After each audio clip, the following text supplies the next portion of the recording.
Now, today, we are gonna see, what if Harry expressed nasty love for Hermione? Join Patreon for early ACESS and exclusive content of Super Op stories, also adult and steamy Harry Potter stories too.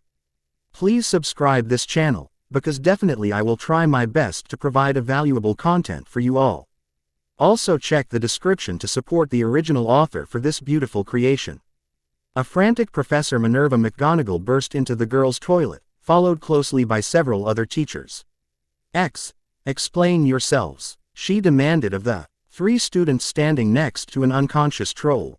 What should I do? Hermione thought quickly. If I tell the truth the other kids will hate me even more, but if I lie then nothing changes. Her future life flashed before her eyes. A life filled with danger, abuse, a loveless marriage to Ron and a son named Hugo. She mentally shuddered. I'm sorry, Professor. Ron insulted me after charms for trying to help him in class and I got upset and hid in here while I was crying.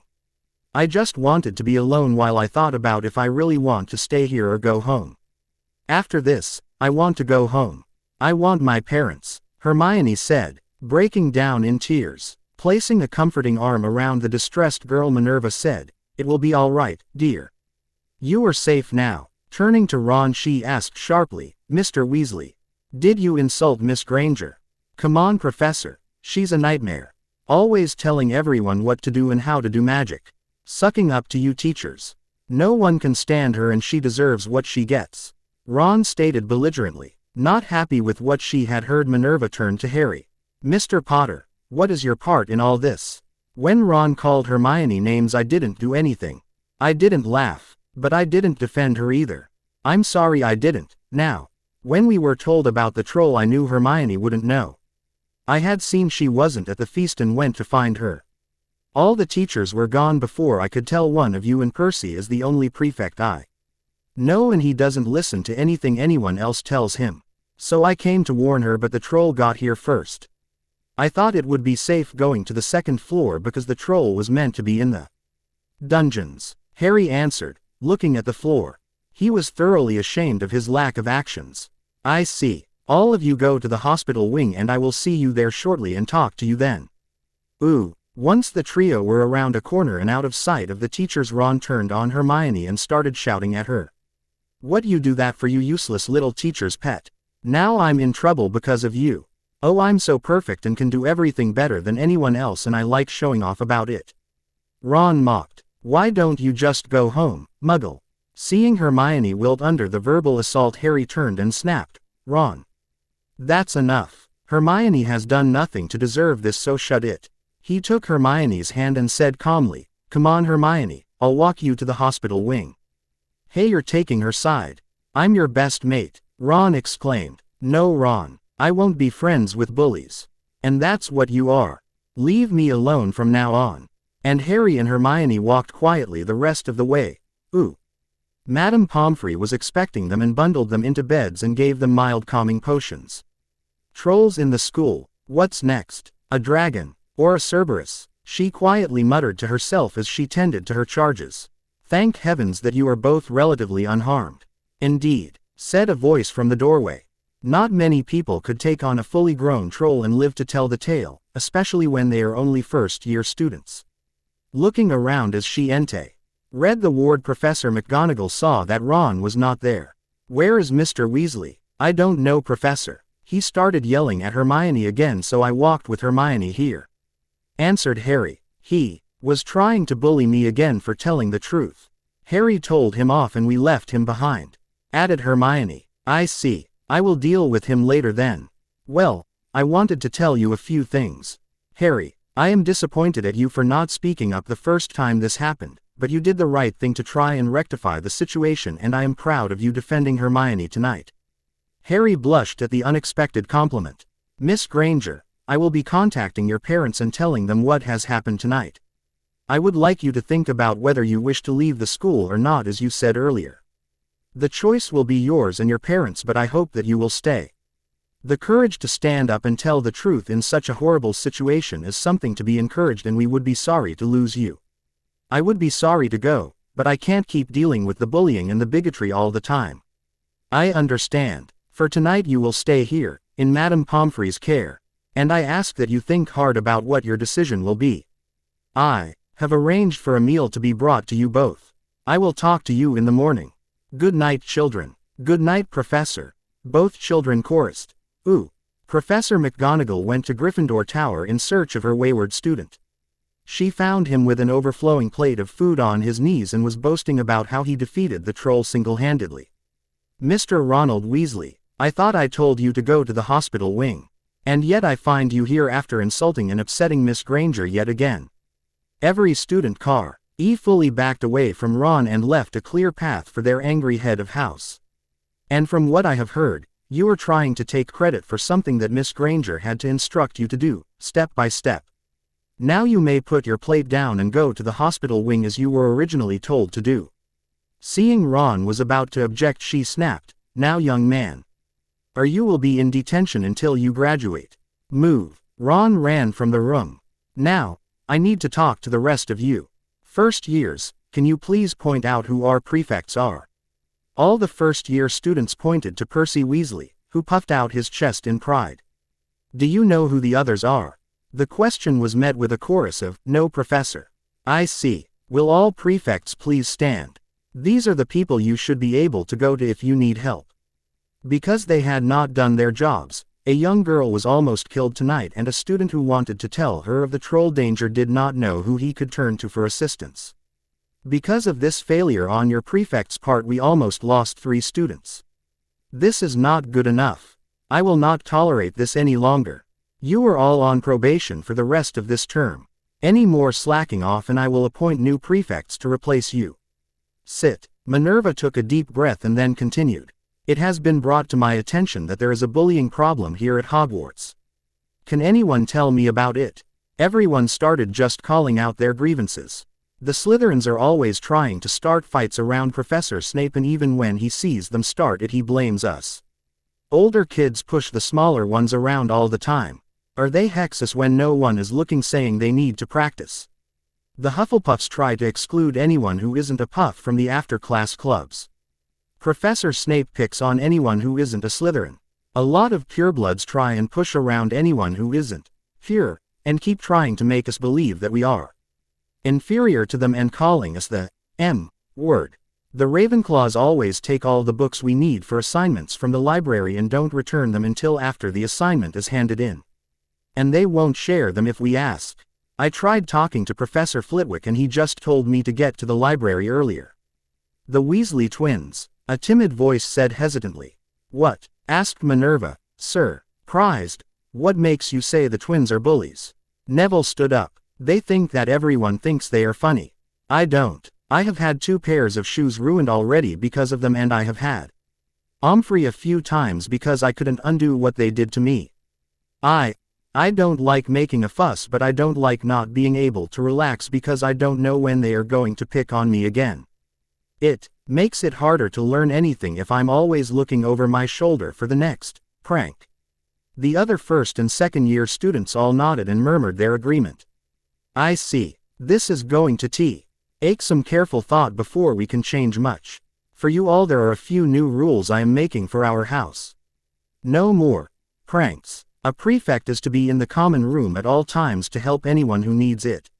Finally, there will be a weekly house meeting to raise any problems that any of you may have, without repercussions. We will have our first one on Friday after dinner. Minerva said, standing up. So finish your meals and off to bed with you all. Good night. Leaving the common room, Minerva went straight to the headmaster's office. Seeing Albus Dumbledore and the other head teachers were already there, she spoke. We have a bigger problem than we thought. What do you mean? Albus asked. After talking to my students tonight, it seems that there is a bullying epidemic going on. Before she could continue, Severus Snape interrupted. Oh, and I suppose that they blame everything that ever goes wrong on my Slytherins. No, I was talking about the school in general. Yes, there was a mention of you showing favoritism and willful blindness, but that was not the only accusation. Ravenclaws have been intellectually bullying the other students by denying anyone not in their house resources to complete assigned work, and the Hufflepuffs have been ostracizing the other houses from the clubs. My Gryffindors have even accused themselves of playing pranks that can also be considered bullying. So it is fairly even across the whole school, not just one house. What, did they think we would give them an easier time if they confessed to something?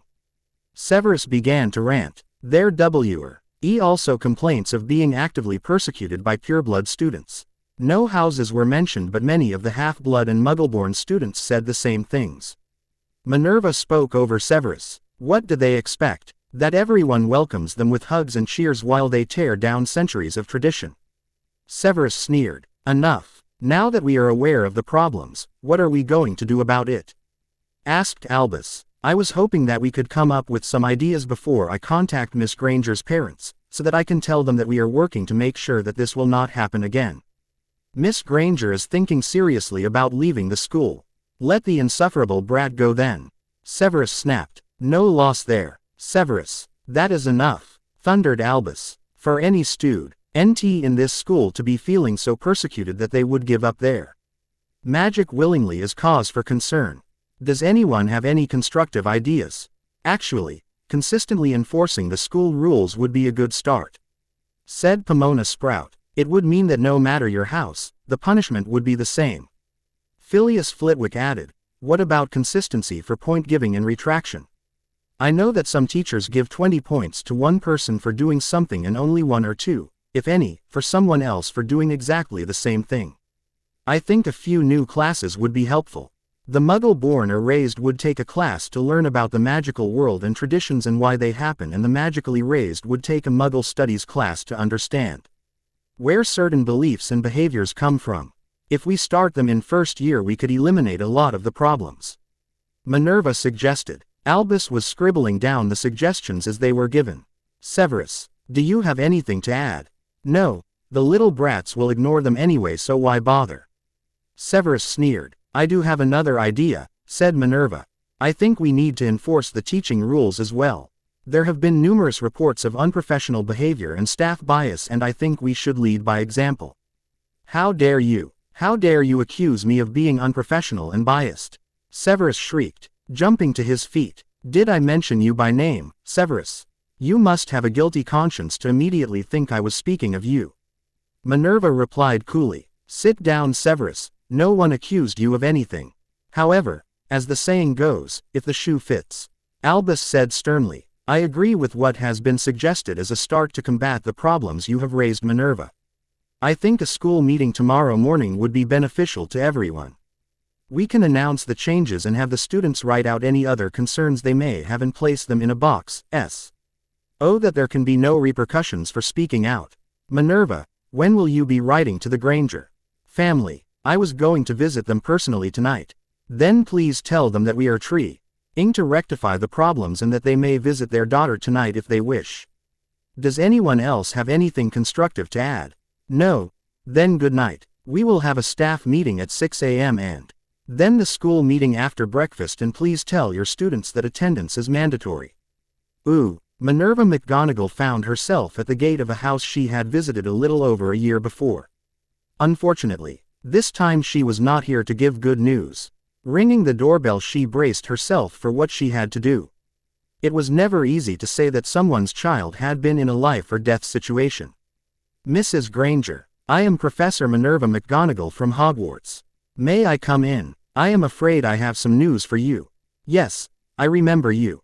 Is Hermione all right? Come in, we are in the sitting room. There is no easy way to say this. There has been an incident tonight involving your daughter. She is all right, but the incident has left her questioning if she wishes to continue at Hogwarts or if she wished to return home. What exactly happened? Asked Mr. Granger. A classmate humiliated and belittled her in public because she had tried to assist the boy in class.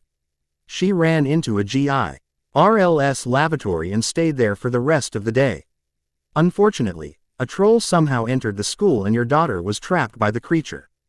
2 of her classmates went looking for her and together the 3 of them incapacitated the troll with only minor injuries to themselves. Miss Granger spoke up and told me of the bullying that she was enduring and the person responsible is being appropriately punished. I want to see my daughter. Mrs. Granger demanded forcefully. Certainly. If you would please touch this sock, we will be on our way. Ooh. Arriving at Hogwarts, Mrs. and Mr. Granger took no notice of the obviously magical items but concentrated on getting to their daughter. Hurrying into the infirmary, they saw Hermione resting in one of the beds and ran to her side as Minerva stopped to talk to Madame Pomfrey. "Mummy, Daddy, I am so glad you're here. I missed you so much," Hermione said as her parents hugged her tightly. "We missed you too, sweetheart. What happened? Are you all right?" Mr. Granger asked. "I'm okay, but I think I want to go home. Ever since I got here I have been teased and bullied worse than at primary school, and it just got to be too much for me today." "Sir, ma'am, the other kids tease Hermione because she is so smart and she can do everything better than they can in class," Harry offered hesitantly. "So you make her so upset that she wants to leave and you think that's all right?" Mr. Granger yelled. "Daddy, Harry was one of the few people that never teased me. He came to warn me about the troll tonight. And he defended me against one of the boys who puts me down all the time." "Please don't blame him," Hermione said quickly as Harry cringed. "I apologize, Harry. It is upsetting to know your child is so unhappy somewhere they should feel safe." Mr. Granger apologized. "'S all right," Harry mumbled. "What do you want to do, sweetheart? It is your magic that we are talking about, so it is your decision." "Joel away," Ron called from his bed. "She doesn't belong here any more than you Muggles do." "Ronald Weasley," cried Minerva angrily, "I think that a month of detention and a meeting with your parents is appropriate right now. I do not want to hear your voice again tonight. Am I clear?" Ron nodded hesitantly. "I apologize for that outburst. Unfortunately several students think that because their families have been magical for a long time, they are better than newly magical students. We are implementing several new rules and classes to try and combat this style of thinking. There will be a school-wide meeting to discuss this in the morning. New rules. Maybe I could see if they help, and if things don't improve by Christmas then I can come home." "What do you think, Mummy? Daddy?" Hermione said thoughtfully. "It will be your Scion, but I think you should give the school one more chance." Mrs. Granger replied. "All right, one last chance," Hermione said firmly. "But if things don't change, do you think that St. Trinians will still take me at half-year?" "I am sure they will," smiled Mrs. Granger. "I am glad that is settled. Mr. and Mrs. Granger, you are welcome to visit for another hour and then I must take you home. Hermione will need her rest." UTBC. Chapter 2. Hermione's Choice. The Harry Potter world is not mine in any way, shape or form. Ron bashing lies ahead. The next morning there was an early staff meeting that hammered out the new rules of behavior, and then all of the students were woken by their head of house and were instructed to attend breakfast and a school-wide meeting.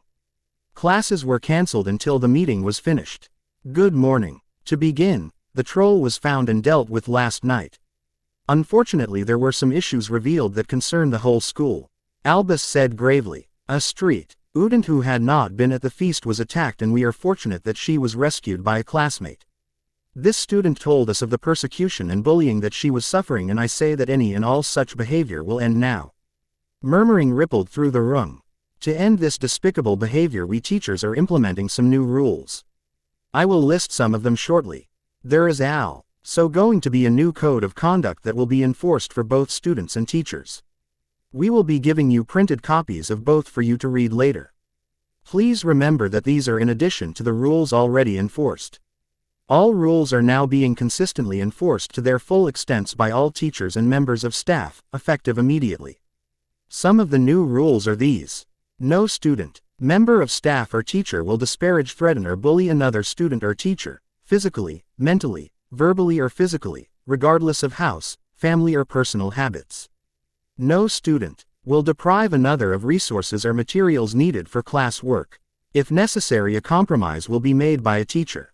No student, member of staff or teacher will discriminate against another student or teacher, regardless of house or family. Should a student have a relationship with a teacher or staff member, such as a family member or godparent, this relationship will be no more than the standard teacher-student that is applicable to all students. No favoritism of any kind will be tolerated. Using spells on fellow students outside of classes is forbidden, with exception to self-defense or emergency situations. What constitutes an emergency situation will be debated on a case-by-case basis. Excluding others from any school-sanctioned after-class club or group without due reason is forbidden. All students are welcome in these meetings as long as they abide by the rules of said club or group. Fighting of any kind, magical or physical, is forbidden. The perpetrators of any such incident will face punishments up to, and including, 1 week of suspension. 3 suspensions in 1 school year will lead to expulsion. Any and all serious fights may lead to formal criminal charges being brought against the perpetrator. Targeting a person or group with prank items is now considered an assault and is forbidden. Criminal charges may be made if the offense is severe. Teachers, regardless of house affiliation, will treat all students equally. No favoritism will be tolerated. The use of the word mudblood is forbidden and will be punished with an automatic 1-week suspension. Re-suspensions in 1 school year will lead to an automatic expulsion. Bullying or intimidating behavior will not be tolerated under any circumstances. Those caught using these behaviors will be punished according to the degree of the infraction. The punishments can be up to and including expulsion, criminal charges and formal reparations to be made to the victim. Albus stood quietly at his lectern for a few moments and surveyed the students' reactions. Most appeared to be in shock, but a few were nodding or whispering to their friends. He then spoke again. There is also going to be an overhaul of the house point system. For too long it has been abused. As soon as this meeting ends I will be resetting the points counters. As such, there are a few changes that I will be making for it to be fair across the whole school. All students, regardless of house or a teacher's personal like or dislike, are to be awarded house points accordingly and equitably. The first student to successfully complete an assigned task will be awarded 5 points. The second student to complete the same task will be awarded 2 points. The third student, and any after should the teacher wish, to complete a task will be awarded 1 point. Assisting a teacher in a class task, 5 points. Assistants will be chosen equally from all houses. Minor misbehavior or rule infractions will be deducted 5 points. Major rule infraction will be negotiated by the headmaster and the 4 heads of house, with a maximum of 50 points taken per person per infraction. All points given and taken for other reasons will be negotiated by the 4 heads of house at the end of each school day. All points given and taken will be reviewed each day by myself and the 4 heads of house and may be nullified if we feel that they were given outside of the limits set here. Albus let the students talk amongst themselves for a few minutes before concluding his lecture. It is my fond hope that this will be a new beginning for many of you and that it will contribute to making this school a better place to learn and grow in. I am also starting a suggestion box where any student can place an idea for improvements or anonymously repo RT rule breaking by either students or staff members. Please do not use this as a way to persecute others. There are a number of other changes being made throughout the school, so I will now hand this meeting over to Professor Sprout to start the explanations. Albus concluded, sitting down. Thank you, Headmaster, Pomona said, walking to the lectern. Students, I would like to announce that there are going to be a few new classes starting as of this afternoon for all year levels. All Muggleborn or raised students will be attending a class we have entitled Magical Studies.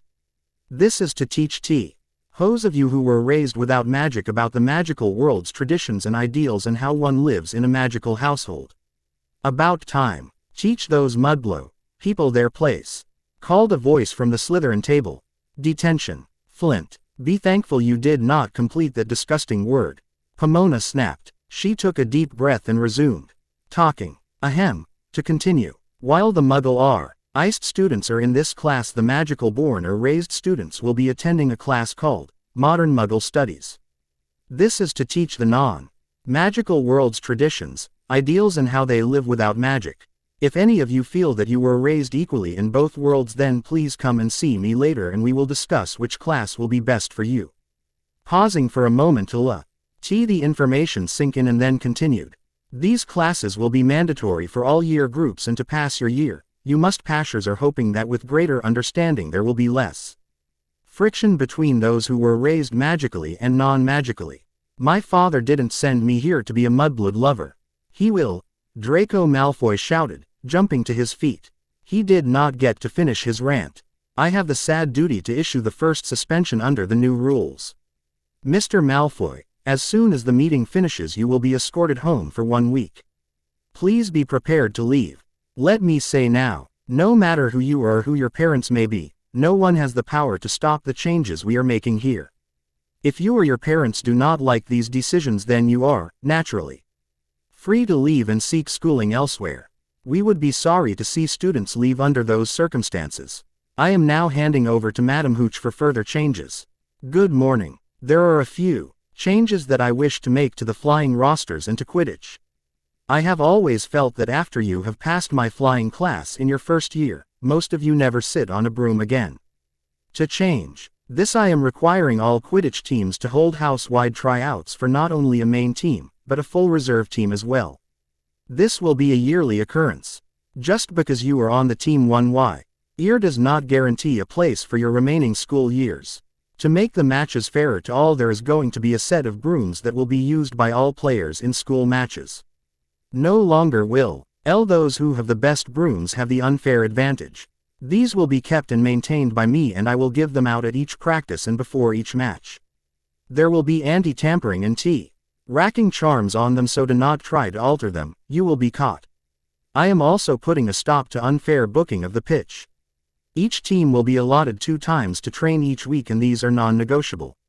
If you miss an allotted time, too bad. There will be no changes made to this roster and no stealing another team's time will be permitted. Finally, I am introducing a flying club for those who wish just to fly or gain more confidence on a broom. I warn you now, any dangerous or reckless behavior will see you grounded in more ways than one. Professor Flitwick, it has been brought to my attention that certain people have been sabotaging others' ability to access the necessary materials to complete assigned work by hoarding all of the required texts and not returning them until after an assignment is due. This behavior ends right here and right now. All nonfiction books from the library are now reference only during the school week and an overnight loan on weekends. Each person may only take 1 book per subject, both at the library tables and to borrow, and the borrowed books will have to be returned by 9 a.m. the following day so that others may use it. Additionally, here will be a further restriction that once a book has been borrowed by a house member the book must circulate through all the other houses or wait 2 weeks before a member of the first house may borrow it again. For example, a Ravenclaw borrowed Hogwarts, a history. The book must then be borrowed by a Slytherin, a Hufflepuff and then a Gryffindor before a Claw could borrow it again. Phileas saw that his claws were outraged, followed closely by Miss Granger, while several upper-year students looked relieved at the change. I am hoping to see more inter-house study groups because of this.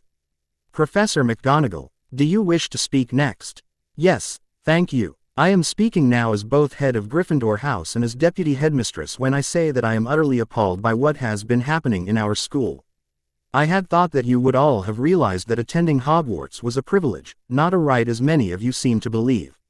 I am asking you now to think hard about your aims here at this school. Why are your parents paying high fees for your education? So that you can learn to be the best you can become. Or to become bullies that will never prosper. Standing Sile. NT Minerva let that sink in for a short time. To help everyone I am proposing a parent-teacher conference to be held twice a year, here at the castle. This will give us all a chance to go over any problems and see where we can work together to correct any issues. This will be done for all students, regardless of your parents' magical ability. We are also starting a Parents' Day, where all parents and guardians can come to visit and see what you have been learning. I am hoping to see an improvement in everyone's attitudes toward each other very soon, otherwise there will be a few uncomfortable people at the meetings. Professor Snape, do you wish to add anything? Minerva asked as she sat. Just that this is a waste of time. Let the classes start already. Severus snarled. Ahem. Albus cleared his throat. I will now dismiss the meeting. You may have what little remains of the morning to contemplate what the new rules will mean to us all as you read the new rule book. You will be receiving the new class schedules at lunch, so please be prompt. Dismissed. Will Mr. Ronald Weasley please remain? Minerva called. After Professor McGonagall's visit last night the students of Gryffindor House put 2 and 2 together and realized that Ron was the reason one of their own was nearly killed. Even his own brothers were disgusted by this. As a consequence, none of his housemates would even look at Ron. Ron was totally alone for the first time in his life and he did not like it at all. I sent a letter to your parents last night and they arrived here shortly before the meeting. They are waiting in my office for us. Come along. Shortly after, the quiet of the day was shattered by a cry. Ronald Bilious Weasley. Chapter 3. Hermione's Choice. I apologize for the delay of over a year for this chapter. My previous computer died and I had to save up the money to buy a new one, not easy on a low income. As you can imagine, all of the chapters I had written were destroyed and I am now rewriting them to the best of my ability. Thank you to everyone who have stuck with the story, your patience is about to be rewarded. As always, J.K. Rowling owns the Harry Potter universe, not me. As the students walked out of the Great Hall, they were all unusually quiet.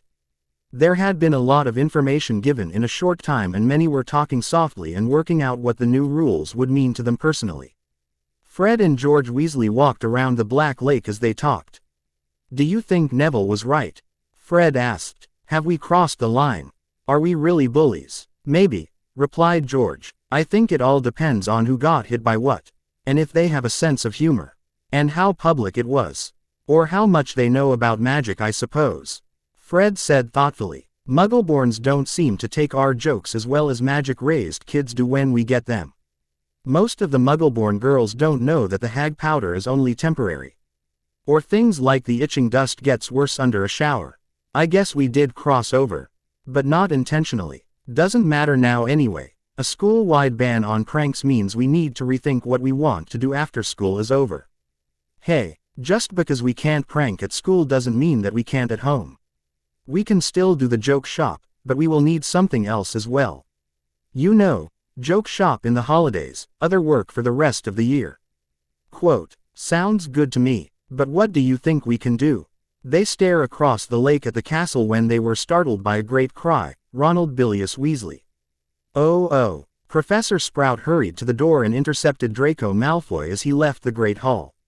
Mr. Malfoy, as you are now suspended, you will accompany me as I take you home. If there is anything you cannot live without for the next week, you may send a house elf to retrieve it. Let's go, Professor Sprout briskly informed Draco. My father will. Draco tried to bluster. Your father will have no say in the matter. The only thing he can do is withdraw you from Hogwarts if he chooses to. Say down the path to the gates with a protesting Draco in tow. Hurry up please, Mr. Malfoy. Unlike you, I do have classes today. Oh. Entering Professor McGonagall's office, Ron ran into a wall of sound. Ronald Bilious Weasley. Never have your father and I been called to a conference about any of our boys. What have you done? You haven't even finished your first term and you are already in so much trouble that we get called here. Molly Weasley suddenly went silent and turned to glare at her husband. Arthur Weasley calmly put his wand away and turned to Professor McGonagall. Sorry about that, Professor. Molly has been in a strop even since we got the letter last night. What is going on? Thank you, Arthur, Professor McGonagall said gratefully and then gave a rundown of the problems that had been discovered in the last day concerning Ron. Arthur's face turned thunderous as he looked at his son. Let me see if I am understanding this correctly, Ron. You insult and bully a Muggleborn girl because she does better than you in class and is eager to learn about magic. You then assisted in saving her from a life or death situation you helped put her in, but then you belittle and bully her again for telling the truth about the situation because it makes you look bad. You ignored a direct order from your head of house to go to the hospital wing, and when Professor McGonagall then had to search for you, she was understandably cross when she found you, and then you insult the girl again and shout abuse at her parents. Adults that were guests in this castle. Did I miss anything? Arthur finished in a deceptively calm voice. No, sir, Ron muttered, but she is a nightmare. She is a girl raised in a totally different culture who is wanting to learn about the new world she has found herself a part of. If you were to be thrust into the Muggle world, I would hope you would do the same as she has. But nothing, Arthur snarled. The only thing that you should be concerned with right now is this: what are we going to do with you? Ron gulped. Oh. Harry and Hermione sat toget her under a tree and read the new handbook they had been given. Hey, listen to this. All teachers must teach in an unbiased manner to all students. How long do you think it will take Snape to break this rule? Harry asked, chuckling. About 5 minutes into our first class would be my guess. He really is unfair to you and Neville. Does it say what punishments the professors get? I haven't got up to there yet. Hermione replied. In order of severity, warnings they only get 1 per rule, reports they get 3 per rule, loss of pay like fines but they increase each time a rule is broken. Suspension with and then without pay, and finally, loss of employment with no reference. Cool. This means that Snape could be out of here by Christmas. I hope we can get a good teacher and some proper lessons if that happens. Writing on the board and then just walking around is not teaching. Maybe we can put this in the new suggestion box. That's what it's meant for, isn't it? Why don't we talk to the others about what we want to change here? If more people complain, then more is going to happen. Good idea. Hey, Dean, called Harry. Oh. At the Gryffindor table, Ron was eating as much as he could when his twin brothers sat on each side of him. We couldn't help hearing our mother's dulcet tones earlier, George commented. A personal howler was it. Fred continued. Piss off, you wankers, Ron said heatedly. Ronald Weasley, a stern voice said from behind him. May I remind you of the new rules against swearing and calling people derogatory names. You are already on probation, so do not allow this to happen again. Professor McGonagall said as she handed the 3 boys their new class schedules and moved on. Probation. Not even we have been put on probation, George exclaimed. Given detentions and yelled at. Yes, but you are in real trouble now, Fred stated. Do you know what this means? George asked seriously. Yeah, that prats like you two get away with everything, Ron said, stuffing his lunch in his mouth. It means that you need to pull your socks up and fly right, or you are going to be sent home, Fred said sternly. Ron just ignored the twins and continued eating. Oi, Percy, over here. Weasley family meeting, George called, exasperated with Ron's attitude. Percy Weasley walked over and sat opposite his brothers. He knew that the twins would not call LA family meeting in public unless it was serious. Our youngest brother is in a bit of a tight spot, Fred started. He is now on probation for his actions yesterday, George followed. We don't think he would believe us if we tell him the facts about what he needs to do. So we need you to tell him. They finished together. Percy looked at Ron incredulously and asked, You are on probation. You do realize that probation is only 1 step away from being sent home, don't you? How long is it for? Until Christmas is what the old bat said, Ron muttered. Dad said he would send me to live with Aunt Muriel if I got sent home. And that is the perfect reason for you to try your hardest here, Percy said. While you are on probation, you can't break any rules, call people names, or fail any of your classes. How are your marks? Dunno. I never look, Ron said, unconcerned. Percy frowned. I will check with your teachers. Are you up to date with your homework? Dunno. Ron shrugged. Right. I have a free next, so I will check it all out, and at dinner I will let you know what we need to do. Do you have any questions for me? No, Ron said sullenly. Oh. Percy had checked with all the teachers and was shaking his head in disbelief. Not only was Ron already failing every subject, but he had not handed in a single piece of homework since the year began. This was going to be even harder than he originally thought. Oh. After lunch, Harry and Hermione entered their first magical studies class, eager to learn all they can about this strange new world they were living in. Good afternoon. I am Andromeda Tonks, mother of Hufflepuffs, she who must not be named, and I will be your instructor for the next few weeks until a permanent teacher is appointed. I grew up in a pure bloodhouse, so I was asked to teach you some of what I know. Let's start with the basics. When first meeting a new person, Harry was astounded at how different manners were here. Even if you disliked someone, you were expected to at least be polite. Not shaking hands was a major insult, and insulting somebody's family was all but taboo. It just was not done at all. He had a lot to learn. Tomorrow we will be looking at the social hierarchy of the magical world. Most of you may never need this, but it is important to know that there are still a few families that are of similar rank here in the magical world as the nobility of the Muggle world. See you next time. Mr. Potter, please stay behind. Harry waited, wondering if he was in trouble. Mr. Potter, I have to admit that I was surprised to see your name on my class list. Are you sure that this is the class you need? Yes, ma'am. I grew up in the Muggle world, so this is the class one need. Alright, but won't this be boring for you? Your magical guardian I'll have given you all the information I am going to be teaching for the next few weeks already. Excuse me, magical guardian. What's that? It is someone that acts as a parent or guardian here in the magical world. By law you should have been meeting with whoever it is a minimum of twice a year. This person instructs you on how the magic world works, teaches you what you need to know and for you. Helps you to understand and manage your finances. No one has ever done any of that. I didn't know about magic until I was 11 and Hagrid brought me my letter and he had my vault key. Something is definitely not right here. Leave it with me and I will make some inquiries. Okay, thanks Mrs. Tonks. Leaving the classroom, Harry hurried to meet up with Hermione. Hi, what did Mrs. Tonks want?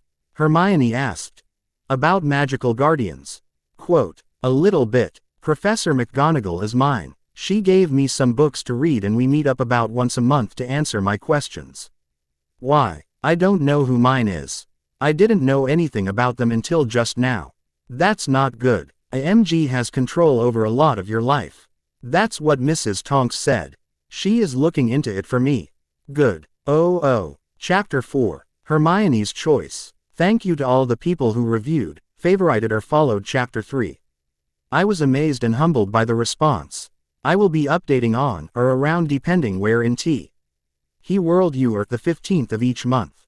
Rant beginning. While I do not mind receiving constructive criticism, unfortunately there are some cowardly people who will only criticize, often rudely, or abuse others from the safety of anonymous reviews. As such I am no longer allowing them, good or bad. This will apply to all my stories from now on. Any that are sent will be ignored and deleted. Additionally, if you ask me a question in your review, please have your PM activated so I can reply. I refuse to answer reviews in the story, okay? Rant over. As always, I do not own Harry Potter or his universe.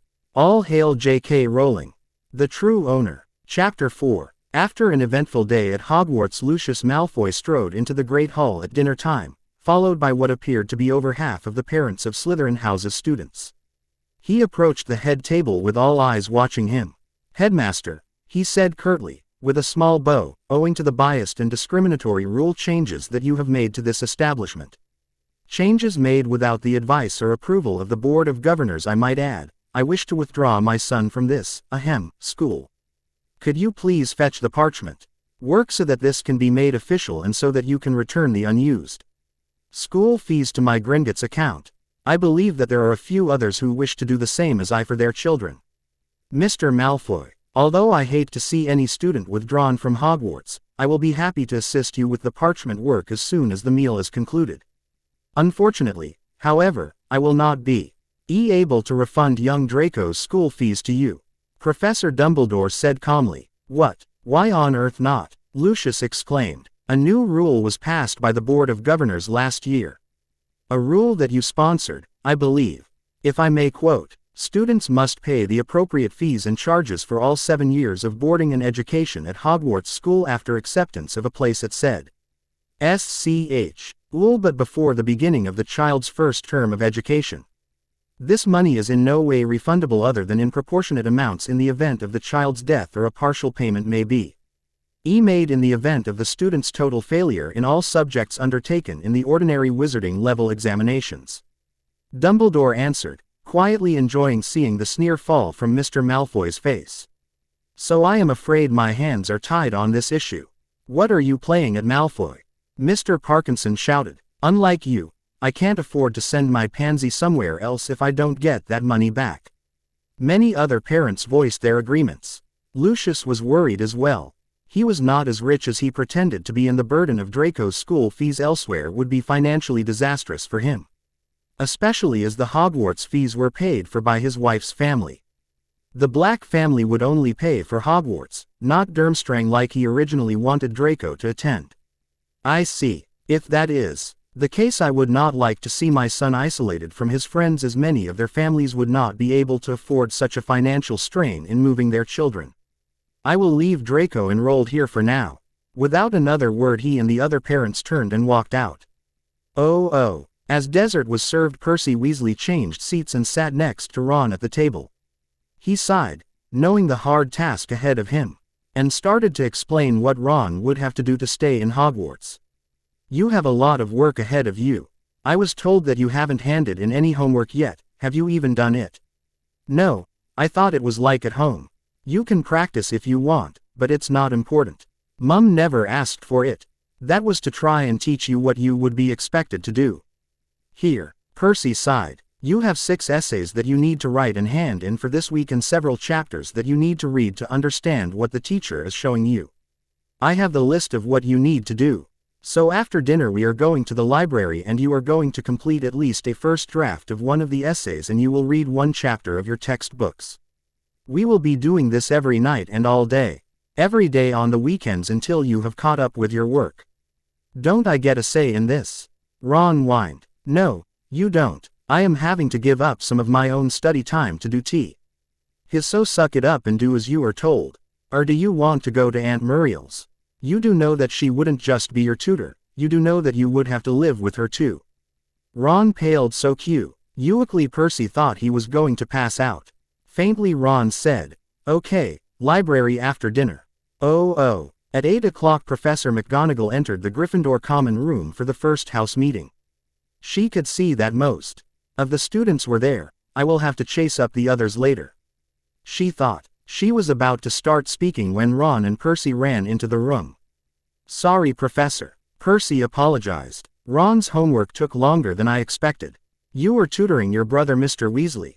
She asked, pleasantly surprised. Yes, ma'am. You should start getting his late homework by Monday. Good. Please be seated. After the latecomers settled themselves she looked at the students. They were a mixed bunch covering all blood types and many ethnic backgrounds. She took a deep breath and began. Good evening. Thank you for remembering that this meeting was to happen tonight. I know that today may have been hard for you, but I was pleased with what I saw.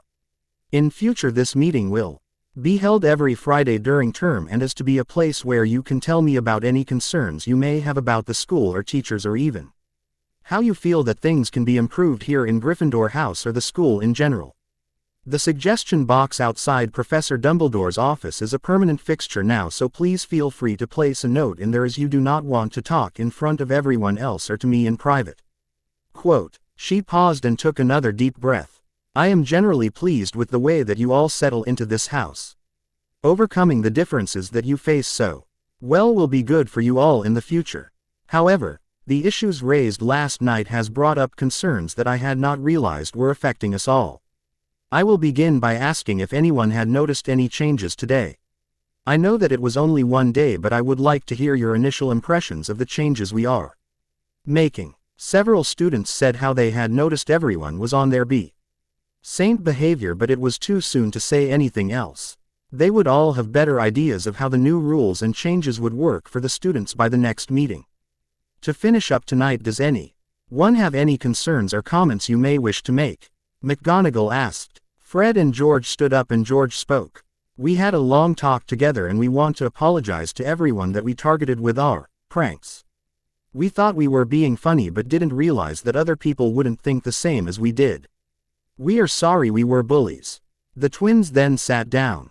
Well said, Mr. Weasley. Professor McGonagall approved with a small smile. It takes courage to admit that you were wrong and even more to say it publicly. Well done. Anyone else? Harry raised his hand shyly. Yes, Harry, she asked. I'm not too sure how to say this. Harry began nervously. Hermione squeezed his hand reassuringly. Take a deep breath and then just let the words come out.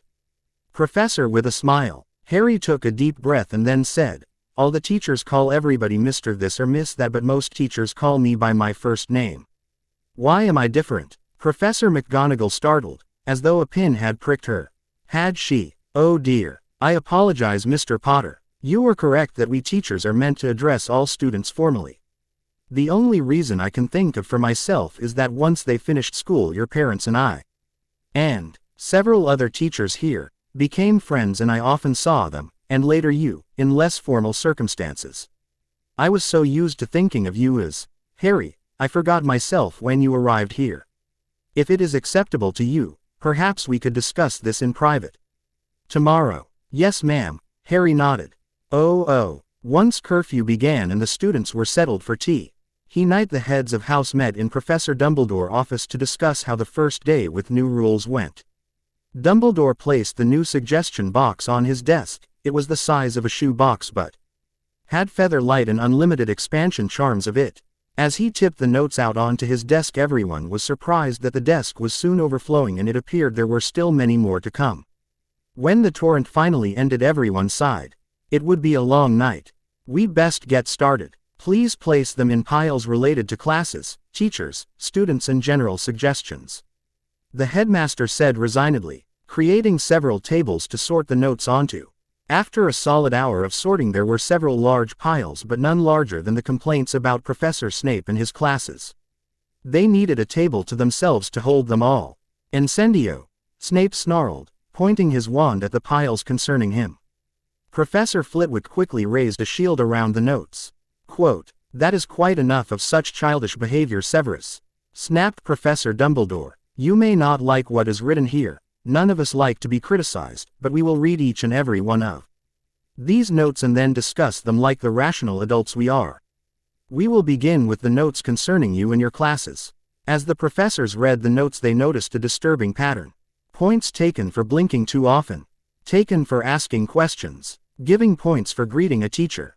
Squeaked Professor Flitwick. "I have about 30 notes here that complain that Severus just TS the potion recipe on the board and that you then ignore the class when they ask for help," cried Professor Sprout. "It's not my fault if the little twits cannot follow instructions," Severus sneered. "Putting instructions on the board and then ignoring the class is not teaching." McGonagall snapped back at him. "Listen to this. I am a Slytherin student and I am sickened by the actions of our head of house. He provides us with private potions tutoring in our common room each night, but during his scheduled office hours, which he rarely attends, or in class, he will not even acknowledge members of the other houses when they have questions or ask for help. The only time I see Professor Snape interact with non-Slytherin students is when he verbally abuses them or blames them for a Slytherin's actions. It's no wonder that the other houses hate us. This is from one of your own snakes. Supposedly," he snapped. "It could have been anyone saying it was one of mine. But if it says something bad about me, you will just eat it up. Severus, you are a man, now in your 30s. Such, poor me, behavior did not become you as a student and does not become you now. Do yourself and us all a favor and grow up. You are no longer a helpless school child, no matter your attitude," snapped Professor Dumbledore. Snape stormed over to a chair and sulked at the latest reprimand. "Now that we have finished sorting, let us get to the real work. I think we will deal with these one subject at a time. If we have multiples of the same complaint, please say so, but we will treat them as one problem. I would also like to hear your ideas on how to fix the problems. Shall we get started? I will go first," McGonagall offered. "I have several complaints about my style of teaching in Transfiguration. All say that I am going too fast for the students to keep up, and I explain the theory more than most can understand, not leaving enough time to practice in class so that they can ask for help. Her said that I need to help those with different accents to enunciate better to get the proper pronunciation of the spells, and finally, one scamp said, you always look sad. You need to smile more." She finished with a small smile. "Well then, that wasn't so bad." Dumbledore smiled. "We can look at getting someone in to help with the accent problem. I believe Muggles call them speech therapists. That should help both you and, I dare say, Phileas. Also, during the Grindelwald War, one knew a man who entered competitions for speech. He called it elocution, I think. Perhaps we could try something like that as well." He saw 3 of the heads nod at the suggestion. "I agree that a bit more practical class time cannot hurt, and the extra theory can be done as homework.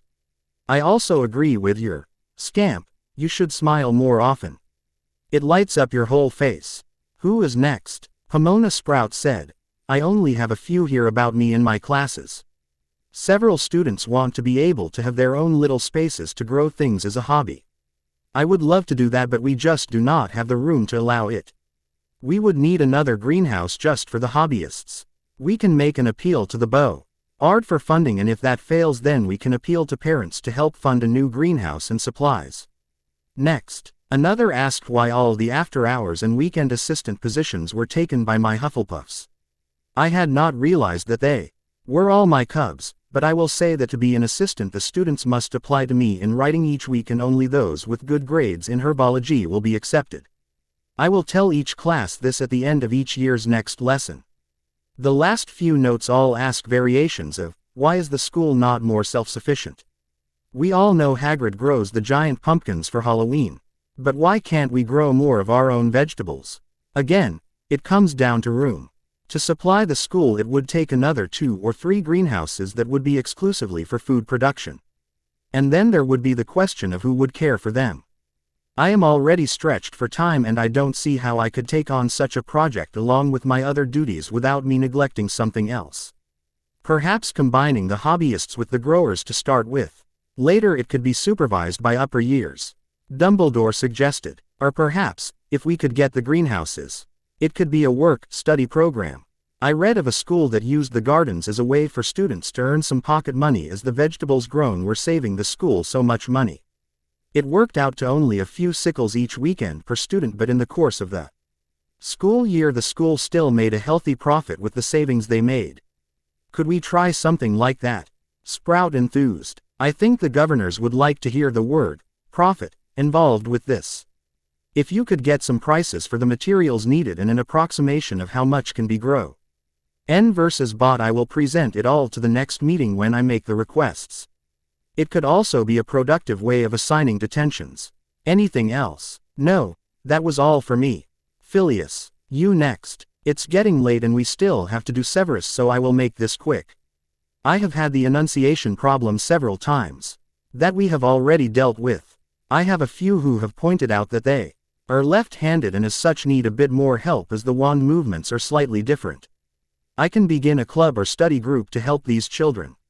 I did not realize that they were having such problems. Flitwick said quickly. That sounds adequate to me.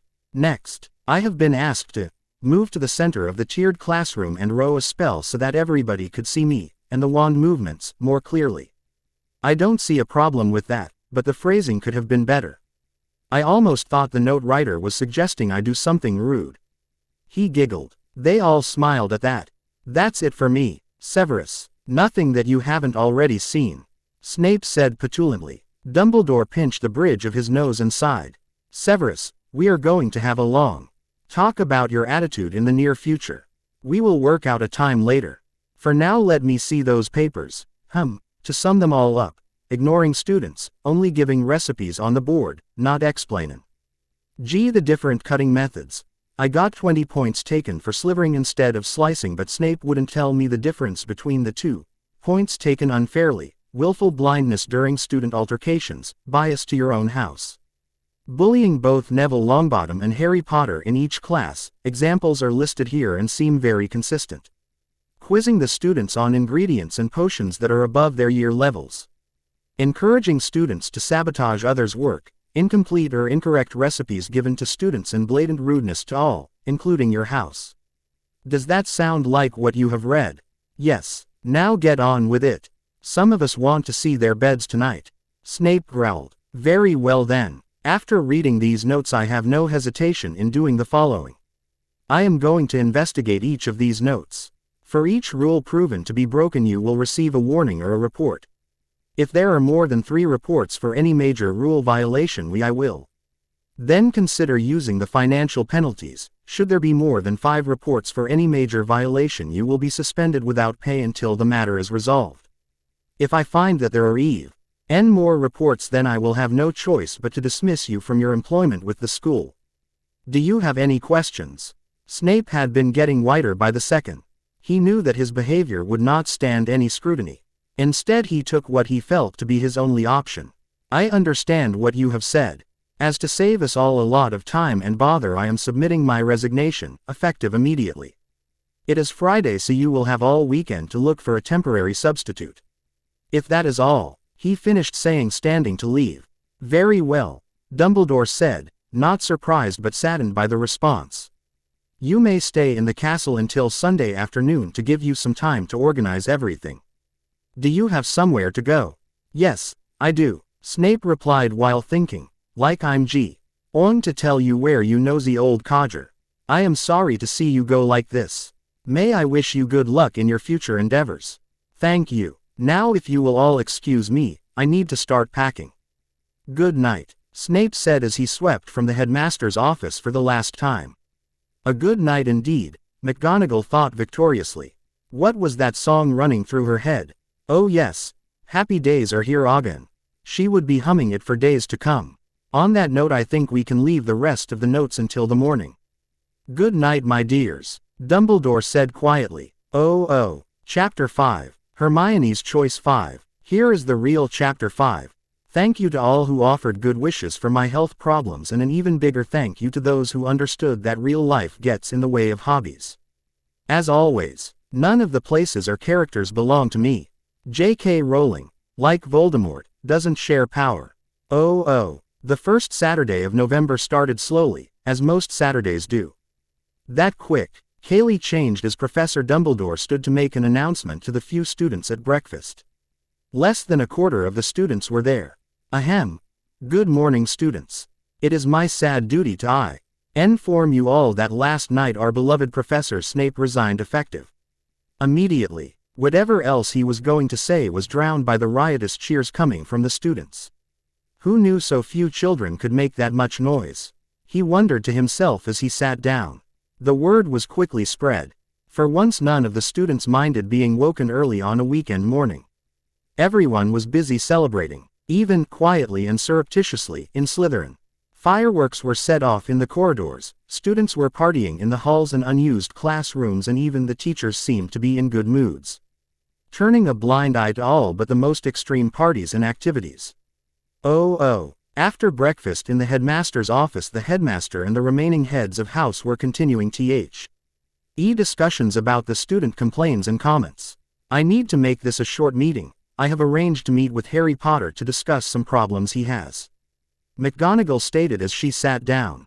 Anything that I need to know? Albus asked as he popped a lemon drop in his mouth. The main issue is that while we teachers refer to most children by surnames, we call Harry by his given name. Minerva replied. That is something that we all will have to work on then. I know that we all knew Lily and James, and most of us held Harry as a baby, so please explain that to him. I am going to do that. Now, onto the complaints box. Why are we having to pay a premium for our education when most of our classes are substandard? Potions is taught by a bully, history is a nap time for most of us. And when I have stayed awake, I have noticed that Binns only ever talk about goblin rebellions, and Muggle studies is almost a century out of date. Please either fix the courses or give our parents a refund. Well, at least one of the complaints has already been dealt with, but I have a large number of complaints that support this one. Minerva finished with a sigh. What are we going to do about history? We cannot keep having the students falling asleep in class. I have over 100 complaints that say that they have not learned anything from a core class. Phileas squeaked. Why not have the ghosts teach? Rotate through the ghosts in the castle. Pomona suggested hopefully. We have the daughter of Rowena Ravenclaw here as the Ravenclaw's house ghost. I am sure she could tell of the events of the founders from a first-hand point of view. Or Sir Nicholas, he could tell of life in the 15th century. We have ghosts here that come from so many different walks of life, times and cultu. Res that we are foolish not taking advantage of the wealth of knowledge that they have about their own time in history.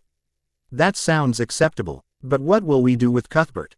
Minerva probed. He doesn't seem to want to cross over, and it is in the school charter that we would never exorcise a spirit without due reason, becoming a danger to the students and so on.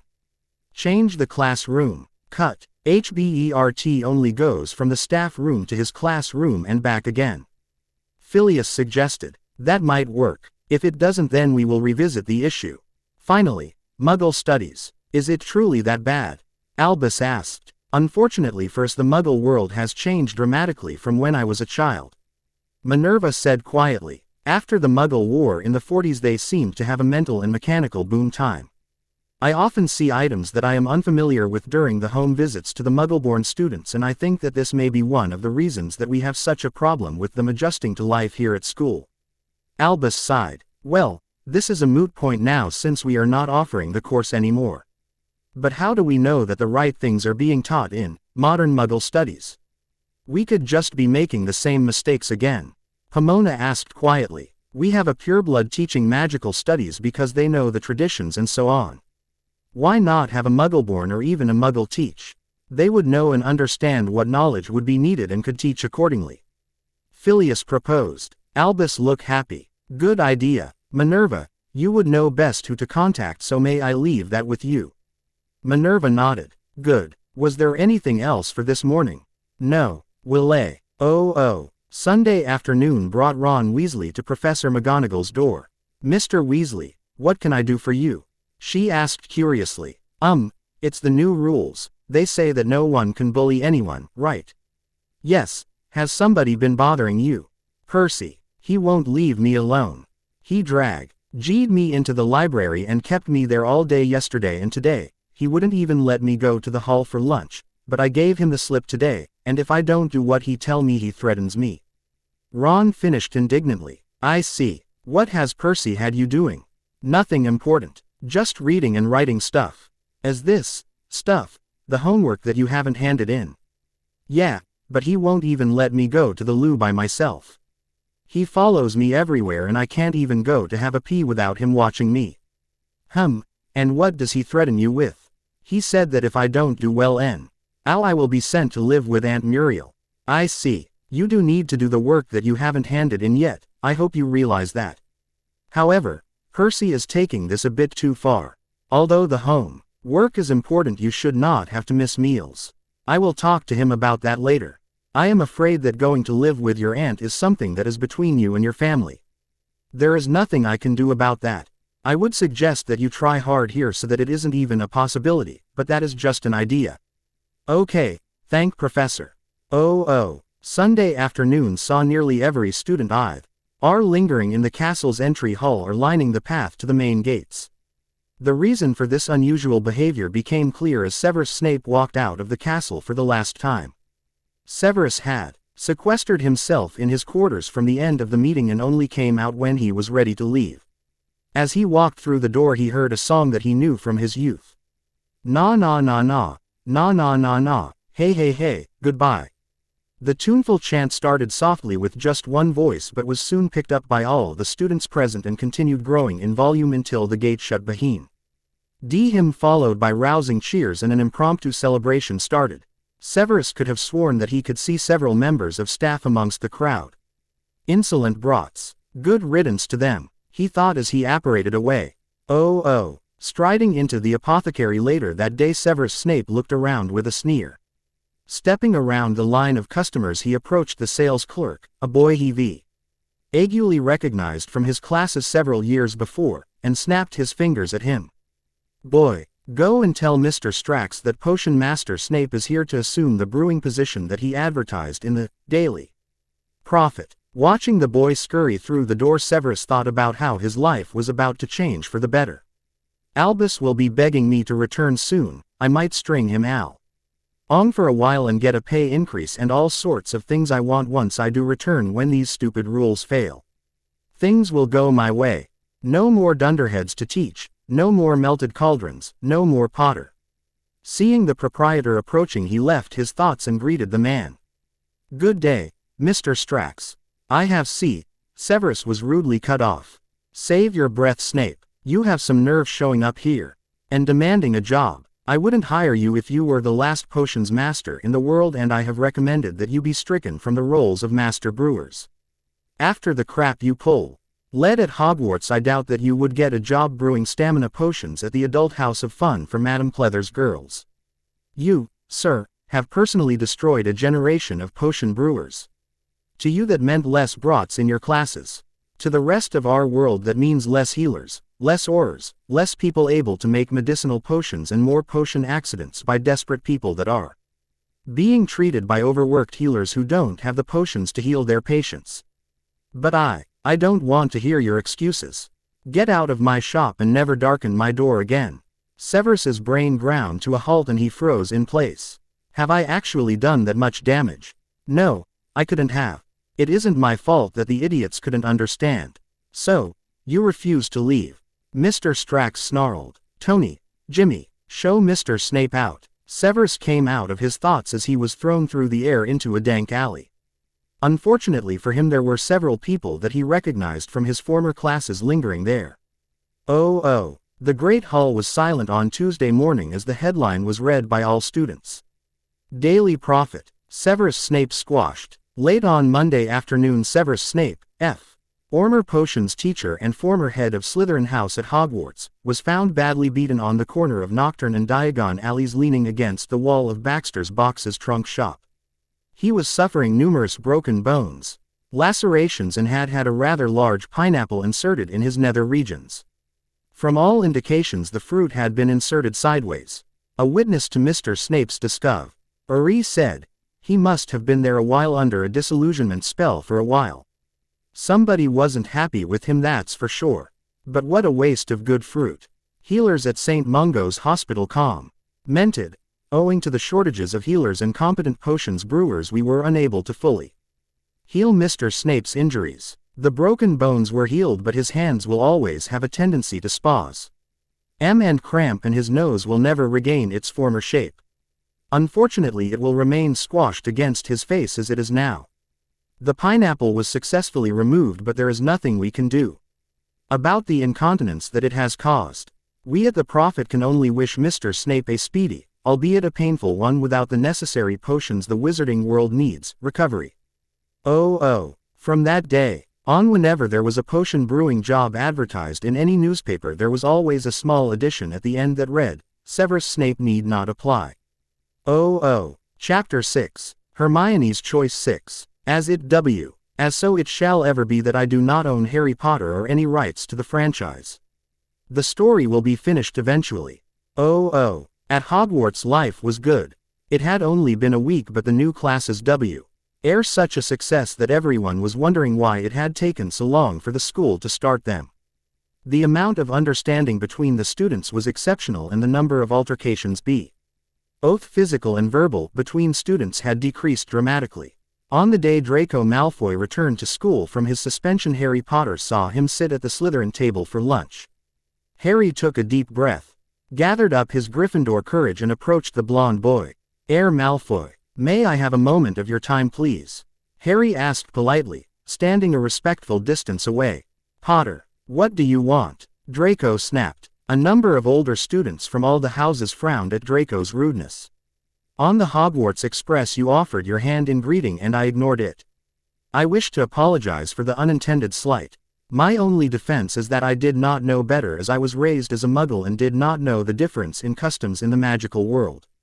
Harry finished with a small bow. "About time you learnt your place. You behaved like an ignorant buffoon, but I suppose that I can forgive you, this time." Draco sneered condescendingly. Harry turned and started to leave, when an older Slytherin student grasped his arm and stopped him. Harry looked up fearfully. He was surprised to see that the older boy frowning at Draco. "Malfoy, you were approached under the old terms of address and you ignored all of the proper forms. Apologize and rectify this now or face sanctions." Blair Fitzroy snapped, rising to his feet. "What for?" Draco asked indignantly. "Potter admitted that he unintentionally slighted you, and even though he is your social superior, you acted as though you were of the higher rank. You will apologize now." "I am?" Harry asked, bewildered. "How?" "You are the head of the most ancient and most noble house of Potter. Tust family Malfoy. Hasn't anyone explained this to you?" "No. As I said, I grew up with Muggles. Who was going to tell me? Your magical guardian should have made sure you were raised with this information. Sit down and I will tell you the basics, then Malfoy will give his apology." Everyone stared as Harry Potter, Gryffindor, sat down at the traditional rivals table. Staying on his feet, Blair began his explanation. "There are 8 tiers or layers of our society. Most ancient and most noble, ancient and noble, ancient, noble, clan, family. Muggle-born and foreign. That is all of them from top to bottom. You, Lord Potter, belong to a most ancient and most noble house. Your family's social equals here at school are myself, Longbottom, Bones, Turpin and McGonagall. From a social standpoint we rule the school. So you and I belong to the first level. If Malfoy comes from a family then he is, Harry quickly counted on his fingers, 5th level. Is that right? Yes. Mr. Lucius Malfoy, Draco Malfoy's father, recently got into trouble because he introduced himself as a lord. Draco interrupted indignantly. He has laid claim to the lordship of Black. Why shouldn't he call himself a lord? Because Lord Actarius Black might be sick but he is still alive, for one reason. His named heir may be in prison but he is still alive as another. That your father is married to a daughter of the ancient and noble house of Black does not give him a valid claim to the lordship. If he claimed it on your behalf after Lord Black K dies he might be successful since you are a Black descendant, but I doubt it. Several other people have a better claim to the title than you do, including Mr. Potter here. Not only is he a Black descendant, he is also the godson and legal heir of the heir apparent who was a first cousin to James Potter. The fact that your father illegally tried to raise himself 4 steps socially is the main reason for the harshness of the penalties. Finally, while he may have made a claim, it had not been approved or recognized. So he deserved the social sanctions taken against him.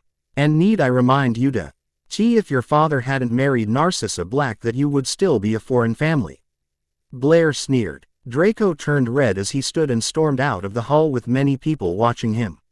So you can raise your social standing by marrying into a higher family as well then? Harry asked curiously. Yes. The acceptable ways you can advance socially are, at the end of the wizarding studies. Class that day Mrs. Tonks confirmed what Harry had been told at lunch. We all could hear what Mr. Fitzroy said at lunch so I will not repeat it. I have a chart of all the students in your year level th. It shows the ranks and the different houses within the rank. For example, Mr. Longbottom is from the 1st rank, Miss Abbott is from the 3rd, Miss Granger is from the 7th and Miss Lee is from the 8th. Any questions? Hermione raised her hand. Why do we still have these family ranks? Do they really serve a purpose? Or are they just to hold on to tradition? Most of it is traditional, a hold over from feudal times similar to how the Muggle peerage works, but there are a few things that are to do with family magics. The older the family is the higher in rank they tend to be in the more highly specialist magics they are assumed to have. These are spells that have either been created by or for the exclusive use of the descendants of that family. For my own family, the Blacks, we have a reputation for dark ward construction. The Potter family are reputed to be light ward specialists. These family magics are things that are never asked about by people outside of a family, it is concide. Red bad manners and no one else's business. And while a family may be reputed to have a certain specialty, no one outside the family tends to know about for certain. Does that answer your question? Yes, thank you. Hermione smiled. Very well. Next class will be about blood status and the reason for them. Class dismissed. Mr. Potter, please stay behind. After everyone else left, Mrs. Tonks waved Harry towards her desk. I have looked into your lack of guardian and I am afraid that it is both good and bad news. The bad news is that your magical guardian is my cousin, who has been in prison since November 1981. As such, he is legally your guardian but cannot fulfill his duties. The good news is that because you are 11 you can ask for a new person to be appointed and you would have a large say as to who you want it to be.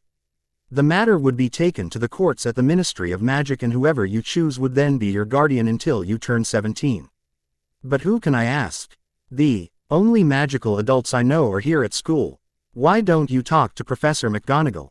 I know that she is the magical guardian to many of the Muggleborn students and may be able to help you. Okay, thank you for doing all that for me, Mrs. Tonks. Harry smiled. Walking into the Great Hall for dinner, Harry hurried over to sit with Hermione, who was chatting quietly to Parvati and Neville. What did Mrs. Tonks say about your guardianship? Hermione asked. I'll tell you later, Harry replied with a smile as he helped himself to the food. Looking around the table at the food on offer, Parvati sighed and quietly called, Noma. A strange little creature popped next to her and handed Parvati 2 covered bowls and popped away again. Parvati turned and handed 1 bowl to her twin and then tea. Earned back around and started eating her own. What was that creature? Harry asked. A house elf. He's a family servant. He brings me and Padma our meals. Why? What's wrong with the food here?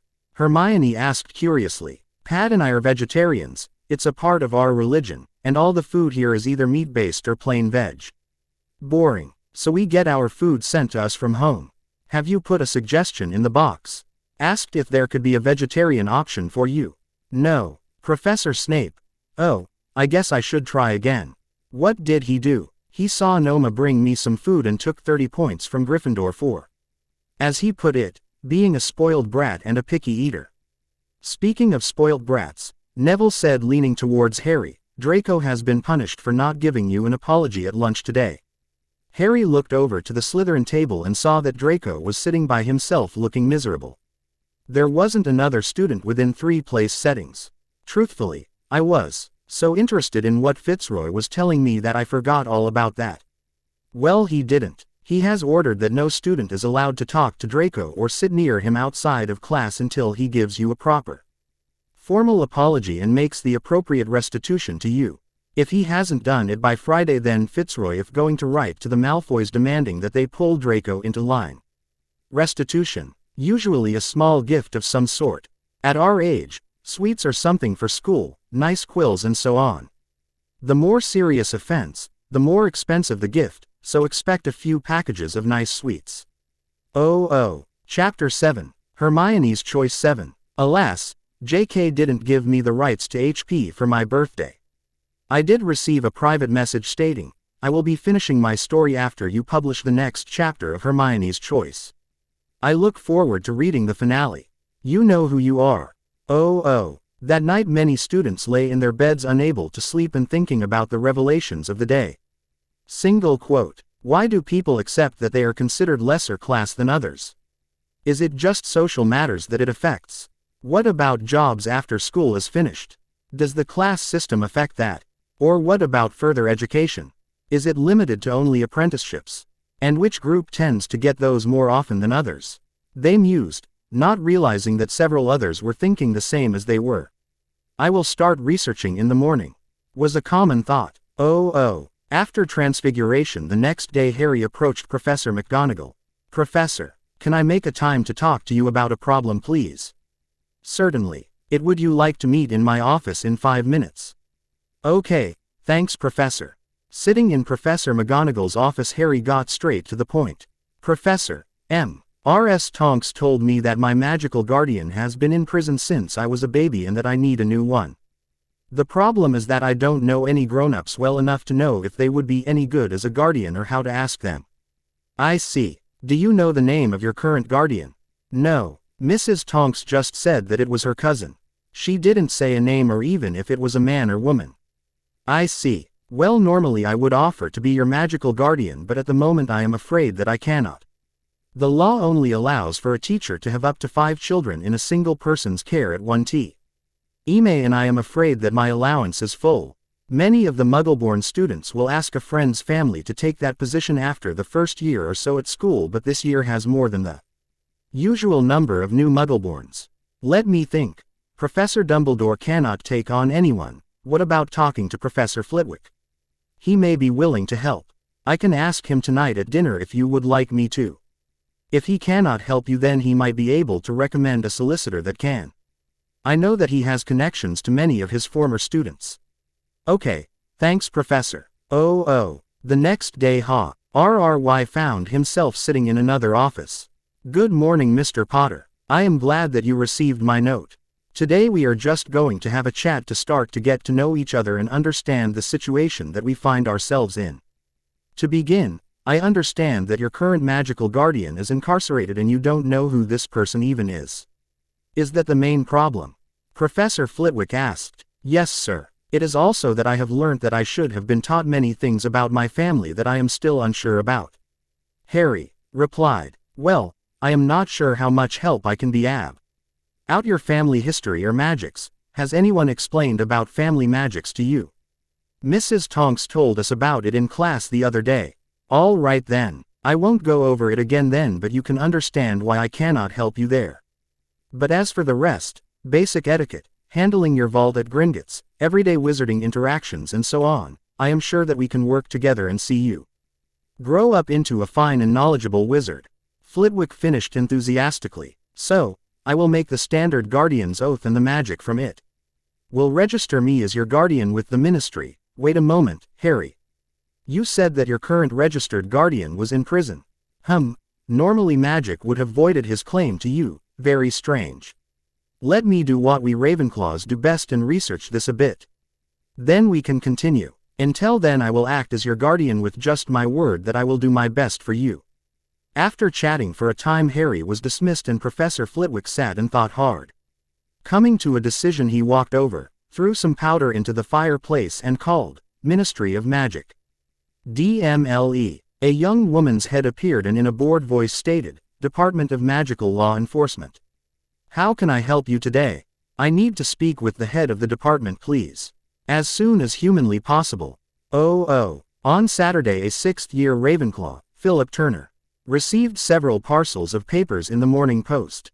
As he read them, he got more and more upset and started passing them to his friends, who got unsettled the more that they read. Eventually he rose and approached the teacher's table. "Professors, after hearing the talk about the importance of a family's name and status in the magical world, I was unsure if this was just relevant in social setting NGS or if it had a larger impact in everyday life, so I wrote to several places such as the Ministry and St. Mungo's asking for information about possible employment after Hogwarts. I am not happy with the responses that they sent back. It seems that to get a job that does not involve basic menial labor in the magical world, you need to be either a pureblood or a half-blood that lives with little to no contact with the Muggle world. Unless a Muggleborn has a sponsor from an influential family, then the chances of getting a decent job are zero. And even then the chances for advancing in that career all depends on how much of an effort your sponsor is willing to make for you. What were you expecting, Mr. Turner? Unlike the purebloods currently, Muggleborns can return to the non-magical world and get jobs there. You cannot reasonably expect a pureblood that has no experience in that world to be able to do the same. In a few years, perhaps they will be able to, but certainly not at the moment. Professor Dumbledore said mildly. But that is the problem here. You come to us when we are 11 and we are expected to abandon our other education at that age. We then disappear from the Mug-Glaze system for 7 years and are then told by the magical system that we have to go back to the Muggle world if we want to earn a decent wage, because all the well-paying jobs are reserved for pure or half-bloods, and that we Muggleborns can just go and get jobs in the Muggle world. No, we can't. We have no real education, no training, and no hope of catching up to our peers while working to support ourselves in the non-magical world, he said passionately, and then continued less forcefully. As much as it hurts me to say this, I must tender my resignation from Hogwarts effective from the start of the Christmas break. With a lot of hard work to catch up with the schooling I have missed, hopefully I will only be a few years academically behind others my age and can still make something of myself. Turning to the hall, he said, I recommend that all Muggle-born students get your parents to register you as homeschooled and to try and do both educations while you are here. That way you still can have a chance at a decent life. Chapter 8. Hermione's Choice. Chapter 8. All hail J.K. Rowling. She owns it all. I apologize for my absence. My muse took an extended holiday and hopefully she is fingers crossed, so I can finish this story. Several chapters to go. After Philip Turner's revelation, most of the students looked at each other in horror. 7 years at Hogwarts followed by several more in the Muggle world to just get a leaving certificate. Then more if they wanted a university degree for a profession. Letters flew thick and fast that day, asking parents for appropriate text books to restart their non-magical education and notifying old friends of the problem. But the teachers were stunned. How had general education changed so drastically in the Muggle world? Didn't most people still do apprenticeships with little education or work in family-run businesses? Couldn't the students go into jobs and be happy that way? They just didn't understand the way the Muggle world had changed dramatically within their own lifetimes while their own had stayed the same. Harry Potter had received a note to go to Professor Flitwick's office after lunch on Sunday. He knocked and entered when called. He immediately noticed a woman in a rather severe set of robes and a goblin standing near the window. Mr. Potter, please meet Madame Amelia Bones of the Department of Magical Law Enforcement, similar to your police force. And this is Daggerclaw, a manager of Gringotts Bank. Flitwick introduced. How do you do? Harry said politely, wondering if he was in trouble. Please sit down everyone, Flitwick invited. Mr. Potter, we are here because there have been a few problems. To begin, I will let Madam Bones explain. Thank you, Professor. Mr. Potter, I am the head of the Magical Law Department. Professor Flitwick contacted me about your guardianship problem. When I investigated the matter, it was found that the man named as your guardian was arrested days after your parents' W.R. killed and sent to prison without a trial. As that is blatantly illegal, I have had him moved to my holding cells and will be arranging a trial as soon as possible, hopefully within the next year if there are any people high up in the ministry involved in the matter, so I am keeping this as quiet as possible to keep the man safe. I am not naming him for his own safety. After he is tried, if he is innocent, we will discuss the matter of your guardianship. If he is guilty, then your guardianship will be addressed. Madam Bones finished with a gentle smile to the nervous boy. Thank you, ma'am, Harry said quietly. Mr. Potter, I am Account Manager Daggerclaw. Managing your family's finances are one of my responsibilities. When you attended our Diagon Alley branch, you were meant to have a consultation with me to explain your finances and other holdings. Unfortunately, that didn't happen.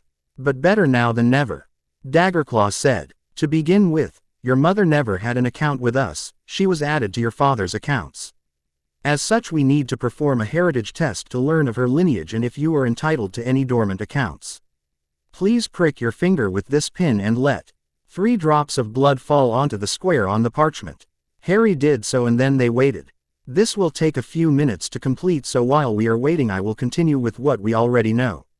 Placing the parchment aside, he handed Harry 2 folders and continued. This is the balance of your trust account as of Friday afternoon. This second folder is a listing of the Potter family's properties, investments and finances. You will not be able to do anything with these until you are an adult. Do you have any questions for me at this time? Yes, please, I do, Harry said. The money in my, you called it my, trust account. Is that amount meant to last until I am 17, or will more be added each year? I'm sorry, but I only asked because I overheard someone else talking about how much they get each year in theirs. Actually, that is a very good question. Many families do add monies from a main account, but there are also others that set an amount at birth and do not add to the amount after that. Your father set up your account so that you had 10,000 galleons to open your account and added 1,000 galleons each year, on your birthday, from the family account. Your current balance is 15,861 galleons, 14 sickles and 22 nuts. This is yours to do with as you please. You could spend the lot if you choose to, although I would not recommend that. You also could invest any or all of it. It would be entirely up to you. Some families let their children use the accounts to learn how to manage their money and how to invest or build their own income. I think that I would like to talk to you about investments. I know a little bit, but not much, so I will need more information before I do anything with my money. That sounds like a sensible idea. I can give you some information about the sorts of investments that Gringotts offer, and we can make an appointment to discuss this further in a week or 2. All right, hang on. Harry seemed to be thinking deeply. I think I am wrong, but if I had 10,000 to begin with and another 1,000 added each year, then I should have 21,000, before talking out the money I took for my school stuff. Daggerclaw thought quickly. That is correct. I will look into this when I get back to the bank. I do have another question, if you don't mind. Go ahead. Daggerclaw patiently. Did my parents have a will? I mean, they were in a war and were going into hiding, so shouldn't they have made one? Yes, they did, but, unfortunately, they registered it only at the Ministry of Magic, and we at Gringotts do not have a copy. The will was sealed by the Wizengamot before it could be read. You would have to appeal to them to have it read. Daggerclaw said sadly. I can help Mr. Potter to do that, said Madam Bones. After the trial we can put it to them, and I cannot see there being a valid reason for anyone to refuse. Excellent, said Professor Flitwick. Will Mr. Potter be required to attend the ministry for this? I wouldn't think so, but if Mr. Potter wishes to be there, I cannot see a reason to stop him. This is his life we are dealing with. I will send notice when the trial is going to be, if you would like, Mr. Potter. Yes, please. Can I please go to the trial too? I want to see for myself what is happening. Yes, if you get permission from Professor McGonagall. Madam Bones replied. I will let you know when you will need to be there. Great, Thanks, ma'am. Harry smiled as everyone stood to leave. Daggerclaw held out his hand and said, I will see you next Saturday to give you the information you requested. Thanks. See you then. Wednesday's Daily Prophet's headline screamed at the readers. Muggleborns to quit the wizarding world. After receiving many letters from current and former Hogwarts students, it has come to the attention of the Daily Prophet that many Muggleborn students are planning to leave our world and return to the Muggle world as soon as they complete their OWL examinations. Why would they do this? Because it has recently been released that many, if not most, of the employment opportunities in our world are geared towards pureblood people. Our research has shown that within the Ministry of Magic there is only one Muggleborn head of department, Mr. D. Cresswell, Goblin Liaison Office or senior official. All others are either purebloods of halfbloods of old families. Other than Mr. Cresswell there are no Muggleborn employed in a position higher than senior secretary or clerk. At St. Mungo's Hospice, all senior healers and specialists are purebloods. Many general healers are halfbloods and the highest position that a Muggleborn holds is as a Medowitch. In most businesses throughout our world here is an expectation that other jobs, sales assistants, apprenticeships etc. will be offered first to people who are purebloods, next to halfbloods and, as a last resort, Muggleborns. Many over the years have said that if Muggleborn people wish to leave our world then they should, but what would the reality of this action be? Social and economic disaster, to put it bluntly.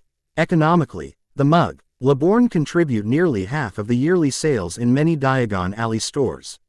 The Muggleborn students attending Hogwarts also spend, on average, half as much again as a pure or halfblood students on their school supplies. Many will think that it would be easier for them to return to the Muggle world and work there. Unfortunately, that is not the case. Many will have no training or qualifications to do so with any reasonable expectation of success. There is also the problem that Muggle governments are keeping close records of all of their citizens. It is harder for the returning people to express the absence for so many years with reasonable explanations as to why there is no record of any education or medical records. Is there a way to stop this exodus from happening? Chapter 9. Hermione's Choice 9. I still don't own the rights to Harry Potter or his world. Monday morning's mail delivery saw a large regal-looking owl entering the Great Hall during breakfast carrying a large package. Draco Malfoy recognized his mother's owl circling the hall and started boasting. Oh, mother must miss me so much she sent another care package. I wasn't expecting another for. He trailed off as the bird headed towards the Gryffindor table. The owl landed in front of Harry Potter, who looked confused. When Harry didn't take the parcel, the bird screeched, "Who?" Talking to the bird he said, "I'm sorry. I think you have the wrong person. I don't get mail." "Who?" the bird replied, staring Harry in the face, looking offended. "Okay. Sorry," Harry said hastily. He looked at the parcel and saw his name written in a neat feminine hand. Untying it quickly, he handed the owl a slice of bacon from his plate. "Thank you." The bird gulped down the bacon, rubbed its head against Harry's hand in gratitude. And then flew across the hall to deliver a note to Draco. Draco scowled as he snatched the note from the owl and all but threw the bird off the table. It screeched and flew away, clearly upset. Opening the letter, he read, "Dear Draco, I received a letter from Heir Fitzroy telling me of your refusal to follow his instructions and punishment for your erroneous behavior toward Heir Harry Potter. I have offered him a care parcel, similar to the ones I send you, as restitution and a written apology for your actions, but this is the only time I will be interfering in this manner. I hope that you will improve your behavior, and this will not be repeated. Whatever further social sanctions imposed on you at school are yours to deal with. Remember your place, my dragon, and do not overstep yourself.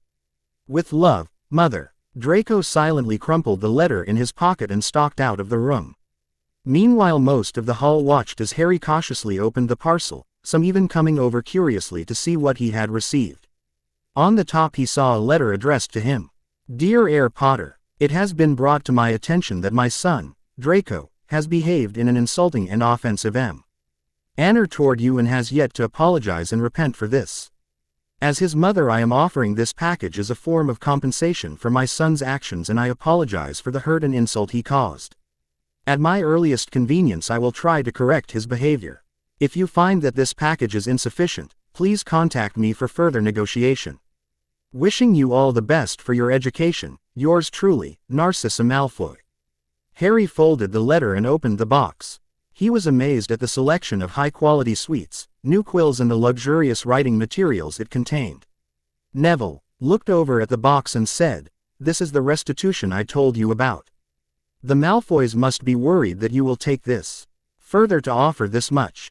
Harry nodded and asked, "Should I send a thank you note or something to Malfoy's mum?" "That would be appropriate," Blaise Fitzroy said, making the Gryffindors jump. They hadn't noticed him approach. He grinned and continued, "I am glad to see that. Even with being raised in the Muggle world, you have good manners.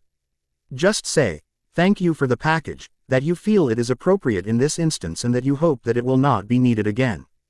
Good luck, Potter," he finished as he turned away. Harry, Neville and Hermione grinned as they explored the contents of the box. Ron Weasley had had the worst week of his young life. First, he was being forced to study like he never knew he could. He never had to read or write like this at home, and the teachers were constantly telling him to give them so much written stuff. Next, he was constantly harassed by his older brother Percy. "Have you done your essay? Read this, write out that, why aren't you practicing your charms?" It was enough to drive him nuts. Finally, he was constantly being sniped at by his housemates every time he tried to enjoy his meals. So what if he had 3 or 4 platefuls, if he beat others to the last piece of meat on a platter, or if he was the first to arrive and last to leave? It's their problem that they were too slow. And if they didn't like how he ate, well, there are plenty of other places to sit. He is a hungry, growing boy. It didn't matter how the food got into him as long as it gets to his stomach. Ron wondered if it would really be worse at Aunt Muriel's. That Saturday Harry was happy to be meeting with Daggerclaw again in Professor Flitwick's office. Daggerclaw began, "At our last meeting the heritage test we started had not completed. It finished late on Sunday night and I have the results here. Your mother was descended from 2 prominent magical families. Then why did she think she was Muggleborn?" Harry asked curiously. "Sometimes the magic seems to die out in a family. Sometimes by all descendants dying, other times by having children that do not have magic of their own that leave the magical world and no one knows what happens to them, or their lines, after that. It appears that this is what has happened to your mother. You are entitled to the following lines, titles and vaults through your mother, Evans, her birth family, Hufflepuff, through a cadet branch. You have the greatest claim to the family, although there are a few others that may try if you don't accept the lordship and Paraveral. Through your father you are entitled to the Potter estate and lordship and you are a secondary heir of the Gryffindor family. Who is the first heir? A classmate of yours, Neville Longbottom. You both have the same claim through family lines, but as he is a day older, Neville is the one to gain the title." "Good. I'm glad that he is getting something good," Harry said smiling. "These estates will be held in trust for you until you turn 17, the wizarding age of majority. You will be given lists of your assets, but you will not be able to do anything with them without your guardian's permission. Is there anything else that I can help you with today?" "I have been thinking. My aunt and uncle said that they were never given anything for raising me. They always told me that and I had to earn my keep if I wanted to be fed and clothed by them." Daggerclaw struggled to keep a neutral face as he spoke. "Harry, I want you to make a few lists for me.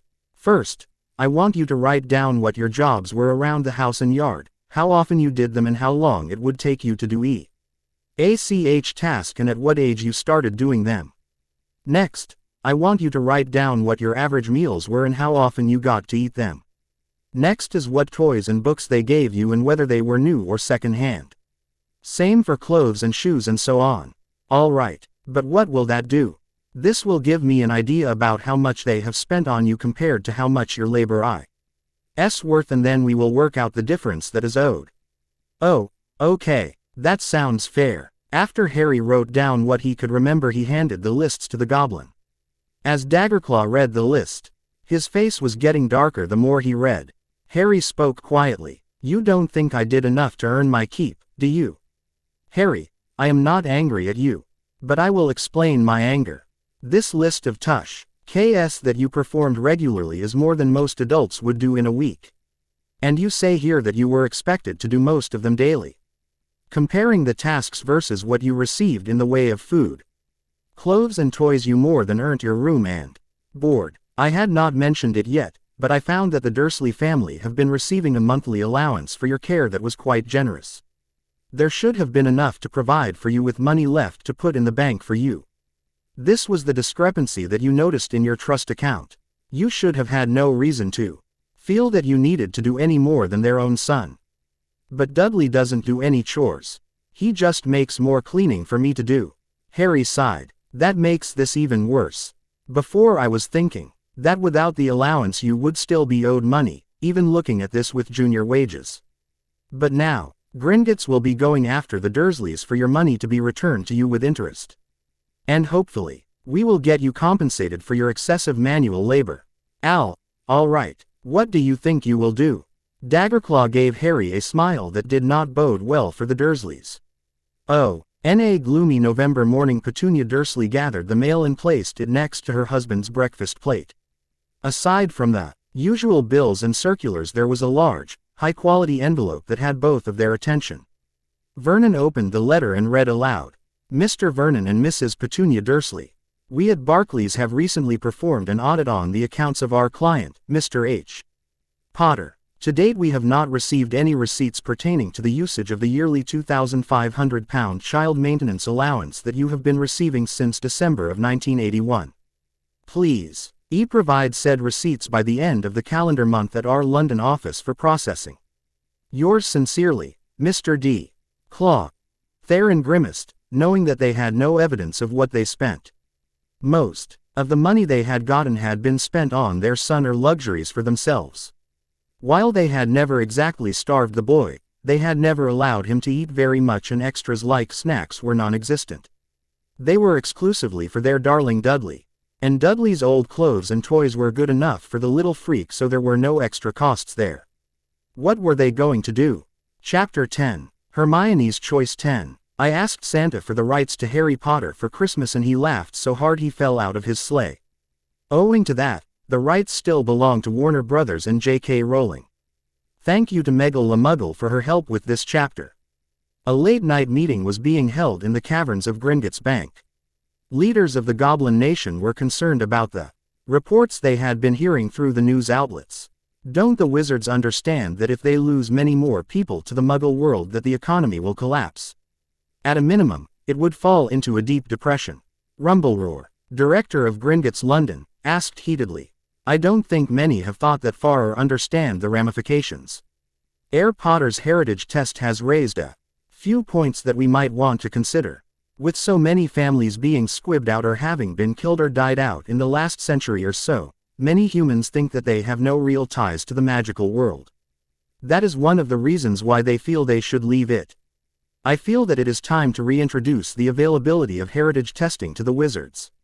It could prove a link to our LD, and any potential inheritance could be an incentive to stay. The money sitting in unclaimed vaults is doing nothing for them or us now. Daggerclaw suggested, what if we only charge a nominal fee, 1 or 2 galleons? Then everyone will want to see if they have an unexpected inheritance. Heritage Director Smoothwick suggested, profit by quantity rather than expensive fees. That just might work. Rumbleroar looked thoughtful for a minute. Take out a half-page advertisement in all news publications for the next week and list the potential benefits of doing the test. Make sure there is a small print disclaimer stating that there may be nothing to be found. Rumbleroar ordered, why don't we go to Hogwarts and do the tests for the students for nothing?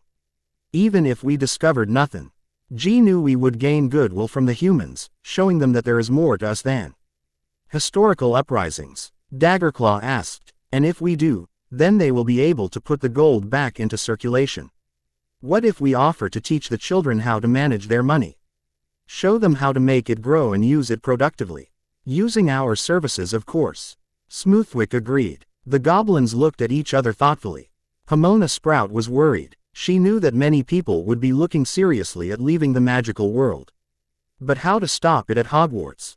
On Sunday night at the end of weekly house meeting, she stood and said, owing to the talk about Muggleborn students thinking of leaving Hogwarts, I want to ask, what do you think we can do here at the school to prevent this happening?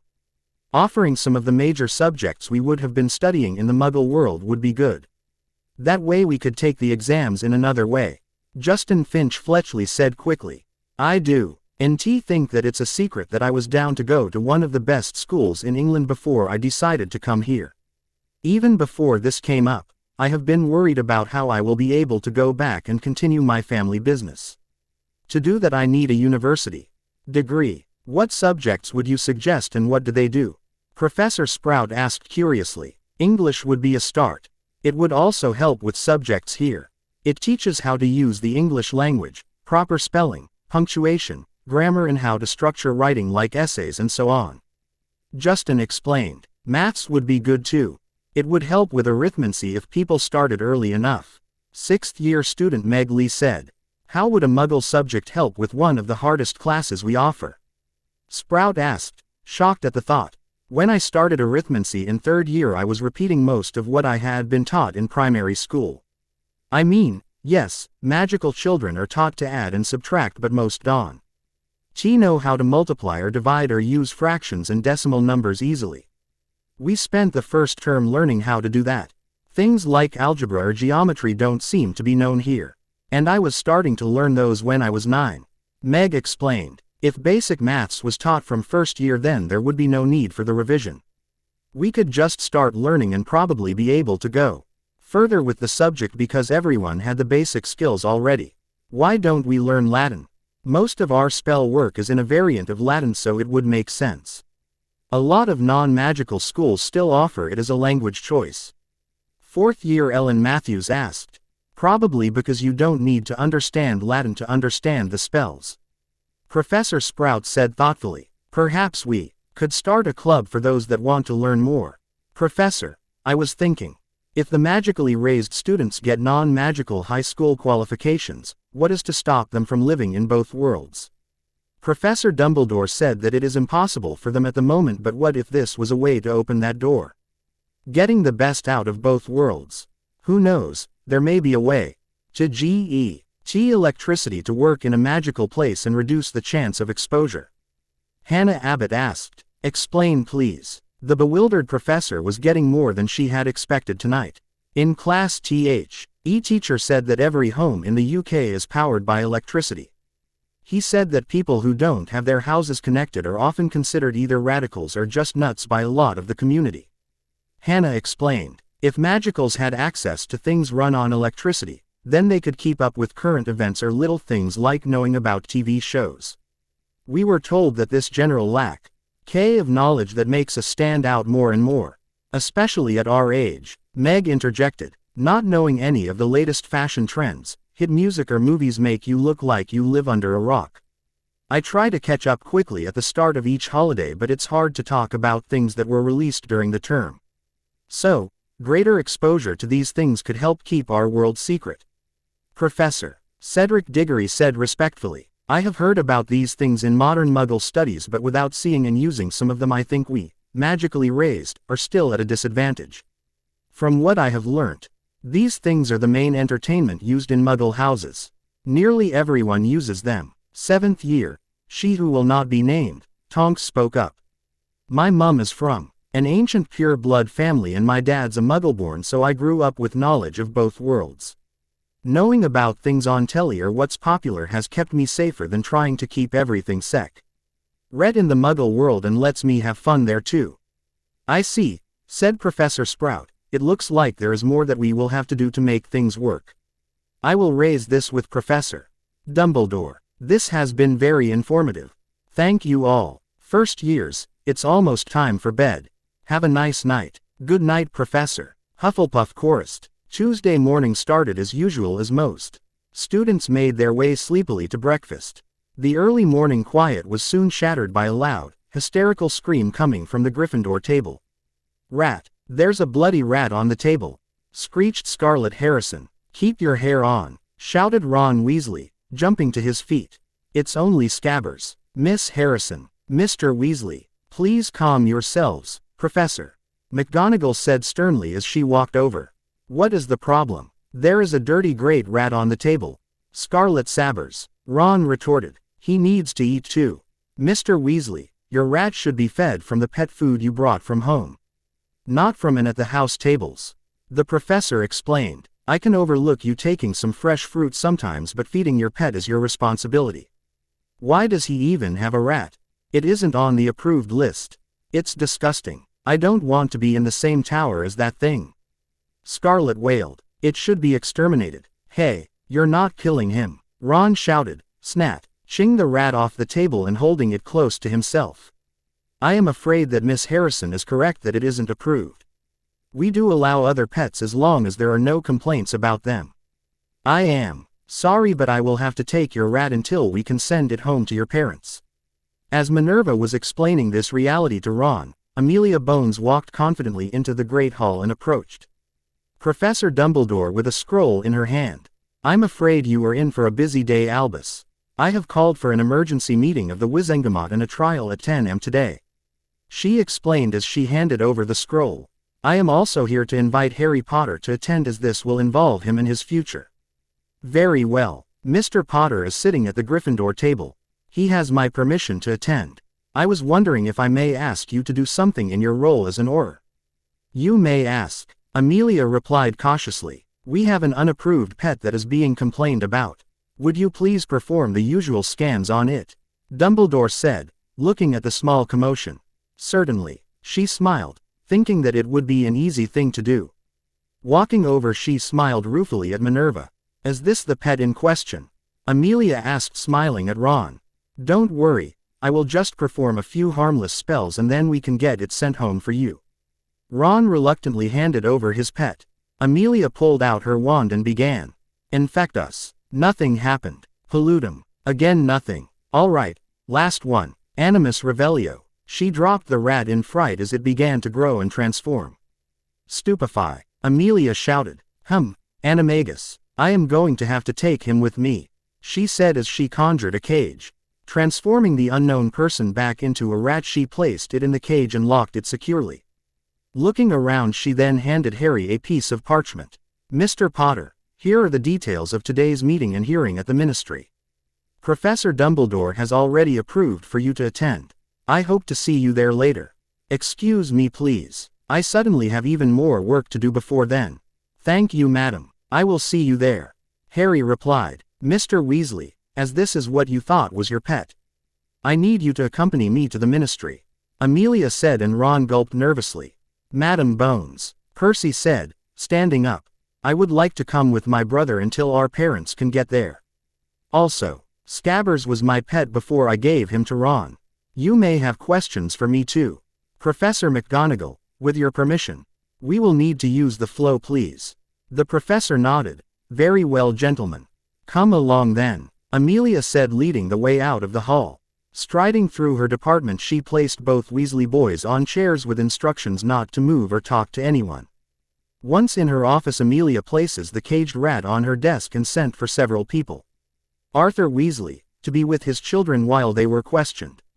Louis O'Dowd, a trusted Auror wit, lightning fast reflexes and an unquestioning devotion to his duty. And Master Healer Jessica Wycroft, who specialized in pediatrics and was the nation's expert on animagi-related injury. She knew she would have to be quick but thorough with this. As he entered the office, Arthur Weasley gave a strained smile to the head of the department. I always knew I would be called in here one day, Abu. My children, but I always thought it would be about the twins. Arthur tried to joke. He had seen which two were sitting outside. If even half of what Susan has written to me about them is true, IW. Old hazard a guess that I will be seeing them professionally sometime next year. She joked back before turning serious. Arthur, I need your permission to question Ronald and Percy. I don't believe that they will be in trouble, but it would be better to know anything they can tell us now. You have my permission. Arthur knew that Amelia did not take questioning children lightly. Calling Percy in first, she started. You said at Hogwarts that this rat was your pet first.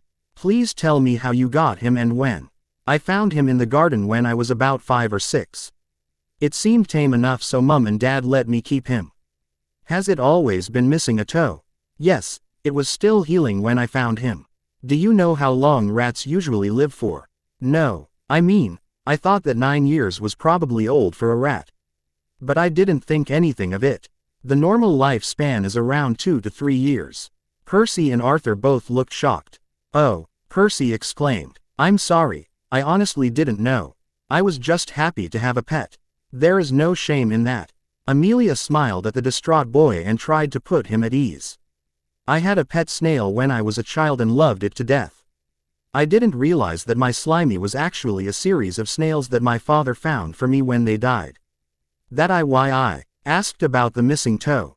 I cannot see either of your parents mutilating an animal just to keep you innocent about death. Neither can I. Mum hates even killing a chicken for food, so it wouldn't be like her to do that. And Dad always taught us to respect and care for animals. I can't see him hurting one at all. Percy said fervently. All right, why did you give the rat away? When I was made prefect, my parents bought me an owl. I knew that Fred and George wouldn't want him, and I thought that Ron would like to have a pet at school. Thank you for your help. Could you please go back to your chair outside and call your brother in? Amelia dismissed Percy. Ron came in and sat nervously. Dad, is this going to mean that you are taking me out of Hogwarts? You aren't going to send me to Aunt Muriel, are you? Just be honest and we will talk after. Arthur said sternly. Okay. Ron looked at Amelia. We have had Scabbers ever since I can remember. He was always Percy's pet. I didn't really want him, but a pet rat is better than no pet at all. He never did much, he just eats and sleeps. I never saw anything else really. All right, that answers anything I was going to ask. Amelia said. Thank you, and you may go and sit outside. Amelia, I take some of the blame here too. I should have been a bit suspicious about how long the rat lived. I should have known better. Arthur said sadly. I am not blaming you or your family. Amelia said with a smile. Why, Dawn? You sit with the boys while we finish this. She called Auror O'Dowd and Healer Whitecroft into the office. I need to find out who this is. Louis, be ready for anything. Jessica, I want you to reverse the change and monitor him. Ready? Amelia asked as she placed the uncaged rat on the floor. They nodded. Animus Revelio. Jessica intoned. They watched as the figure grew and changed. Sominous. Louis cast as the figure started to stir. They looked at the man lying on the floor. He looks vaguely familiar. Anyone have any ideas? No, I can check some of the old records. Louis suggested. Do that. You have 15 minutes. I have to be in front of the Wizengamot at 10 am. But throw him in interrogation room 1. I want to question him ASAP. Jessica, with me for the questioning please. FTER that I need you to check over the Weasley boys to make sure they haven't had anything happen to them. No problem. Jessica nodded. Walking into the interrogation room, Amelia was pleased to see the unknown man seated at the table with both movement restriction and magic inhibiting handcuffs. At Amelia's signal, Jessica woke the man. The man stirred and slowly looked around. Good morning. I am Amelia Bones, and you are? She said pleasantly. I'm Note Man said, with fear obvious on his face. All right, so I will just charge you now and you can answer under the influence of Veritaserum in the courtroom. Charge me? With what? What have I done? Being an illegal animagus for starters. Perhaps child endangerment. What do you think of the perversion of the minors of a pureblood house? No, you can't do that, he squealed. Then talk. Amelia snapped. My name is Peter Pettigrew. Chapter 11. Hermione's Choice. Harry Potter and the rights thereof never have been and never will be mine. Runs away sobbing. And a message to the fan fiction reading group at Warrigal Macca's. Wow, I didn't know I had fans like you. Thank you. And you had no idea that the lady at the next table, commenting on some of your thoughts, was the author. Some were right and others were way off. Wait and see which ones. Grin. This is a continuation of the same day in the last chapter. Amelia Bones KN. EU that her day had just gotten even longer. After she had finished questioning Peter Pettigrew, Amelia had all of the Weasleys present checked by Healer Whitecroft and was very thankful that they were found to be free of any contaminations. She then invited the Weasleys to watch the trial before Ron and Percy were taken back to school. As they were walking to the Wizengamot chamber, they encounter Harry and Hermione making their own way to the courtroom with Professor McGonagall. Hi Ron. Hi Percy. I am glad to see you are all right, Hermione said, smiling at Ron. We were all worried about you both. Harry said. Some of the older students explained what had happened and what it all meant. I'm fine, Ron said quietly. Nothing bad's happened, but we are going to see the trial. Harry has to be here for something else. Do you want to sit together? Professor McGonagall said I could be here to help Harry. Maybe you can too, Hermione asked shyly, seeing that Hermione was trying to offer an olive branch to Ron. Minerva said quickly, that would be a good idea. Mr. Percy Weasley, perhaps you could explain what is happening for the others. They may not understand everything otherwise. Yes, ma'am, Percy said quietly. He had been shaken to realize how easily he and his family had been taken in by that imposter. As they found seats, Percy started to explain in his best lecture voice. The Wizengamot is made up of 51 seats. That way there is always a two-faction majority. Harry, Hermione and Ron sat with long-suffering looks on their faces, obviously praying for the start of the trial. As the adults tried to hide their amusement, everyone stood silently as Albus Dumbledore walked into the chamber in his role of Chief Warlock. I hereby call this emergency session of the Wizengamot to order. Madam Bones, as you called this meeting, please state the agenda. He intoned formally. Thank you, Chief Warlock. I have several issues to raise today. I wish to begin with the trial of a man who was presumed to be dead. I am calling for the trial of the Ministry of Magic versus Peter Pettigrew. Hem. Excuse me, did you say that we are having a trial for a dead man? Delores Umbridge interrupted. Madam Umbridge is out of order. Clearing your throat is not an approved manner of asking to speak to the assemblage, and I, again, remind you that you are here as a sous RTESY to assist the minister and not as a member. You will remain silent, as will all non-members. Dumbledore said, frowning at the errant witch. Please continue, Madam Bones. Bring in the prisoner, Amelia ordered. Once Peter was confined to the prisoner's chair, she continued. As Mr. Pettigrew has been declared deceased, he is to be questioned under the influence of Veritasirum. Agreed, Dumbledore stated. Peter was quickly dosed with the potion and Amelia began the interrogation. What is your full name? Amelia asked. Peter Patrice Pettigrew, he replied in a monotone. Patrice, she asked with a suppressed smile. My mother wanted a daughter. Have you ever committed any crimes? Yes. This caused a stir among the crowd. What are the most serious crimes you have committed? I am an unregistered animagus. I know of 2 other unregistered animagi and have not reported them. I have stolen food and money from many people. I have killed and raped several people. I framed Sirius Black for the murder of James and Lily Potter and several muggles, and I betrayed James and Lily Potter to my lord Voldemort. There were several gasps and muffled screams at the final confession. How did you betray the Potters? I was the secret keeper to their location. I told my lord the secret and led him to the house. Harry was shaking with anger hearing that. There were too many people. Let it get through for him to try and leave the room, so Hermione, seeing his distress, did the only thing she could think of to calm him down. She hugged Harry and then held his hand tightly. Professor McGonagall saw this and smiled approvingly. Amelia continued the questioning. Were you aware that your actions could and probably would lead to the deaths of all 3 Potters? Yes, I wanted all of them dead. Harry and several witches and wizards jumped to their feet yelling. Order, order, any more outbursts and I will clear the court. Dumbledore shouted, pounding his gavel repeatedly. People sat quickly, as they did not want to miss anything here today. Mr. Pettigrew, why did you want the Potter family dead? Amelia asked. James always had anything he could have wanted. Good looks, the family that everyone envied. A best friend that he loved so much that he named Black Godfather to his brat rather than M.E. Money, I wanted that too but couldn't get it. Who would want me if you can have James Bloody Potter instead? So I got rid of him.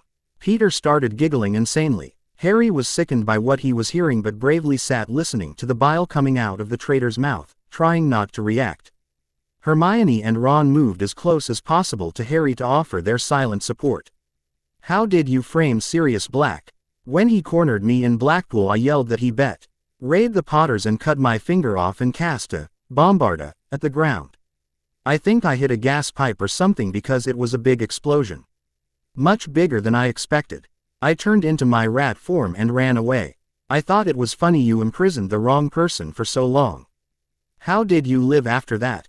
I found a family of wizards after a few days and one of their brats kept me as a pet.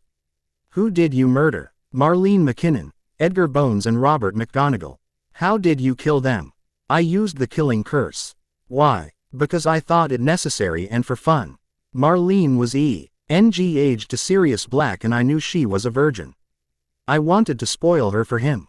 She was such a screamer. She would have been able to identify me, so I got rid of her. Bones, because he saw me when my mask fell off and I didn't want him to identify me, and McGonagall was because he was in the area and I knew who it would hurt most. Who are the other unregistered animagi that you know of? Amelia asked, needing to concentrate on anything else other than her brother's death. James Potter was a large stag. Sirius Black is a black dog that looks like a grim. I see. Lords and ladies of the Wizengamot. Do we need to hear any more? Or should we pass judgment now? Amelia asked, turning to the assorted members.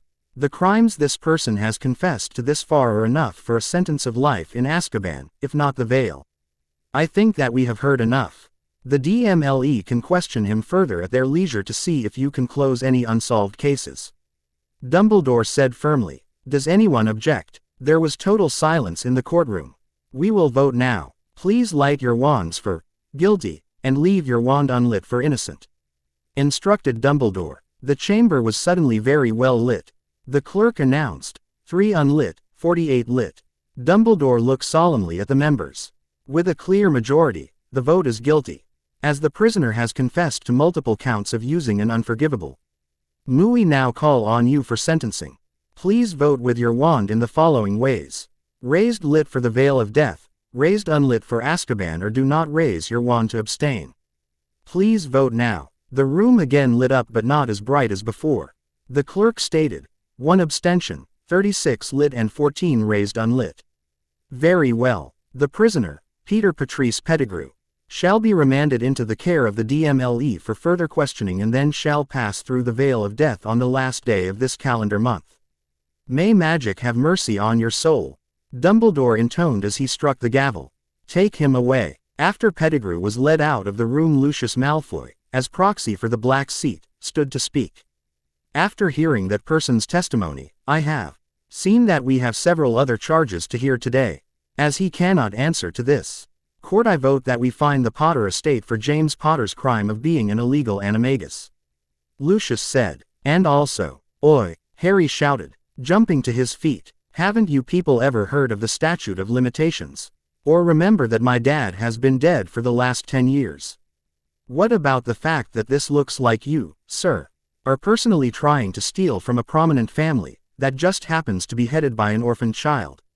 There were cries of support for Harry throughout the courtroom from members and audience equally. Order. Silence in the courtroom. Dumbledore thundered. In a softer, but still firm voice he continued. Potter, please try to refrain from any further such outbursts. Madam Bones, what is your view on this matter? Potter is correct that we cannot charge James Potter posthumously, especially when the evidence is hearsay. We can question Sirius Black personally about his animagus abilities later. Amelia said firmly. Whispers between the members were getting louder as she stated, I now call for the next case. The Ministry of Magic versus Sirius Black. As they were waiting for Sirius to be brought in, Ron turned to Harry and said, Harry, mate, I am so sorry. I didn't know any of that. And he slept in my bed. Just think, he could have hurt you and we wouldn't have known until it was too late, if ever. Ron was horrified at the thought. Harry just held out his hand and said, none of us did. If all of the adults were fooled, why should we be different? I know. I have been a prat lately. I'm sorry. You too, Hermione. I shouldn't have called you names.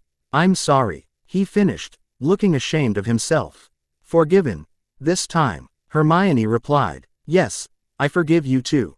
But if you do it again, all bets are off. Harry said sternly. He then laughed and pulled Ron into a hug. If you do, I might even sick the twins on you. You sue. LD count the freckles on Ron's nose with how pale he went from Harry's threat. Arthur and Minerva watched approvingly. They hoped that this may be a new start for the three friends. Ron, Arthur said quietly. This is the sort of change I was asking you to make. I won't be sending you to Aunt Muriel's, but I want to see you continue to try and improve. Professor, I would like to keep receiving Ron's progress reports. I have been very happy reading them. Certainly, Arthur. I think that I am even happier writing about the improvements I have been seeing. Minerva said with a smile as Ron sagged with relief. Sirius Black was having trouble believing that he was finally getting his day in court. After confronting Peter Pettigrew, he had no memory of anything. Until he woke up in Azkaban. He had always known that he did not deserve to be where he was, but after waiting for several months to even be questioned, he gave up hope of being given a trial. He knew that there had been too many catastrophes caused by his family to keep hoping that the system would be fair to him, just because of his last name. Guilt by association sucked. The day that he had been taken from his cell he had thought was to be his last. Until he had seen who was there to escort him to the ministry. Alistair, Mad Eye, Moody would never let a prisoner be mistreated no matter who or what they had done. Sirius may live to see another day. He was quietly taken to a cell in the detention block of the Ministry of Magic. It wasn't much, but Sirius thought it palatial compared to Azkaban. It had a proper bed with a warm blanket, a table with a slightly padded chair and, luxury of luxuries, a shower. All right, 4 showers a day might have been a little excessive, but it was so good to feel clean. He had been luck. Why to get a bucket of questionable water and a rag to wash with once a week before? He was fed real warm food 3 times a day rather than cold thin gruel once a day, and, most importantly, there were no dementors. Then after 12 days of sitting in the cell, it was finally time. This day is TBC. Chapter 12, Hermione's Choice. Here we are. Sirius is finally in the courtroom. Nothing recognizable ever belongs to me. Sirius Black was led into the Wizengamot chamber and placed in the defendant's chair. The magical chains wrapped around him and prevented him from looking around very much. Amelia Bones started the proceedings. Sirius Black, you are facing the following charges. After having the charges read and hearing the evidence from Peter's trial and a short deliberation, it was time for judgment. Sirius sat as straight as he could while being chained in his chair and prepared to face his doom. Therefore we, the Wizengamot, find you not guilty of any of the charges against you. Albus Dumbledore solemnly stated, and Sirius sagged with relief. You are free to wait. We still have the charge of him being an unregistered animagus. Amelia didn't add that one. Cornelius Fudge shouted desperately. Very well. On the charge of being an unregistered animagus, how do you plead? Dumbledore asked resignedly. Not guilty. Sirius replied calmly. What, are you an animagus? Fudge asked, puzzled. Sure am, Sirius said happily. But we checked the registry and your name was not on it. Fudge spluttered petulantly. No, it wouldn't have been on the British registry. Then you are guilty. Fudge crowed. No, I registered elsewhere, Sirius said smugly. Then you are still guilty of not registering appropriately. Fudge shouted triumphantly. Incorrect, Sirius shouted back. In a milder tone he continued. I don't know if they have been changed since I was in Azkaban, but according to the rules and laws surrounding animagus registration at the time I registered, and I quote, if a person attains complete animagus transformation before the attainment of age of majority, they may, at attainment, register with any ICW-recognized Ministry of Magic of that person's choice. T.S. must be done within 1 calendar month of the person's attainment of majority. I was 15 when I first successfully transformed. Sirius finished smugly. That can't be right. He's lying. Many people cried out. There was a sudden rush to look at law books that had been gathering dust in desks, including one that had been used to prop up the wonky leg of a desk, as everyone wanted to check for themselves the validity of the law. The court scribe read for several minutes and then nodded to Dumbledore, handing him an open book. Witches and Wizards of the Wizengamot. Mr. Black has correctly stated the law. If he can prove his registration, from any country, he will be not guilty of the charges. Can you offer the court any proof of your alleged registration? Dumbledore asked. As I have not been given access to my personal files that had been in my home when I was arrested, which were then confiscated along with everything else I then owned, I cannot. Sirius started to say, you see, he is guilty in trying to stall us.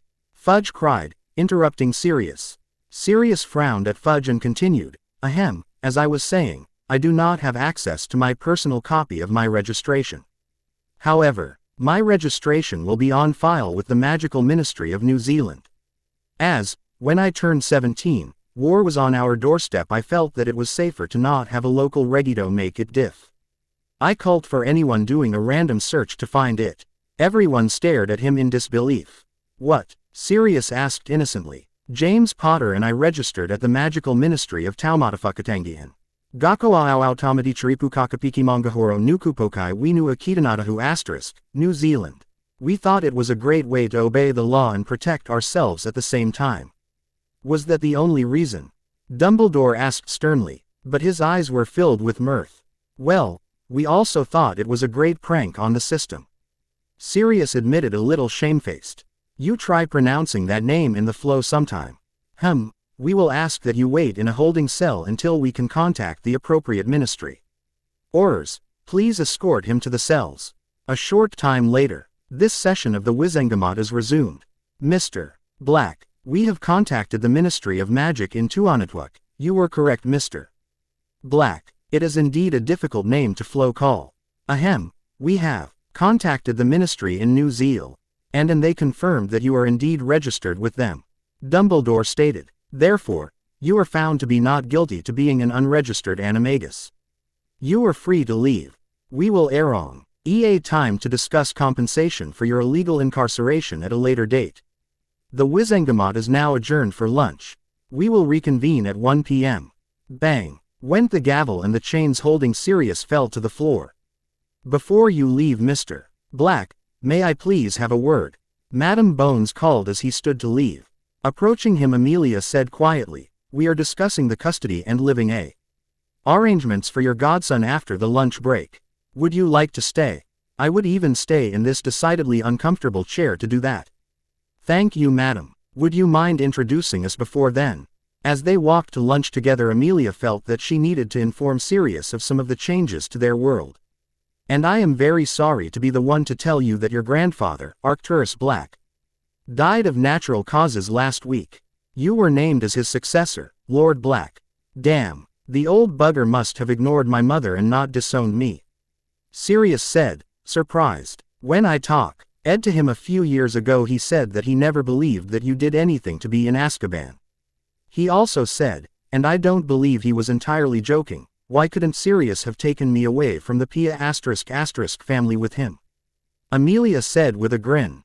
That doesn't entirely surprise me. Sirius chuckled. After I left home, Arcturus often talked to Lord Potter about me. And Charles Potter said grandfather often asked if the Potters had another spare bedroom. He really wasn't happy with the way the family was heading. He had taught us that the family may have been dark, but there were ill standards of behavior and lines that shouldn't be crossed.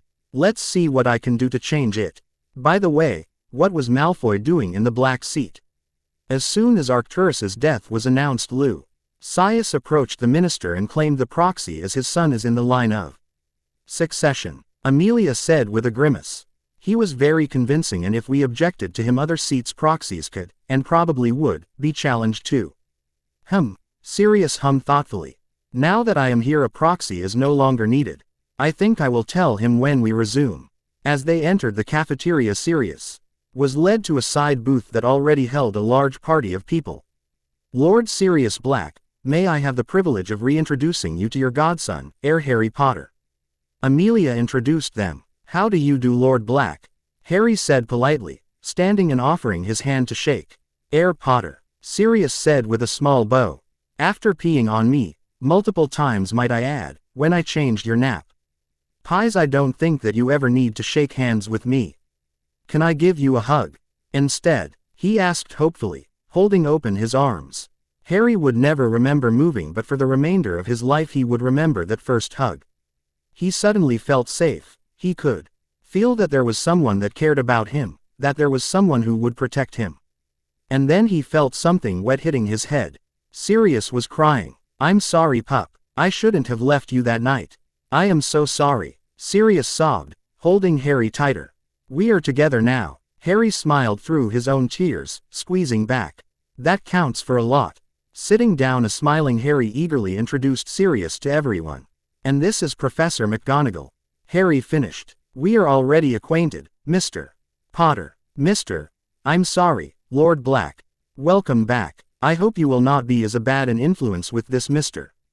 Potter as you were with the last. Minerva said with a sad smile.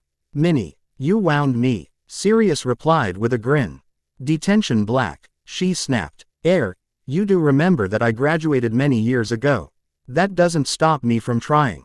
She smiled wryly. You still hold the record for NTIONS, but there are a pair of twins that may soon overtake you there. Arthur winced. As they ordered their lunches, the others tried to become unobtrusive as Sirius and Harry got reacquainted. And as your godfather, you were meant to come and live with me. That offer stands if you want it. Sirius said quietly. You would really want me to live with you? Harry asked hopefully. I really want you to live with me, Sirius assured Harry. He then explained. I do have some healing to do, mentally and physically, to recover from what has happened. But by Christmas I should be well enough to look after you properly. That sounds great. Do you have a house? Or are we going to look for something together? Harry asked hopefully. I do have a house, but I really don't want to live there. We see. And look for something together if you would like to. I would need your help to find something good. That sounds great. But how will I help choose if I am at school? Mr. Potter, I can authorize you leaving with your guardian on a weekend if you need to. Minerva said softly. Yes please, Harry pleaded. But first, we need to get me authorized as your guardian. Sirius said, standing up as a chime sounded.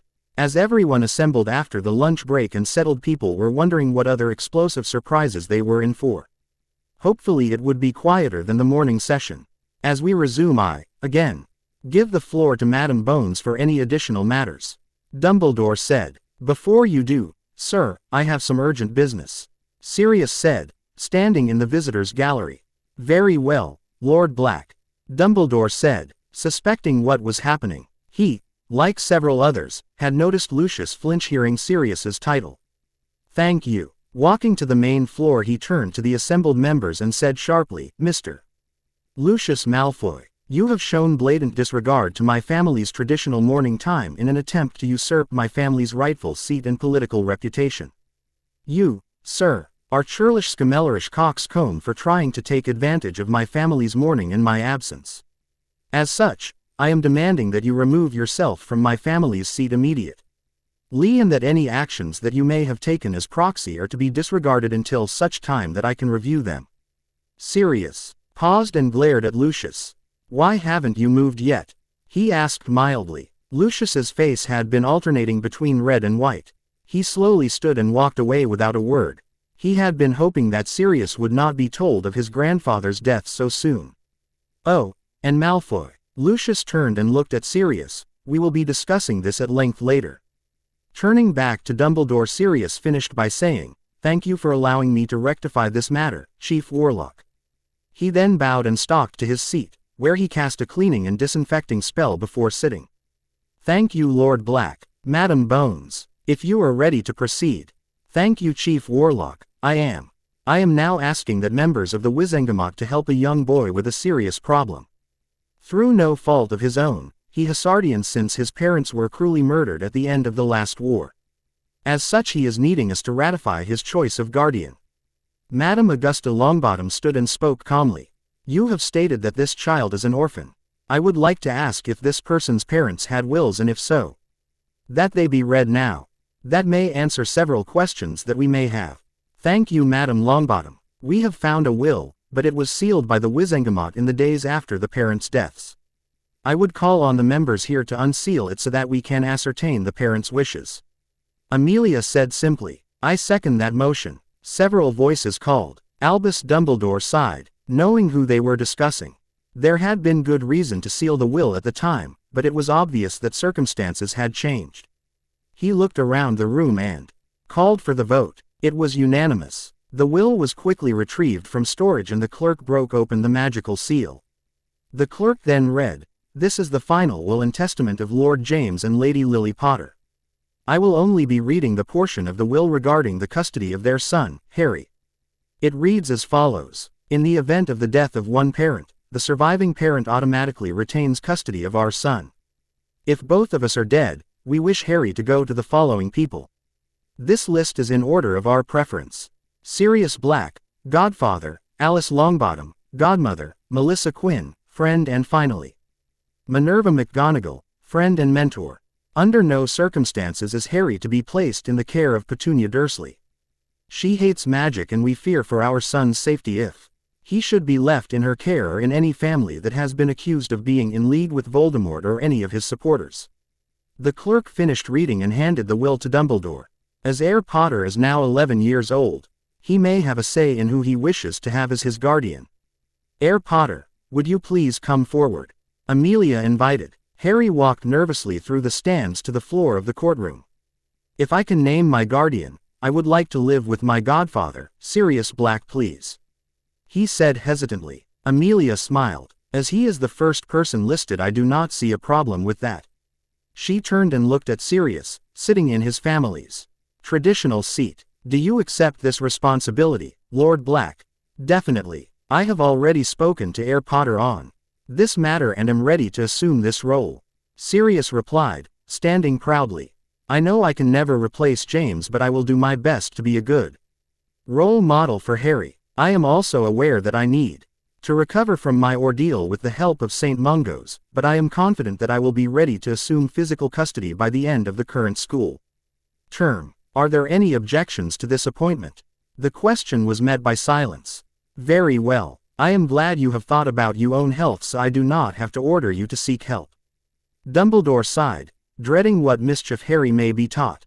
Congratulations to you both. You are now guardian and ward. The gavel was brought down for the final time that day. Yes, that is a real place. Sorry if I misspelt it. Pain in the A, ahem, Dunky Bottom.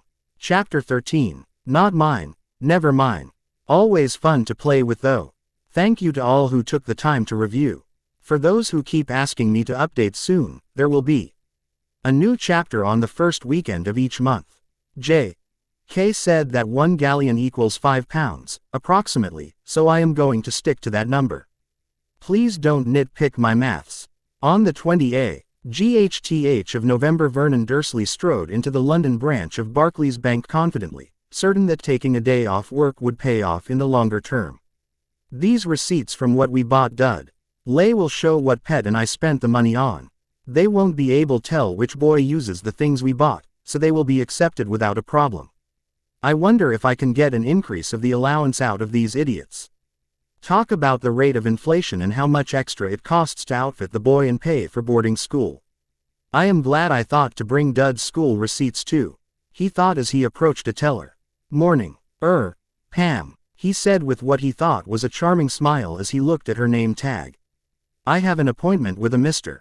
D. Claw, please. The name is Dursley, he said as he handed over the letter they had received earlier that month. Looking at the man, who had the appearance of a constipated walrus, and quickly reading the letter, the teller gave a polite smile and said, Thank you, sir. Please be seated by the red door with the dragon picture and case manager Claw will see you shortly. She thought to herself, oh boy.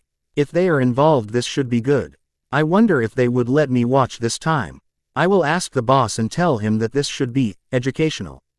I could even call it training. To deal with them, she finished the thought with a small giggle, hurrying to ask her supervisor. After a short wait, Vernon found himself being led into an opulently appointed office with a large mirror behind the desk. Vernon shook hands with a tall, handsome man wearing a suit that, in his estimate, would have cost a month of Vernon's wages. Ah, Mr. Dursley. I am Mr. Claw, account manager for the Potter estate. Thank you for responding so promptly. Please be seated. Do you have the receipts that we asked for? Daggerclaw asked in a friendly manner. Here you are, all 10 years' worth. Vernon smiled as he handed over the folder. As Daggerclaw started reading, Vernon continued. Also, I wanted to ask if it would be possible to raise the amount we get. You see, it is getting more and more expensive to feed and clothe him properly, and even though the boy has gone to boarding school, well, you can see from these papers that it is quite an expense to outfit a boy properly these days. We can discuss that shortly. Daggerclaw replied, seemingly distracted. Vernon sat back, smirking, thinking that things were looking up for him. After reading through the papers that Vernon had given him and thinking about the answers to the questions he had asked as he read, Daggerclaw gently placed the papers on his desk and looked Vernon squarely in the face. "Mr. Dursley, do you think I am stupid?" Daggerclaw asked sternly. "No, Vernon trailed off, shocked that he had been caught out so easily. "Do you think that I cannot tell that you have sat there and continually lied to me?" he said in a soft but dangerous voice. "Now see here," Vernon spluttered. "You can't. Be silent," Daggerclaw shouted, dropping his glamour charm. Vernon jumped to his feet, seeing that his host was no longer human. "You're one of those freaks. This was just a trick. You and that brat are trying to ruin me. Actually, we were only trying to ascertain where the money you were given in good faith for the care of Mr. Potter has been spent. When I sent the letter to you, I was not going to look much further than the receipts. But you lying to me has me looking deeper and I am not liking what I am seeing. Just so you know, I already knew many of the answers to my questions already. For example, you have complained about how much it cost you to send a child to boarding school. I happen to know that young Mr. Potter parents paid his school fees shortly after his birth and that Mr. Potter purchased all of his school supplies himself. With what? I didn't give him the money to do it," Vernon asked belligerently. "With the help of a student fund. You don't need further details," Daggerclaw answered calmly. But Vernon was less used to being told no than his son was. "No, that is none of your concern. Now be silent. You claim that you had Mr. Potter's uniform made by a tailor. This receipt lists 4 pairs of orange knickerbockers, 2 maroon tailcoats and a straw boater hat with orange and maroon trim were personally fitted. Is that correct?" Yes," Vernon gulped nervously. "What school has such a dreadful color?" Bli Law asked curiously. "It definitely isn't Hogwarts. It has gray trousers and jumpers, white shirts and black robes and ties with the school crest." Vernon was at a loss for words. "We will leave that for now. We will now talk about child labor.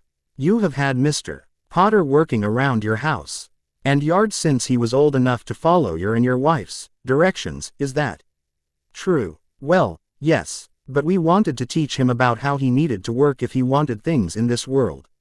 You know how boys are, always wanting things." Vernon nervously chuckled. "I see. And your son, what about Dutters?" Vernon asked, confused. "Did you make him work for his things, as you put it?" Daggerclaw asked in a deceptively calm voice. "No, I didn't think he needed it like the boy, I mean, Harry." Vernon hastily corrected himself. "No, Daggerclaw pretended to look over some papers, taking several deep breaths so that he didn't take the moron's head off in anger.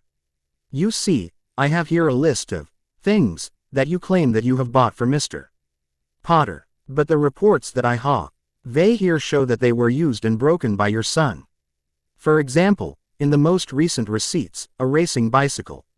It was ridden once and broken when a collision occurred between your son and an elderly pedestrian neighbor. Or the remote-controlled airplane that was crashed into a car windscreen at a nearby park. Mr. Potter was reported to be on the roof of your house, cleaning the gutters at the time. Do you see where I am going with this?" Vernon sat silently but broke out in a sweat. "I also have here reports of you and your wife working Mr. Potter to the point of child slavery. I will base my thoughts on your expectations of a child working around the house and yard by what chores you give your son. Please list them." "Dudley doesn't do any," Vernon said softly. The magnitude of Tr. Obel was sinking into his head and he was dreading the outcome of their behavior. "We didn't think that he needed to do anything because he is our son. We actually want him. And the reason for you overworking Mr. Potter, we never wanted him, we were never asked. He was just dumped on us with only a note saying his parents were dead and that he had to live with us for our safety." Vernon snapped angrily. "Very well, let's discuss the particulars." After several hours Daggerclaw had had enough. "After considering everything we have discussed I have made my decision. Even though he was too young, by law, to be working I am going to apply the standard junior minimum wage to the hours that Mr. Potter worked in your home. We have agreed that it averaged out to 30 hours of labor per week. From his 5th to his 11th birthdays. That comes to 6,000. £240 per year, total for the 6 years being £37,500. I am being generous here in not looking any closer, so do not object. This can get worse for you if I choose to make it so. In addition to this, you have been receiving £2,500 annually for Mr. Potter's care. That totals to an additional £23,750 to date, which, by the way, you did not declare to the tax office. The total before we take out food and basic care is £61,250. This is before I add in interest. Vernon slumped in his chair, nearly fainting. He knew he didn't have even a tenth of that in his savings at the moment. Taking into account the food and care that you provided, I am willing to deduct £3,000 from what you will need to repay Mr. Potter. While we are talking of repayments, you recently remortgaged your house. It was valued at £58,000 and you borrowed £50,000 against it. Unfortunately, that means that its sale will not cover your debt. After fees, interest and other bank charges, you will still owe the bank an additional £7,000 for the mortgage. How do you know that? Vernon asked, amazed at the amount of information this being had. You obtained your loan and do your banking through Barclays, Mr. Dursley. The information is all here, I just had to look. I see, Vernon said, dejected. They know where every penny he had was. You and your wife will have to repay what is owed in the timeliest fashion possible. It is my decision that you will both be taken into Gringotts custody and work in our tunnels until your debt is repaid. A team are collecting your wife as we speak. That shouldn't be too bad, Vernon thought. Minors earn a decent wage, we should be out within a year or two. Perhaps with some savings, to start a new life away from little whinging. Then another thought hit him. Wait, what about my son? Vernon said desperately. What is going to happen to him? We are not entirely unfeeling. Our son was the product of your and your wife's abuse and mismanagement and, as such, will not be punished. His education and a small living stipend will be paid as a loan from the Potter Trust on the understanding that Dudley will have to repay it once he begins gainful employment. It will not be to the amount that you currently lavish on him, but, if used carefully, the stipend will be sufficient to his needs. I will have a representative talk with the boy and check that the school he is attending suitable for his future prospects. He will be made a ward of the state and placed in foster care during his term holidays. Why can't he go to my sister Marge? Vernon asked. She is facing financial problems of her own and will possibly be unavailable to look after Dudley. We thought that this offer would be better for your son than for him to become settled with her and then uprooting him from her care to place the boy in the foster system with no resources to his name. This was a generosity that Vernon had not expected. Thank you, was softly, but sincerely said. Having sat in the hidden room behind the mirror with her boss for the whole interview, Pamela was shaken by what she had seen. That was unlike anything she had ever experienced before. Now that you have seen them in action, is there anything you would like to say? Mr. Carleon asked gently. Most employees were curious about them and were often shocked after seeing them in action.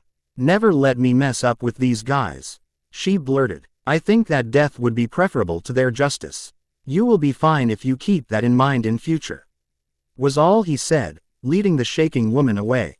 Meanwhile, on Privet Drive, Petunia Dursley was having a good day. Vernon was dealing with the bank and hopefully would be getting more money for them to spend on their son. And looking out the window, she knew that Mrs. Number 7 would be the talk of the neighborhood today, as there had been a strange man staying at her house for the last few nights while her husband was away. Perhaps I should have her over for tea today, she thought as she tidied the house. Always good to get the gossip, I mean facts, from the source. Her mundane day was interrupted by the arrival of several police cars. All stopped outside number 4. She trembled with dread. Answering the knock on her door, she shrieked at the sight of the uniformed police officers. Oh, please tell me that no one is dead. Not my little Duddy Dums. Petunia wailed. The officers looked at each other in resignation. It was going to be one of those ones. Are you Mrs. Petunia Dursley? The female officer asked politely. Yes. Oh no. If it's not Dudley, then, oh Vernon, Petunia cried, bursting into tears. Ahem. No, madam, we are not here to give you that sort of news. It was people like this that made her wonder why she became a police officer in the first place. Mentally groaning, Constable Rose Tyler began her memorized speech. Petunia Dursley, you are under arrest. Petunia was only dimly aware of the policewoman speaking but came back to her senses when she felt cold metal circling her wrist. No, she screamed as she wrenched her arm free and hit Constable Tyler in the face. Petunia to the ground and handcuffed while she was screaming how that the police couldn't do this to her. Apparently, they could. In addition to the Charges read to you, we will be adding resisting arrest and assaulting a police officer. Constable Tyler snapped as Petunia was escorted to the waiting police van and placed in the back.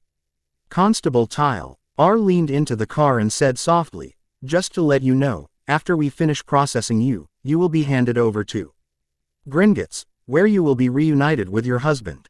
Enjoy your ride, Petunia. Ia had to sit there as the police entered her house and came out carrying boxes of papers. She had to sit in handcuffs and suffer under the invisible stares of her neighbors. How would she ever show her face on Privet Drive again? Even if this was just a mistake. But Petunia knew that it was no mistake. They were doomed. An older policeman called from the door.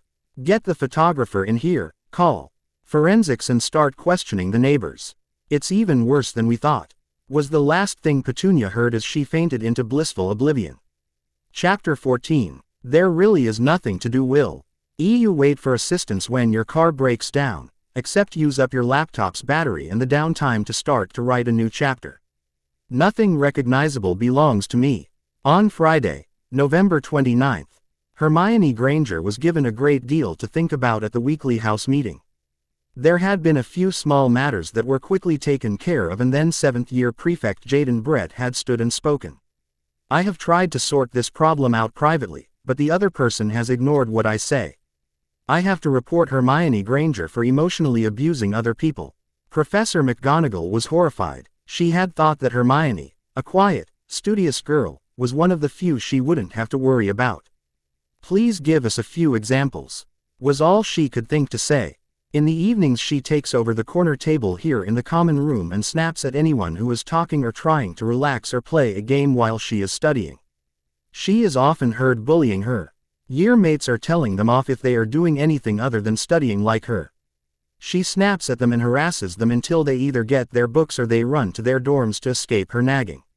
She has tried to present many of us, including upper year students, with study schedules that leave no time for anything other than school work. Jaden took a deep breath and continued. Several prefects have tried to talk to her and explain what a work-life balance is and encourage her to relax and be a child. She brushed us off and said that this is how her family does things and she wouldn't change her habits just because her parents are not here. Several others have asked her to take her studying to her dorm room after curfew if she cannot concentrate in the common room, but she refuses. He finished and sat. Miss Granger, what do you have to say about this? Professor McGonagall asked solemnly. I didn't realize that people saw my behavior as being as bad as that. I was trying to help people, not bully them, Hermione replied, nearly hyperventilating.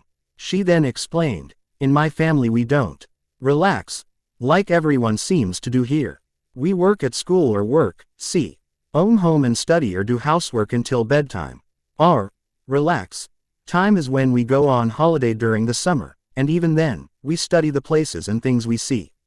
My parents expect me to get top marks like they did at school and don't like me when I don't. I have tried to do my work in my dorm, but we don't have desks and it is hard to write on my bed, and my roommates complain if I ask them to be quiet or if I have the lamp on too long. I have been doing my work in the library, but when I have to come back for curfew I need to finish what I have been doing. I just don't understand why others don't work like I do, and I want to help the others to improve and get good marks too.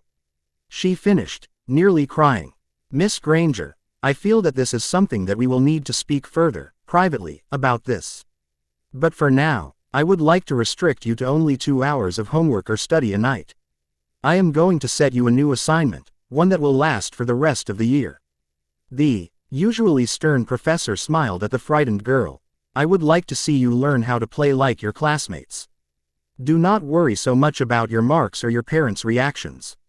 I have been PPY to have seen some improvements in your class behavior, and I am sure that we can work this out too. Professor, Harry asked, maybe you could also restrict Hermione from the amount she is allowed to help the other students too. I have been a bit worried that some people seem to take advantage of Hermione's hard work. Here Harry glanced at Lavender and Ron, who looked down guiltily. I will look into the matter, Mr. Potter. In the meantime, I would like you and the other first years to help Miss Granger learn how to be a 12-years-old child. Yes, Professor. The first years chorused. On the 1st of December, Harry Potter received a letter from Gringotts Bank. Harry opened it eagerly and read, Dear Heir Potter, we are writing to inform you that we have questioned your previous guardians, Petunia and Vernon Dursley, regarding the usage of the stipend that they had been provided for your care. We have found that they have misspent the monies provided to them and are now in our custody, repaying what is owed to you, 11,650 galleons, 14 sickles and 3 nuts, plus compounding interest. They will be laboring in our tunnels at the rate of F3 sickles per working hour, minus the lodging fee of 1 galleon per day. They will be released upon their successful repayment of all monies owed. They are also facing criminal charges by the Muggle police in regard to their treatment of you on their release. This will be handled as quietly as possible, and they may face further punishment from the Muggle law in the future. I will keep you appraised as to the situation. In regards to their son, Dudley, he has been found to be innocent of his parents' wrongdoing and, as such, has been awarded a stipend loan from your estate to fund his schooling and living expenses. This will be repaid through garnishing his wages once he achieves paid employment. Any contact between yourself and your cousin is recommended to be, initially, through this institution in the interests of both parties. Hoping that this meets your approval, yours in banking, Account Manager Daggerclaw. Harry folded the letter with a contented smile on his face. What's got you so happy? Neville asked him. How long do you think that it would take someone to pay back 11,000 galleons at 3 sickles an hour? Harry asked. If it's for the goblins, forever. Neville grinned. I almost feel sorry for my former relatives. Harry smirked. Almost. During yet another staff meeting, the professors were talking about how to continue implementing the new programs throughout the school. Many of them would not be ready until the new term, but were hopeful that they would be a way to further integrate all of the students and keep them from leading an exodus from their world. They had approached several parents, asking them to open their homes to the students in both worlds and show them how things were done. They were being taken to middle-class homes in both worlds and allowed to stay for the day, learning, as the saying goes, how the other half lived, in a hands-on way. There was also talk about creating a house that combined the best of both magical and Muggle technologies. The theory was that it would be a compromise between the worlds that sounded equally thrilling and terrifying to the older generation. Does anyone have anything new to report? Albus Dumbledore asked mildly. Several of my Hufflepuffs have asked if they can have some of the subjects that they would have learnt in the Muggle world taught here. Several were wanting to go on to further students, and a pureblood student also made the observation that if all magicals learnt these things, it would help them blend in with the Muggles if they want to. I was rather surprised to realize how much the suggested subjects could help in the magical classes as well. Pomona Sprout said, what classes do they want and what do they learn in it? Dumbledore asked curiously. Pomona explained what the students had suggested and looked to Dumbledore for approval. Does anyone have an objection to any of this? No. We can look into getting teachers for those subjects and aim to start in the new year. They should not be too hard to find. Dumbledore said. We can announce that we are trying to help students to study both educations during the week. Perhaps we can tell the students tomorrow and ask them to return here after Christmas and try the new classes we will be teaching here. Minerva McGonagall said. We also need to announce the first Family Day that is coming up. Very well, I will do that tomorrow. On to a new subject. We have been offered the opportunity for the students to find out if they have a magical ancestor and possibly an inheritance. The Goblins of Gringotts have generously offered to perform the heritage test on all students at no charge. There was also a suggestion about explaining their financial services at the same time. Does anyone have an objection to this? What do the Goblins want out of this?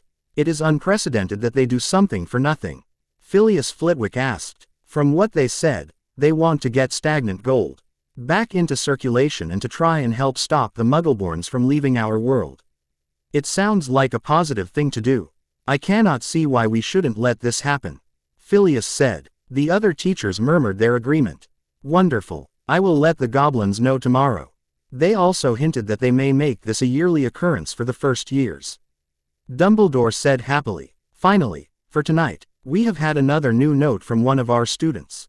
Dumbledore said seriously. It reads, I am the eldest of 4 children and I have been told that I am the only one who is magical.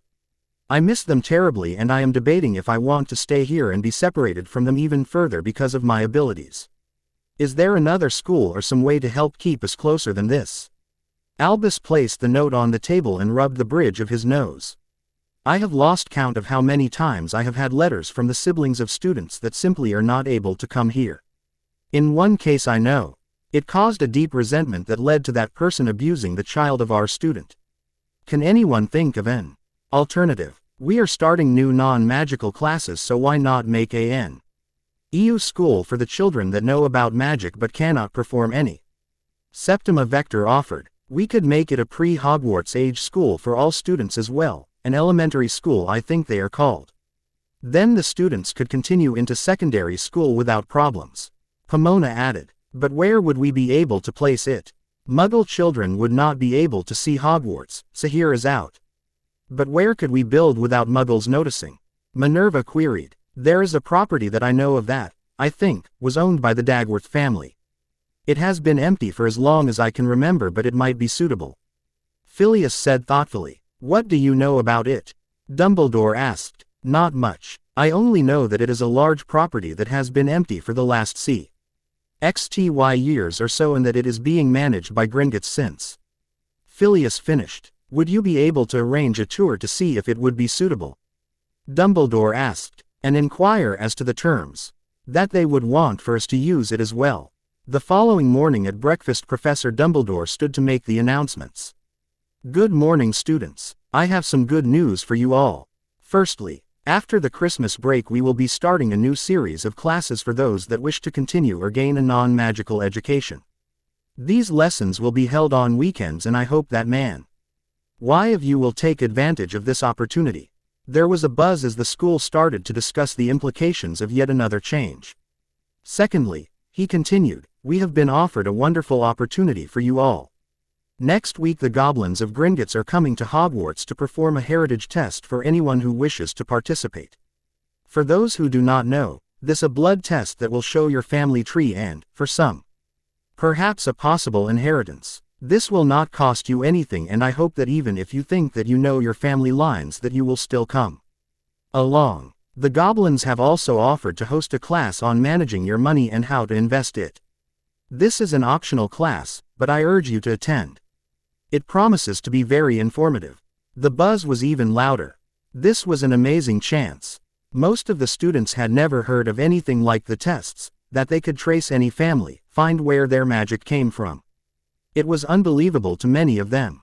Thank you for listening and have a good day students. After classes had finished that day, Sirius and Minerva went to inspect the empty property he had remembered. Landing beside the front doors, they used their wands to light their way. Minerva and Sirius had just started looking around when Sirius suddenly stopped and peered around curiously. What is it? Minerva asked curiously. Can't you feel it? This place has wards, he exclaimed excitedly. What? They are still active, but it's been standing empty for so many years. They are almost gone but they are still trying to protect the area. And look at the door. The double-arched door which had a faint carving on each side. Carvings that were becoming more pronounced the longer the pair of magicals stood there. 2 griffins facing each other became clear and slowly started to move. They are feeding off the excess magic from our spells, Sirius said excitedly. I think that this just might be the perfect place for the school. Minerva smiled. As Minerva and Sirius stood there, the door carvings started moving more freely and looked at them. It felt to the humans that they were being analyzed. Who seeks entry beyond our portal? The left griffin intoned formally. I am Professor Minerva McGonagall and this is Professor Sirius Flitwick. We are both from Hogwarts School of Witchcraft and Wizardry. Ah, Hogwarts. And what is your purpose here? The right griffin asked. We are searching for a place to open a new school for the non-magical family of our students. We had hoped that this could be an appropriate place. Minerva answered. The original purpose of this house was as a school to teach those Hogwarts students that did not know how to read or write. The right Griffin said, we would be glad to have students here again, even if they are mundane. The left Griffin followed. You may enter and see if this building is suitable for your needs. They said in unison as the doors creaked open. Thank you, Minerva said politely. They entered and lamps lit as they walked. Soon the whole first floor was lit and ready to be inspected. The building was set out over a central building with 2 wings, all 3 floors high. The entry hall was spacious and had several doors. Leading off it, one led into a larger hall that could easily hold several hundred people. This would be a fantastic great hall. Let's go and look at the rooms we can hold classes in. My Lady McGonagall, a voice called. I know that voice, Phileas said, puzzled, looking for the source. My lady, it is I, Sir Cadogan. A portrait called from high on the wall. Oh Merlin, it would have to be him. Minerva quietly groaned. In a louder voice she replied, Good evening, Sir Knight. I believe that I may be able to offer some assistance. During my youth, like many of my contemporaries, I attended this place for several delightful years. As such my portrait hangs here, my youthful place of learning, as walls of Hogwarts. Mayhap I can guide you to your destinations. Thank you, Sir Cadogan. That would be very helpful. Could you please tell me about the history of this place? Very well. This was opened as a school for the illiterate before schooling became common. It taught the potential Hogwarts students what they needed to know before they started their magical lessons. This began shortly after Hogwarts was opened. It was found that even amongst the gentry there were few that had the literate knowledge to begin their magical education. This continued until the early 1800s when the Minister of Magic of the time saw the beginnings of universal literacy on our beloved island and closed the school as the minister felt that this school was redundant. The building and lands were sold and repurposed as a home. Now, let us continue with your valiant endeavor. Where do you wish to inspect? We would like to see the former classrooms and then the dormitories. Possibly followed by the kitchen. Minerva said quickly. This way then, my lady.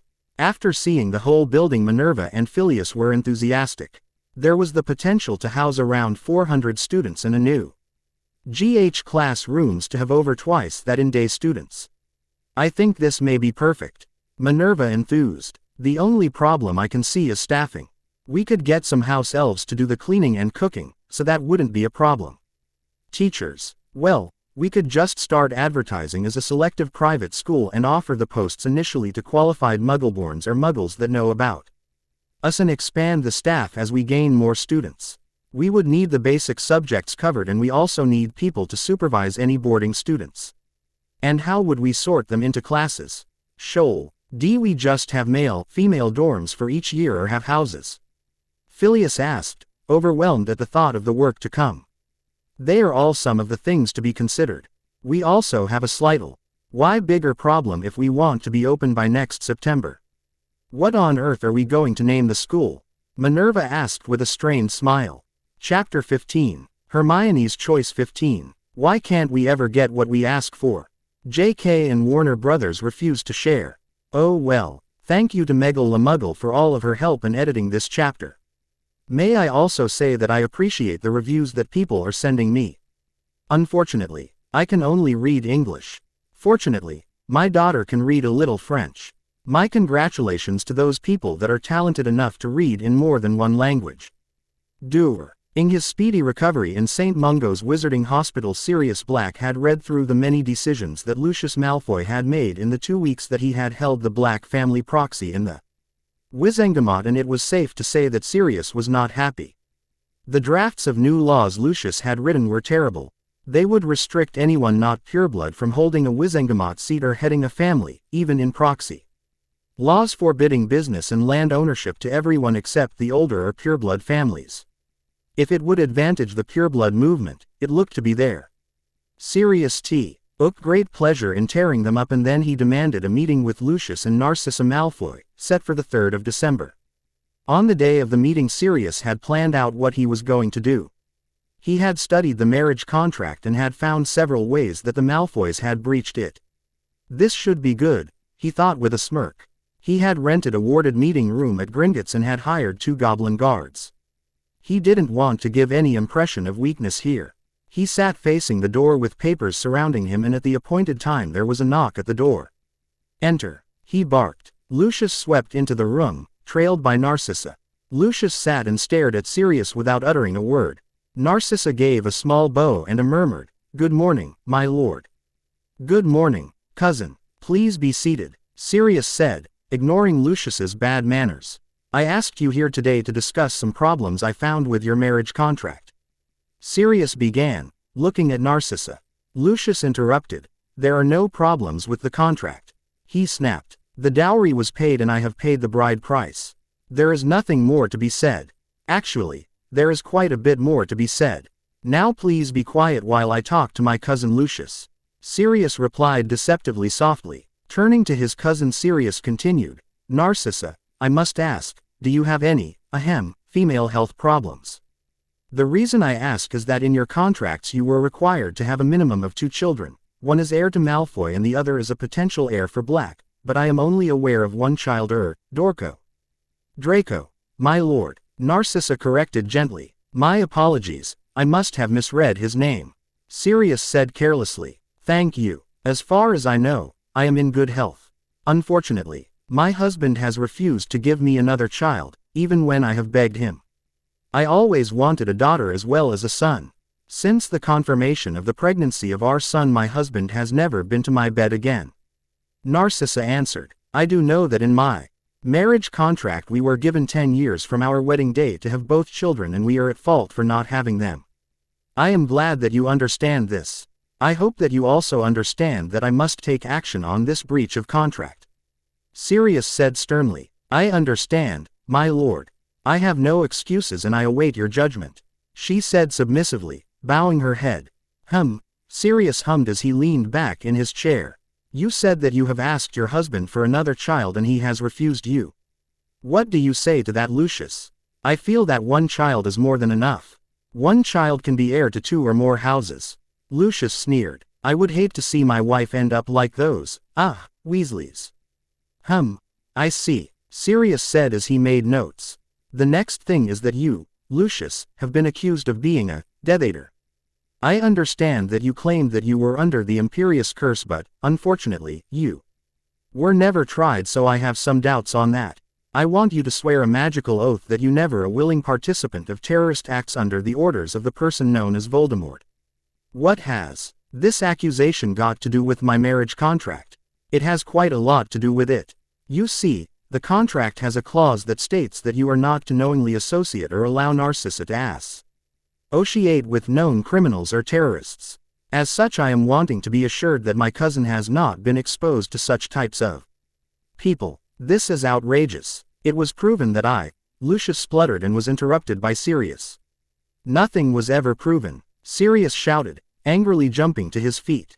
He sat down, took deep breath and continued in a softer voice. "It was only your word that you were cursed.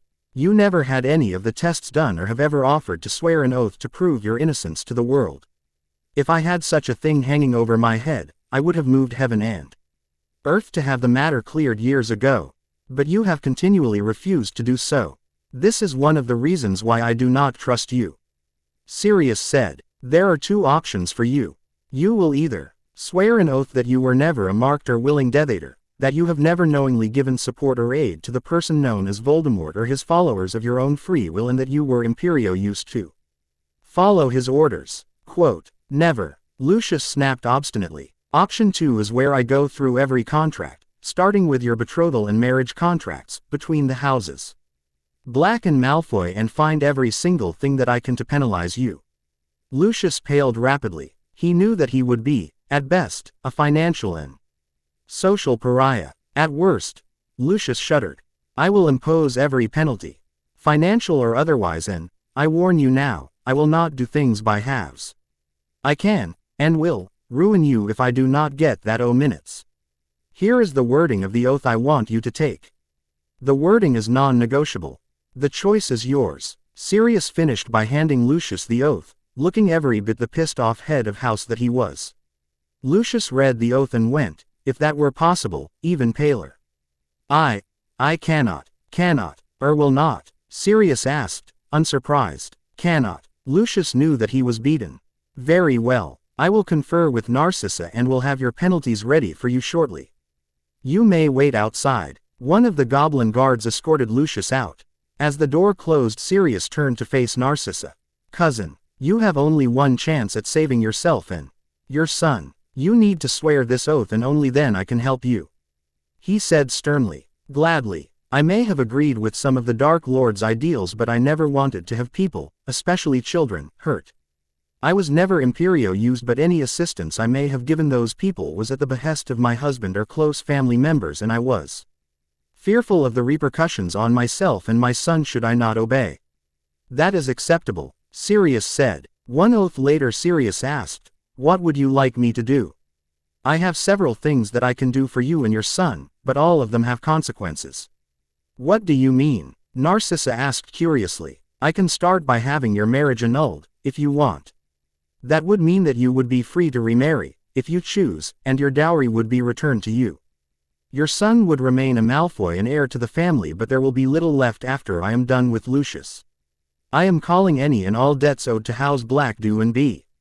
Between the dowry and what your husband owes, it will nearly ruin him. You can retain custody of Draco if you want to. I would like that. If I can get Draco away from his father, I might be able to help him to improve his attitude and chances in life. Also, I think that it would be best for me to become a Black again. But, she hesitated. Yes, wouldn't my dowry be returned to my father?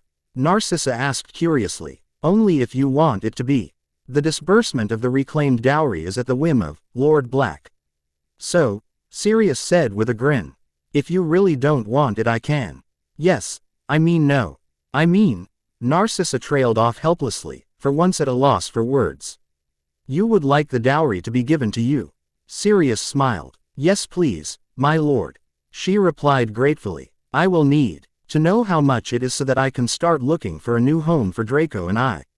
The manor was a part of your dowry, so you don't have to worry about finding a new home, but you may wish to have come through the house and remove any questionable items. If you can tell them, honestly, that you were unaware of any dark items, you will not be charged for owning them. Also, I recommend you have Aurors present when you tell Lucy to get out of your house. I see the wisdom of that. I will contact them as soon as we are finished here. You will also be receiving the 50,000 galleons and business interests that were part of your dowry, and I will authorize a monthly stipend to help with living expenses. You are being more than generous, my lord, and I thank you for that. But I must ask, what do you want in return? A Slytherin response. Actually, I want a few things. For you and Draco to be happy is my hope for you both to achieve your ambitions and goals in life would be nice for you both. But most importantly, I want you to teach your son how not to be like his father. I think that this is something that we can be in agreement about. A relieved mother said. Now, what are we going to do with Lucius? Any ideas? Sirius asked. Hit him where it hurts him the most, Narcissa smirked. His vault balance and public image. Sirius's grin turned feral. At the same time, at Hogwarts, there was an air of excitement as the students awaited the arrival of the goblins. Classes had been cancelled for the day and the students were taken by their houses to classrooms to await their tests. Many of the students were speculating on what the tests would show, some of them quite vocally. Of course, I already know what the test is going to say, Draco Malfoy said smugly. I know that I am the heir to the houses Malfoy and Black. That might only be partly true. Theodore Nott said, interrupting Draco. Haven't you seen what Potter's been wearing on his right hand? What? He has a new ring. My father told me that the head of Black is Potter's godfather, so I wouldn't be surprised if Potter is the Black heir. But, it was promised to me. Drac whined. Father always said. He was interrupted again by a man walking into the room. Your father has no say in the succession matters of another house, Mr. Malfoy. Didn't his last sanction teach him, anything? The stranger asked, amused. Who are you to talk to me like that? Draco demanded. You are obviously a Muggleborn who. I am someone who thinks that you should never judge by appearances, the man said, dropping his glamour. I had thought that you would be more at ease and polite if you thought you were being tested by a human. I can see that I was wrong, he snarled. Smoothwick was pleased to see that he had managed to shock them all into silence. Please be seated at the desks, Smoothwick ordered. As the students quickly settled in their seats, he explained. I will be calling you by name and you will come up to the desk. I will prick your finger and destroy the needle in your sight.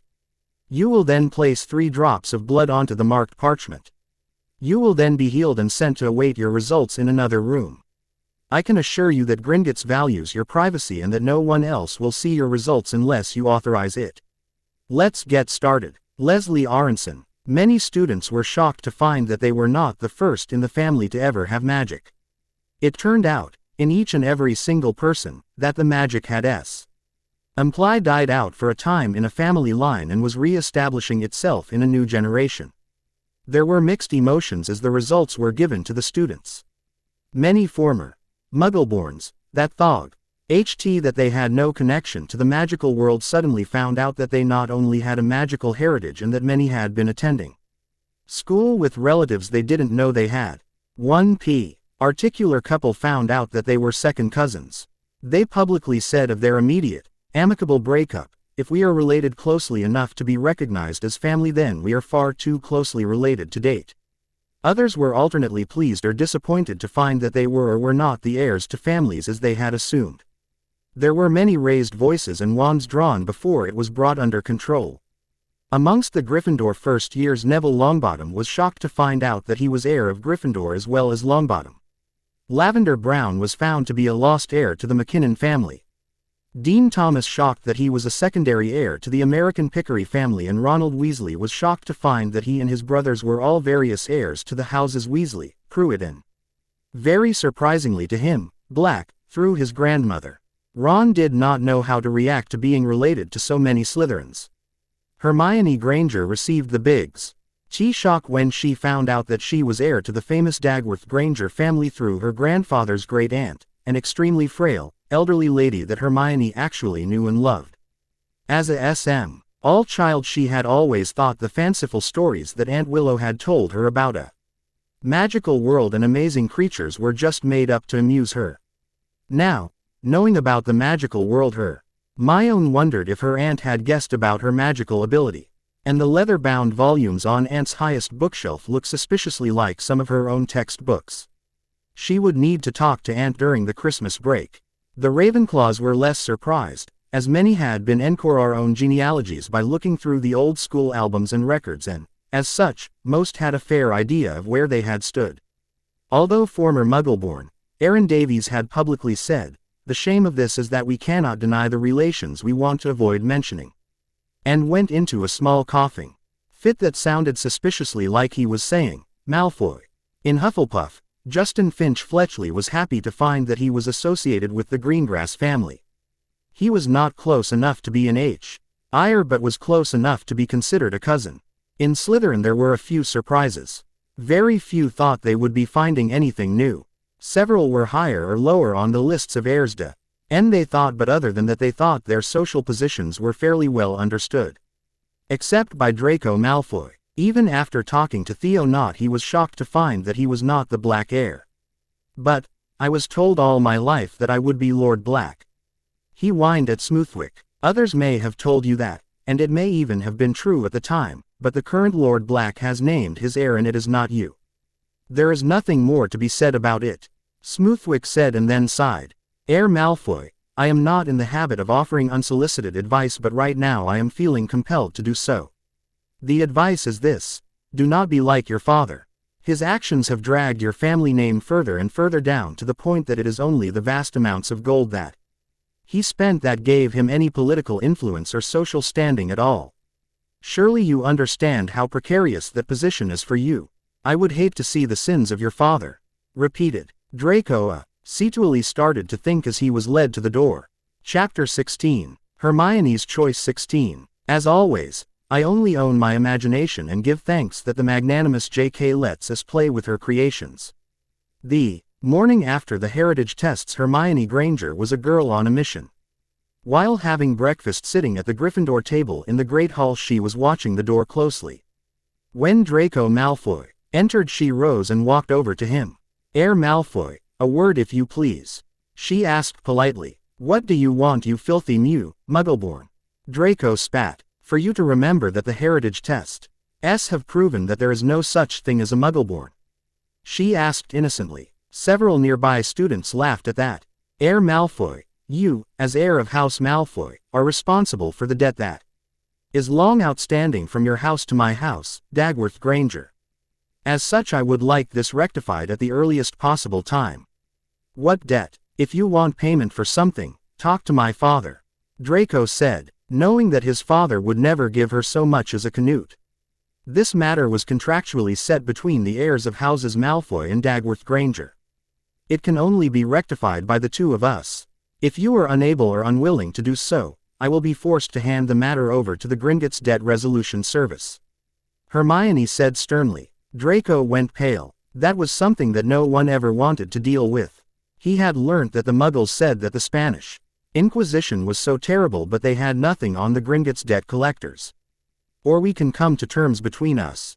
The choice is yours," Hermione finished. Draco smirked. He knew how business was meant to be done in the magical world. His father had trained him well in the subject, and knew that due to his training he had the advantage over someone like her. He mentally sneered. "Very well. What is this debt?" he asked snobbishly. "The debt is from the year 1792, and it is a loan that your former heir, Ablutin Malfoy, asked for from Hodesia Dagworth Granger, then heir to my family, for 500 galleons. Fine, I will have it transferred to you next time I am in Gringotts," Draco said pompously. "I am afraid that it is not quite that simple. The contract states that if the money was not repaid within 1 year, then interest and penalties would be applied. The interest rate is 15%, simple interest per annum. And the penalties are set in the contract," she said as she handed him a certified copy of the contract. After the first century of non-payment, the Malfoy family owed 8,000 galleons. That is when the interest rate changed to 50%, compound interest, per annum. This is payable at any time you see fit. The goblins have calculated that you currently owe me so many galleons that there were 7 commas in the number. How and when would you like to settle this?" Hermione asked as Draco looked ready to swoon. I need to consult my father," he eventually stammered. He didn't think that there was enough money in the world to cover what he apparently owed. "Company, could we please meet tomorrow to arrange terms?" "Very well. Tomorrow at 9 am. We can discuss the other penalties then too," Hermione suggested. "Oh, and since you are in such severe debt to me, please hold out your arm." Draco, still obviously in shock, did so without thinking. Hermione snapped a rune-encrusted bracelet around his wrist. "This is a tracking talisman. It can only be removed by me. If you try to run away from your debt, as several of your ancestors have done in the past, I will send the goblins to find you and they will deal with you then," she finished firmly. She then smiled sweetly and said, "Have a lovely day, Draco," and skipped back to the Gryffindor table. Draco looked at his arm in dread. His life, as he knew it, was over. If he shuddered. He couldn't even think her name didn't kill him, his father would. He had better write to his father quickly. That afternoon was the weekly Wizengamot meeting. "Is there any other new business by members or the public today?" Albus Dumbledore asked as he prepared to end the meeting. In the public balcony, Lucius Malfoy stood. "I would like to raise an issue. It has come to my attention that the students of Hogwarts are being forced to learn how to live like Muggles. They are being denied access to their heritage and being told that they must become Muggles to survive. I, personally, have nothing against those that choose to live this way, but I am wishing to register my most strong disapproval of this travesty being forced on young minds. Mr. Malfoy, I can assure you that none of the students are being forced to become Muggles. They are being given the opportunity to learn how to be and into the Muggle world and to better protect themselves, and our world's secrets, if they do enter the non-magical world.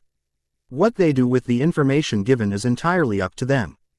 Were you, so aware that the students of Muggle background are being taught our traditions? So that they can better integrate with our world. Dumbledore replied, I have nothing against those of lesser heritage being taught our ways.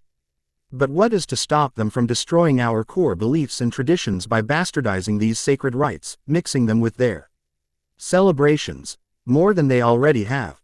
We no longer can celebrate Yule. It has to be Christmas, or Samhain. It is now Halloween. I can continue, but for the sake of brevity I will not. Augusta Longbottom stood. If I may speak, Chief Warlock.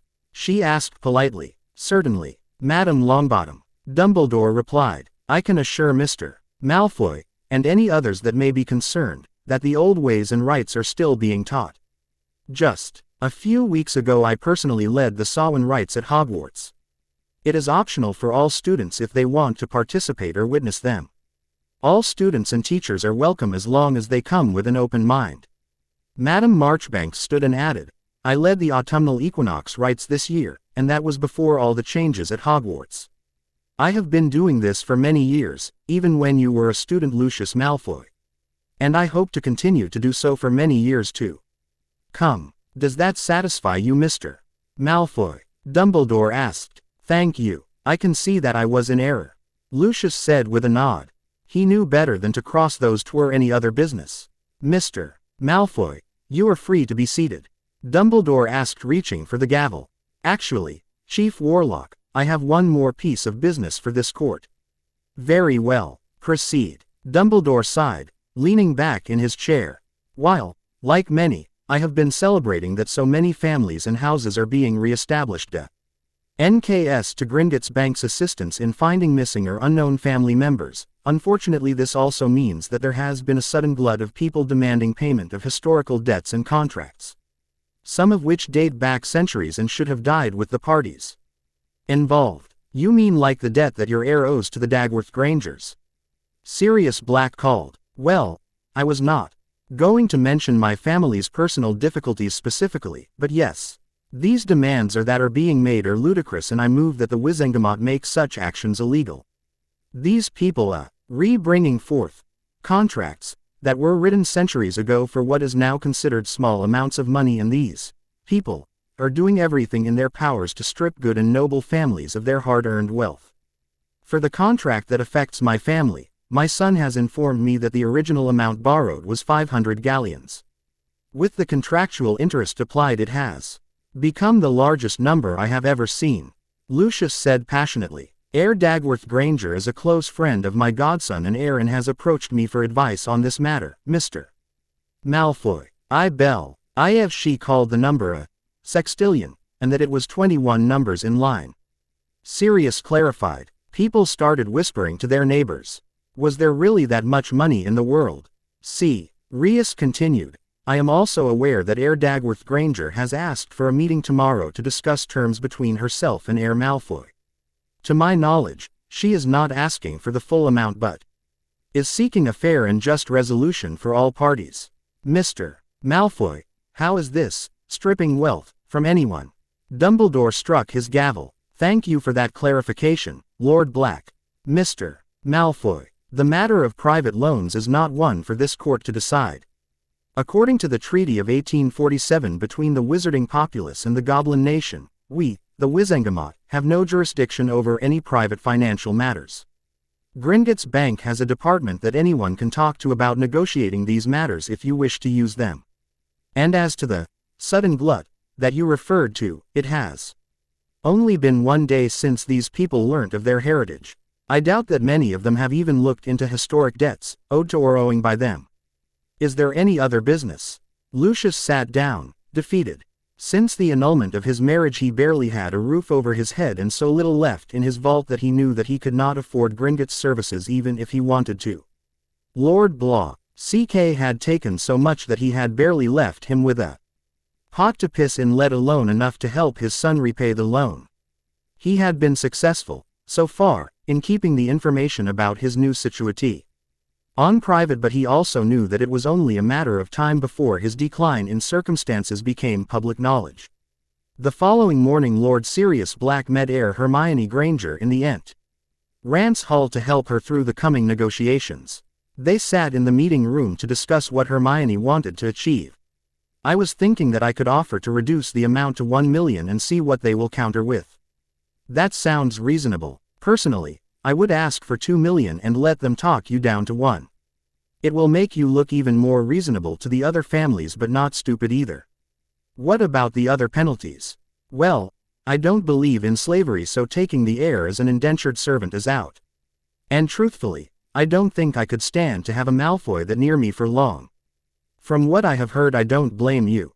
So what are you thinking instead?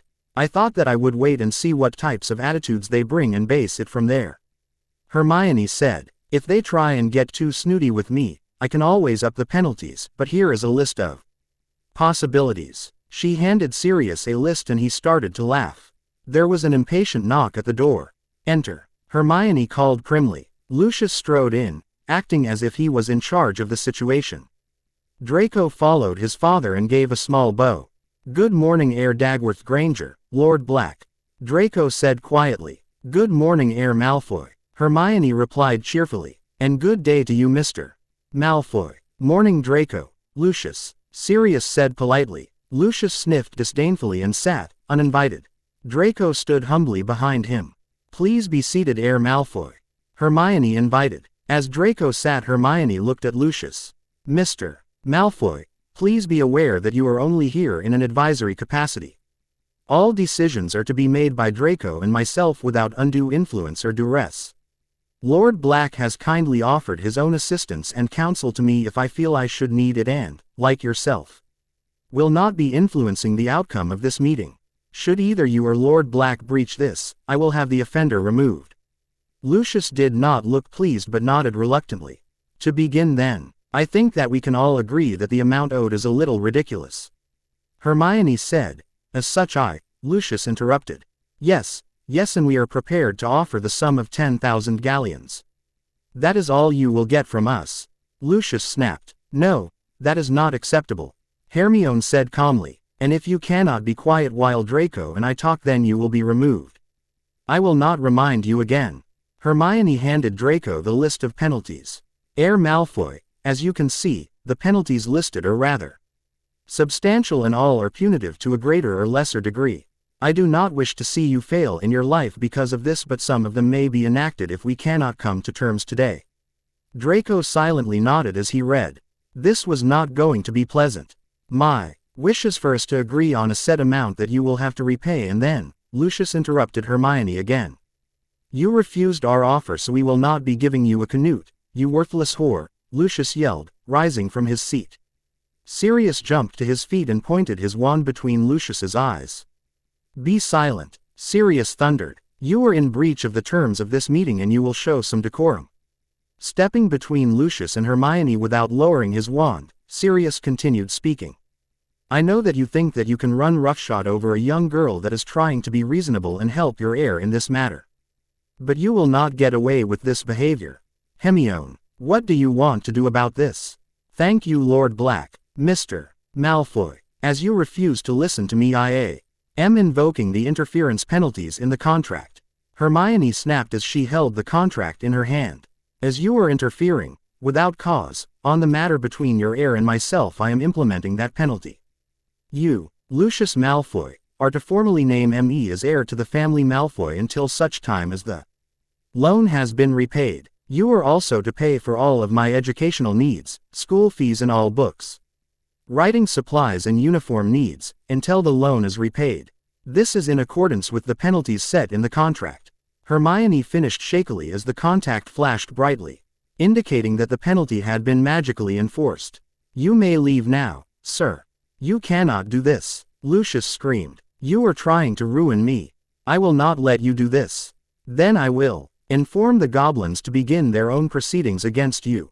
Good day. Hermione turned to Draco. I am trying to. You are ruining me, my family, my. Lucius continued to screech.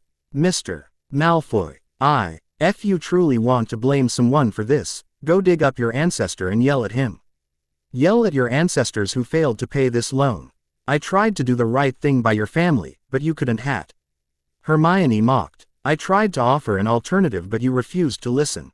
Now I tell you that this is the way this will be settled, and there is nothing more for me to say to you. Pointing I am Imperiously at the door she said, "There's the exit, Mr.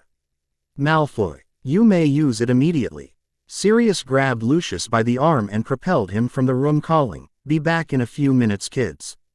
"Oh." Veer his shoulder. "I believe that you have an appointment with Gringotts Lucy," was heard before the door closed behind the two men. Hermione and Draco both slumped in their chairs. They both took several deep breaths and looked at each other. "Well, that was unexpected," Hermione said with a shuddering sigh. "Not really. Father has had a bad week," Draco said softly, appalled at his father's behavior. "There is more going on that you don't know about. Among other things, my parents' marriage has been dissolved and father is a little distressed." "I'm sorry to hear that. Is there anything that I can help you with?" Hermione asked compassionately. "No, but thank you for offering." Draco took a deep breath. "After seeing my father acting like an absolute buffoon, I have to wonder what else he has done or taught me that was so wrong. I know that I do not want to be like him going forward. So, I am not going to play games. I am just going to ask, what do you want from me?" The contract states that I must ask for both money and for a penalty to be given. I am afraid that this is not negotiable. I was going to ask for 2 million galleons, the loss of your personal possessions until debt is repaid, and for you to sign a contract to modify your behavior and language until I was happy with them. Hermione said thoughtfully. Draco winced but replied, "That is reasonable. More reasonable than my father or his friends would have been in your place. I accept your offer. I don't have that much available to me, but," Hermione interrupted, "the fact that you are willing to talk to me reasonably and that you can see how bad your father's behavior was makes me reconsider. Why, no one I know would do that without wanting something else," Draco asked, puzzled. "Because it is the right thing to do," Hermione said simply. "I am going to ask for 1 million galleons, and all personal possession of value that may or may not be returned at my pleasure after you have finished repaying me. Is this acceptable to you?" "Yes. Yes, thank you. This is far better than Draco babbled. Obviously pulling himself together, Draco said formally, "Thank you for your generosity, Heir Dagworth Granger. I will make a list of my personal possessions of value for your perusal." "Thank you. And how would you like to arrange payment?" "I only have access to my trust vault. I will see what I have there and have it transferred to you. Other than that, I don't know." Draco couldn't think what else he could do. Sirius had quietly entered the room after throwing Lucius through the flow to Gringotts, and, hearing how lost Draco was, gently asked, "If I may make a suggestion?" "Yes please, my lord," Draco said gratefully. "What about a part-time job? I can arrange for Draco to work here at Hogwarts, helping Hagrid or Filch with their tasks after classes or on weekends. The pay would go toward the debt and the limited hours would allow you to continue your studies as well," Sirius recommended, planning to quietly pay the boy's wages himself if necessary. "Work, me, I." Draco stopped to think. The goblin Smoothwick's words came back to him. "Do not be like your father. If he refused the offer, like his father would have, he would be in serious trouble, but if he showed that he was trying to pay off his debt, then he could claim that he was working to restore his family's name and honor. A new beginning for him in his future," Draco smiled to himself. "Thank you, Lord Black. I would be most grateful for your help in obtaining employment. Heir Dagworth Granger, would this be suitable to you?" "I believe that it will be Heir Malfoy. And my name is Hermione," Hermione said with a smile. "Mine is Draco," Draco replied, smiling and holding out his hand to shake. Chapter 17. Hermione's Choice 17. Once again my request to have a small share of Harry Potter and his universe was denied.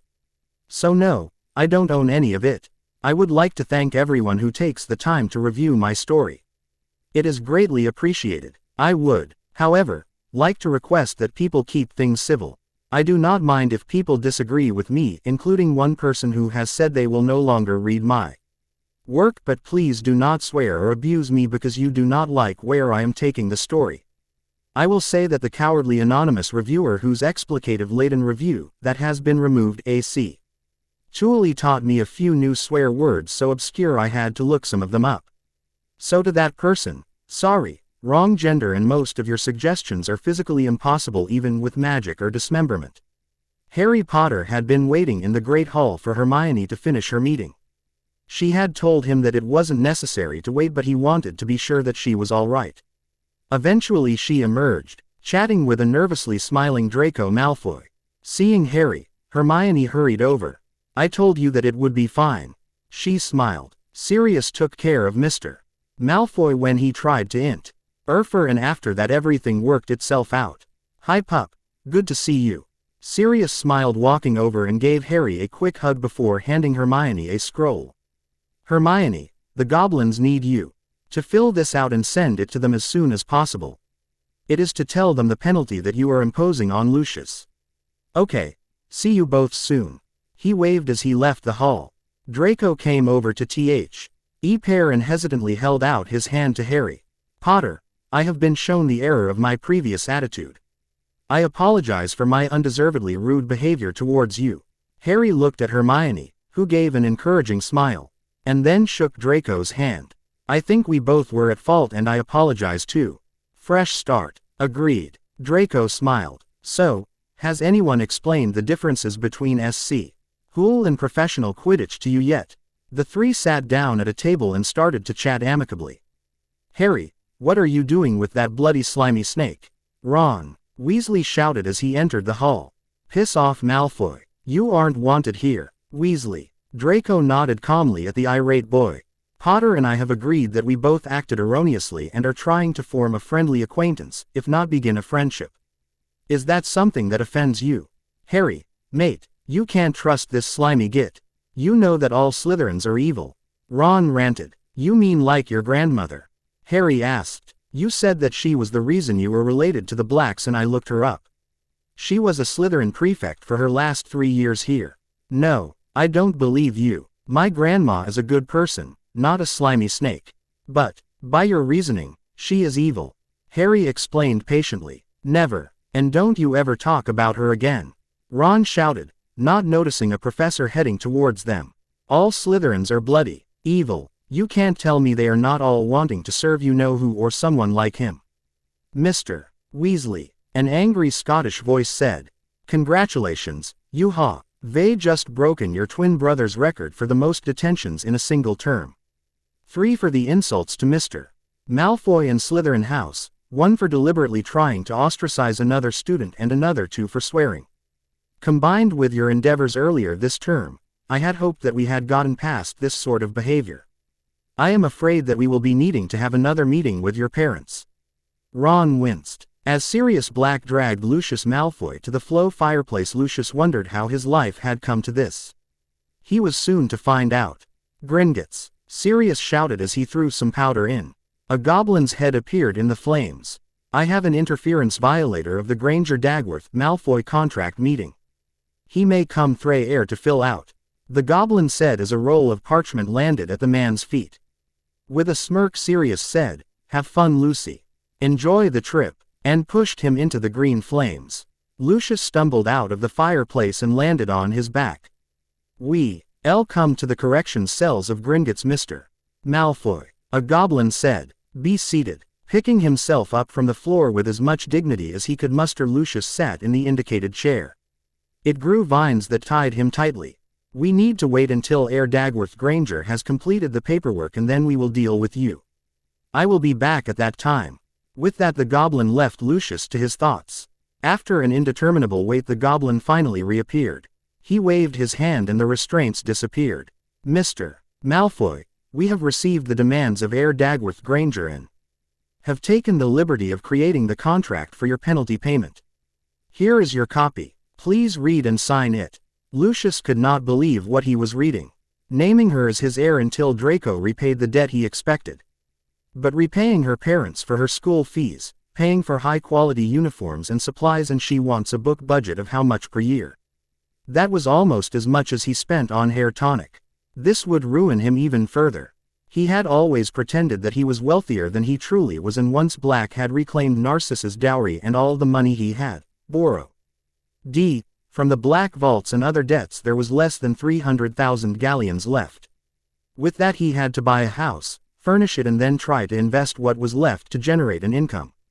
Fortunately for him, When Narcissa had told him to leave her house, the Aurors that had been present had not found his most secret caches of the darkest items. What little they had found had result. Ed in more fines, and he was lucky to escape being charged or sent to Azkaban. But he knew that he was going to be watched closely for the foreseeable future. Lucius sighed and reached for the quill. Monday morning's Daily Prophet had an interesting article printed on page 3 that caught the attention of most of the school. Magic in Muggleborns vs. Genetic Mutations. By Anne Omas. During Th. 1960s there appeared an illustrated book series called The X-Men, regarding humans that had developed a series of supernatural powers, shooting light from their eyes, moving objects with only they our thoughts, or having retractable metal claws coming from their knuckles, are a few examples. These abilities were explained as genetic mutations. Genes and genetics, for those who are unaware, are the building blocks that make up a person. They control eye and hair color, potential height, and so on. These are passed on from both parents to child, and the more dominant genes determine their child's appearance. For example, a blonde mother and a brunette father have a child that is brunette. A genetic mutation is where a gene alters itself to create a new possibility. For example, a blonde mother and a brunette father have a child with red hair. This has led to researchers, including myself, looking for the way that magic is passed on to our children, and how is it that some people have the ability to use magic while others do not. In light of the recent revelations, I feel that now is the time to share the results of my research. In many cases of Muggle-born people, it has been found that they are often the descendants of squibs that have been forced into the Muggle world. These people often find partners and leave magic behind them, only using their memories to tell tales to young Kai Eldren, who find them entertaining, and the memory of magic dies with them. Most commonly it is when two descendants of squibs have children that a Muggle-born occurs. However, in some cases it has been found that there has been, for want of a better word, a mutation in the child, with no discernible magical ancestry, that enables them to be sensitive to magic. I believe that this is how we, as humans, came to be magical in the beginning. A simple mutation that caused us to be different to our neighbors. Once magic was detected, magical people started seeking out magical mates to be sure that the gift would continue in their children. This led to the pure blood ideology, that the parents would only allow their child to have children with others of proven magical bloodlines to make sure of the continuation of magic. Unfortunately, this has, in some cases, led to inbreeding to the point that has led to the weakening the magic in their offspring, sometimes to the point of the child having no discernible or usable magic.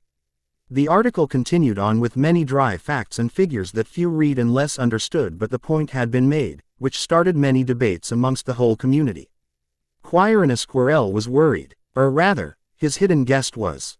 Worse still, his hidden passenger, his master, was not afraid to share his displeasure. All of the changes that had been happening were the exact opposite of what they had come to expect from magical people. That the people were accepting and even embracing the changes to traditions and attitudes, and some had even starting their own changes in society. It was beyond his understanding. His master's biggest fear after reading the article was that the populace would start thinking about the inbreeding problem and loose the blood ideology that he had based much of his agenda on, even if he himself had been a half-blood. He was, however, curious to know what his own test would have told him. A shame he no longer had a body to test. Perhaps when he regained a body he would test it out. Chapter 18. We are getting close to the finish line here. One chapter to go. I apologize for my absence. This chapter has fought me tooth and nail for several months. Sorry folks, I accidentally gave the unfinished chapter. Here is the real one. Nothing recognizable belongs to me. The first Hogwarts Family Day was a mixed success. On one hand, families that had never had the opportunity to see the school or their children performing magic had come to visit. On the other, the bigoted members of society decided that it was time to make their protest known against the changes in the visiting families. The day started well. The families that had no access to flow travel had been given a portkey that took them to the gates of the school, where carriages waited to bring them up to the school. An exhibition Quidditch match was played with mixed house teams, a demonstration by all year levels in charms and transfiguration, and Then lunch was served where students had a chance to introduce their families to their newly discovered relatives. And that is when the trouble started. When an obviously non-magical family sat down for lunch at the Slytherin table with a newly discovered cousin, it became clear that not everyone was happy with the situation. "Can anyone else smell that?" Cassius Warrington asked his classmates innocently as he pushed his plate away. One of the other boys made a show of sniffing the air in the direction of the non-magicals. "Smells like mud scum to me," Adrian Pusey replied. "Exactly. Who can eat with that stench here?" Warrington said, standing up. "Mr. Warrington, where are you going?" Professor Sinestra asked. "Somewhere I don't have to suffer from the air pollution, Professor," he replied politely. "Please sit back down. There is nothing wrong here, except perhaps a bad attitude and lack of manners. I do not wish to eat with those people, if you can even call them people." Cassius exclaimed. "I am sick and tired of this.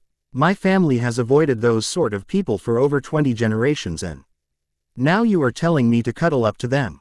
Give up my magic to be like them. No thank you. My ancestors would roll over in their graves." Several students murmured their agreement. "Everyone here is either a student, teacher or invited guest that." "So what?" Cassius yelled. His is our school of magic and our magical world. I hate seeing my world contaminated by these people.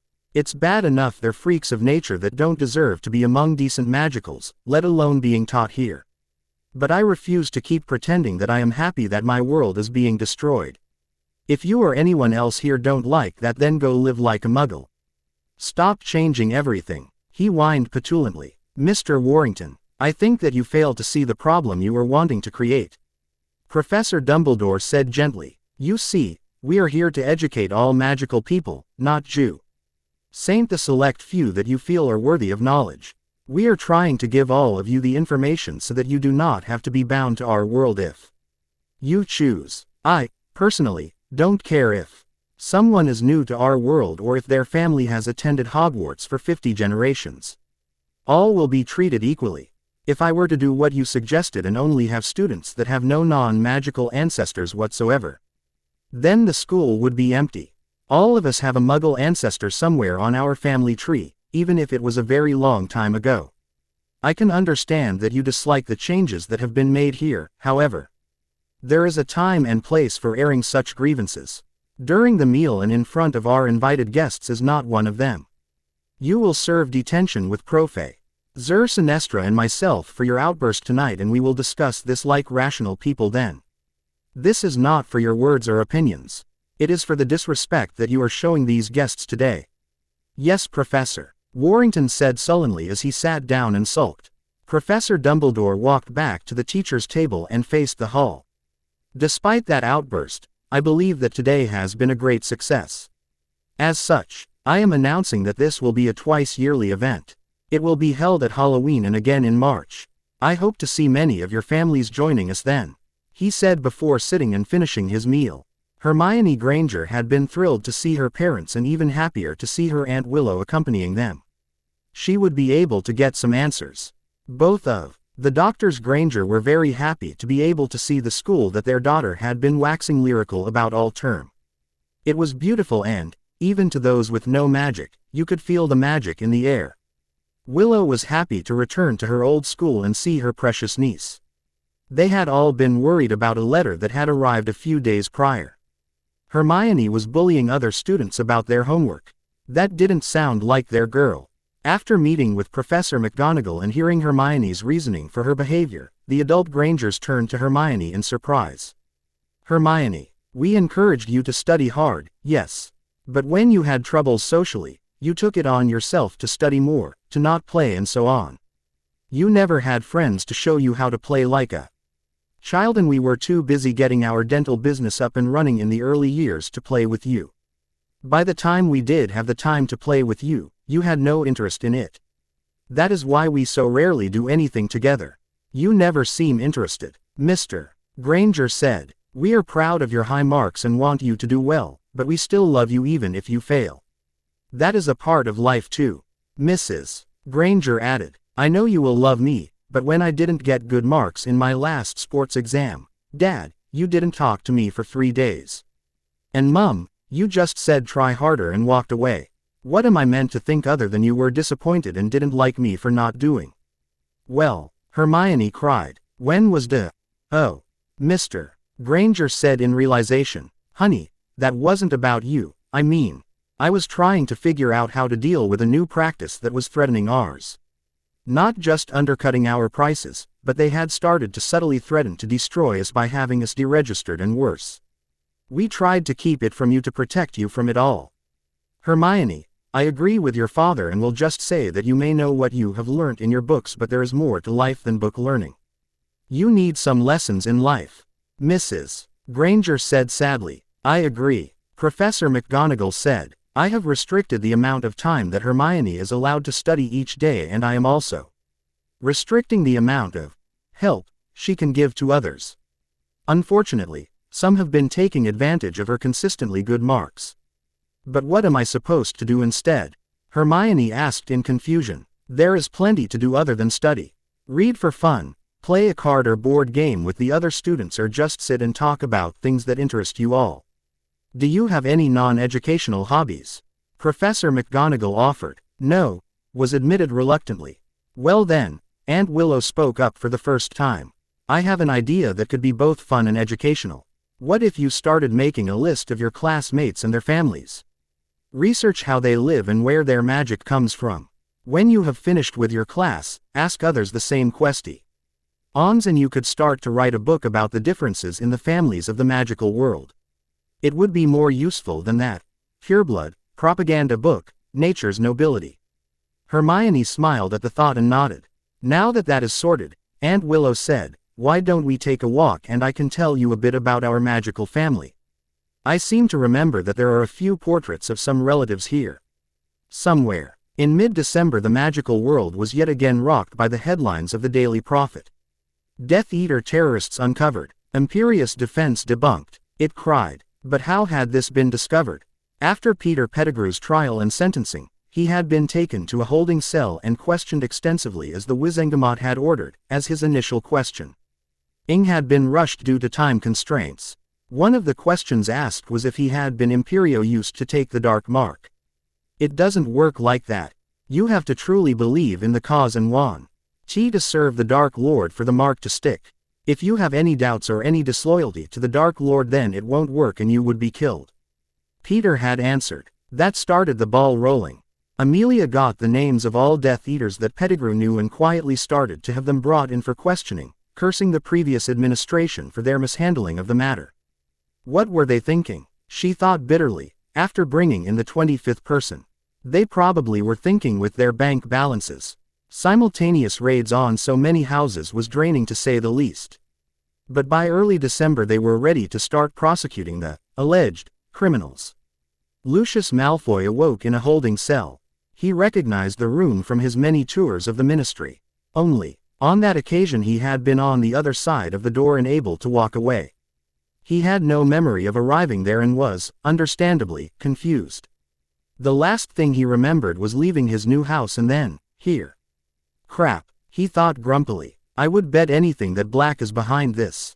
Musing over Black annulling his marriage, evicting him from his home, seeing the horrors there he had just apparated away without packing anything and confiscating so much of his wealth. By doing so, it had forced him to live in a hovel that Lucius didn't even think fit to house his house elves. And then that little chit demanding to be his heir for the foreseeable future, Lucius sighed. After several days of solitude, he was finally honest enough with himself to realize that he was the only person could be blamed for his situation. He had wagered and lost. Now it was a matter of if he would live long enough to try again. In the following days the headlines kept the community up to date with the shocking news that it had been confirmed that many prominent citizens were, in fact, criminals. It would be a very solemn Christmas for many students. Time and life, however, continued to move forward. Over the next few months the school for non-magical students open edXS. The idea of having their children limited to only a small fraction of the world because of ignorance was repugnant. And to many parents after the new non-magical studies class was shown to them. Most wanted to see what else the wider world could offer their children in the future and pushed for more classes to help them all to integrate. The Ministry for Magic actually took notice of the growing distrust from the voting population and began a voluntary employment evaluation review of themselves based on job knowledge and competence. Not just their blood purity. It did lead to some redundancies but also led to better people being hired on merit. Cronyism in the ministry was soon a distant bad memory. The CCUSED Death Eaters were given fair trials using truth serum and most were convicted and sentenced to prisons for various lengths of time, the minimum being 10 years. The remaining families were rid of wrongdoing and lived their lives as best they could. Professor Quirrell, who had been hosting the Shade of Voldemort, was scared. He had tried to object to all of the changes with no real success. He watched helplessly as his followers were arrested and he had no power to gain more. The situation was, to him, untenable. So on the orders of Voldemort the possessed man made a final stand. At dinner on the final night of term Quirrell stood and allowed his master to take complete control of his body. Several students were struck with curses before the teachers banded together and captured them both. The last anyone ever publicly knew was that the Department of Mystery had taken them away. And for years the magical world continued to grow and prosper. Chapter 19. Merry Christmas, Happy Holidays. I know that this story has taken many years but we are finally at the end. Thank you to all who followed me through this journey. A huge thank you to my daughter Meggle La Muggle for her help over the time I have written and for the ideas and encouragement that she gave me. And now for the final time, for this story I write. I do not own Harry Potter or any affiliated copyrighted or trademarked material. All belong to J.K. Rowling and Warner Brothers, all hail to them. It was a balmy autumn day when Harry Potter and Hermione Granger were attending the orientation day at their soon-to-be university when Harry heard someone calling his name. Turning to the sound he saw an unfamiliar young man running towards him. Stopping a few meters away the man asked anxiously, "Harry, you are Harry Potter aren't you?" "Yes, I am," Harry replied cautiously, not recognizing the man. "Look, I know you probably don't want to see me but I just wanted to take the chance to say thanks.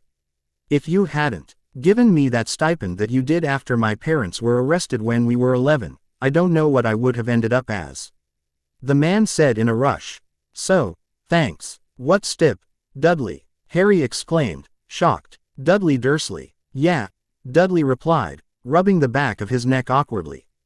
"Sorry, it's just, I saw you and immediately recognized you. You may have gotten bigger but you haven't changed that much." "But you have," Harry said with a genuine smile. "You may be taller but you are smaller than last time I saw you." "Yeah, I was put on a diet and taught to eat properly by the foster family I was sent to. They are good people and I am still living with them now. They undid a lot of the damage that Mum and Dad did to me, teaching me that I was not the center of the universe and that I didn't need all the stuff my parents gave me. It was tough, but I look back and still can't believe that I was so spoiled. I don't know if you know anything about what happened to me. But I was pulled out of Smeltings at the end of my first year and sent to another school. Apparently, Smeltings was one of the worst schools in the UK. But I made new friends at Gryffindor and finished near the top of my year group." Quote, "That's great to hear. Hang on, isn't Gryffindor the school for non-magical family of Hogwarts students?" "Yep," Dudley said proudly. "We got a lot of news from Hogwarts and you were in the school newspaper for Quidditch often enough." "I'm sorry, I didn't know you were there. I thought you would blame me for what happened to your parents. That's why I didn't write or anything," Harry said sadly. "That's fine. If you had tried to talk to me in that first year or so, I would have blamed you for everything. But, I hope, I grew up a bit after that and realized that we were both victims of what happened. Did anyone tell you about Aunt Marge?" "No, what happened?" Harry asked curiously. "Because she had a bad reputation with the Kennel Club's No 1W. As buying her dogs and she was behind in her mortgage. It was held through Barclays," Dudley stated with a grin. "Because she was the sister of a current guest, she was investigated thoroughly. The Y found out about her setting Ripper on you and several other people so Gringotts took over the case." "Oh," Harry grinned. "Yup, is right." Dudley laughed. "She was sentenced to work in the tunnels like Mum and Dad." On her first day she was bitten by a dragon that picked her up and left her on a rock shelf that she couldn't get down from. She was stuck up there for 2 days before anyone noticed she was missing. This dragon seems to like playing with her. That wouldn't be an albino Welsh green, would it? Harry asked hesitantly. That's the one. How did you guess? Dudley asked, surprised. It's just, that is the dragon that guards my family vault. She is very playful, but, Harry trailed off. She can hold a grudge and seems to know who was responsible for your troubles as a child. She keeps crapping on my mum when she is on cleanup duties, and I don't think that Dad has ever walked past her without being scorched. Dudley laughed. Seeing Harry's worried face, Dudley hurriedly said, Don't worry. I'm not upset about what they are going through. They brought it on themselves. I am so glad that you feel that way. I don't suppose, Harry trailed off, looking hopeful, that we could try and be a family. Dudley finished looking relieved. I didn't think you would want anything to do with me, but you are my only relative left, and, I know this sounds weird, but I missed you. Yeah, you are all the blood family I have left too. If we could start by being friends and work on becoming family, Harry said shyly. I would like that, Dudley said happily. In that case, I have someone to introduce you to. Dudley, meet my fiancée, Hermione. Harry smiled. It's a pleasure to meet you, Dudley, Hermione said, holding out her hand. Dudley took it and shocked them all by kissing it in a courtly manner. It is a true pleasure to meet you too. For now, I will just say congratulations. I truly hope you are both happy together. Thank you, and I hope that this is a new start for you and Harry. Hermione smiled. Now, I'm sorry to say this, but we are trying to find the student commons. We are meeting a few of our friends there and are running a bit late. Can you show us the way? Harry asked. Sure. It's this way. I started here last year, so if you need help, give me a yell. Dudley said, leading them away. Over the next several years, Harry and Hermione studied hard and learned to play even harder. Harry and Hermione married halfway through their studies with old and new friends in attendance. Harry was waiting at the altar of the church with Dudley Dursley, who had established a healthy familial relationship with Harry, as the best man and longtime best male friend Neville Longbottom, who was the groomsman, for the arrival of the bride. The minister signaled the men to stand as music started playing. Harry turned and lost the ability to breathe. Walking down the aisle was the most beautiful sight he had ever seen. Bridesmaid Luna Lovegood was leading the procession, looking dreamily around her, followed by Deborah Jackman, the maid of honor and Hermione's former flatmate, who was smiling lovingly at her fiancé, Dudley. Then, on the arm of her beaming father, came the Sig Ever Forget. Hermione was wearing a stunning dress that screamed her personality, simple but absolutely stunningly beautiful. Backlit, she looked angelic as she calmly walked toward him. Hermione was beaming as she walked on her father's arm. She would never remember much of the ceremony, as all of her attention was on the man that she had loved since she was 11 years old. She just knew that this was the happiest moment of her life. The love between the two was palpable as they tenderly repeated their vows and the two became one. As the pair shared their first kiss as a married couple, a ray of sunlight came through the upper floor window, engulfing the happy couple and giving them an aura of peace, happiness and love for that brief minute. Goblin Manager Muthwick was very proud to attend the social event of the season. He had been shocked to have received an invitation and was proudly sitting near the front of the church with several Hogwarts professors. He had been further surprised by the acceptance of his, Professor Flitwick's and Professor Hagrid's appearances. At a later time, Hermione had explained that many non-magical people just accepted physical differences and assumed that he and Phileas had a form of dwarfism and Hagrid had gigantism. They would never know how close to the truth they were and would not comment on it for fear of being rude. Perhaps there is hope for our worlds to coexist, he thought happily as he raised a glass to toast the Potters. Draco Malfoy had enjoyed himself immensely.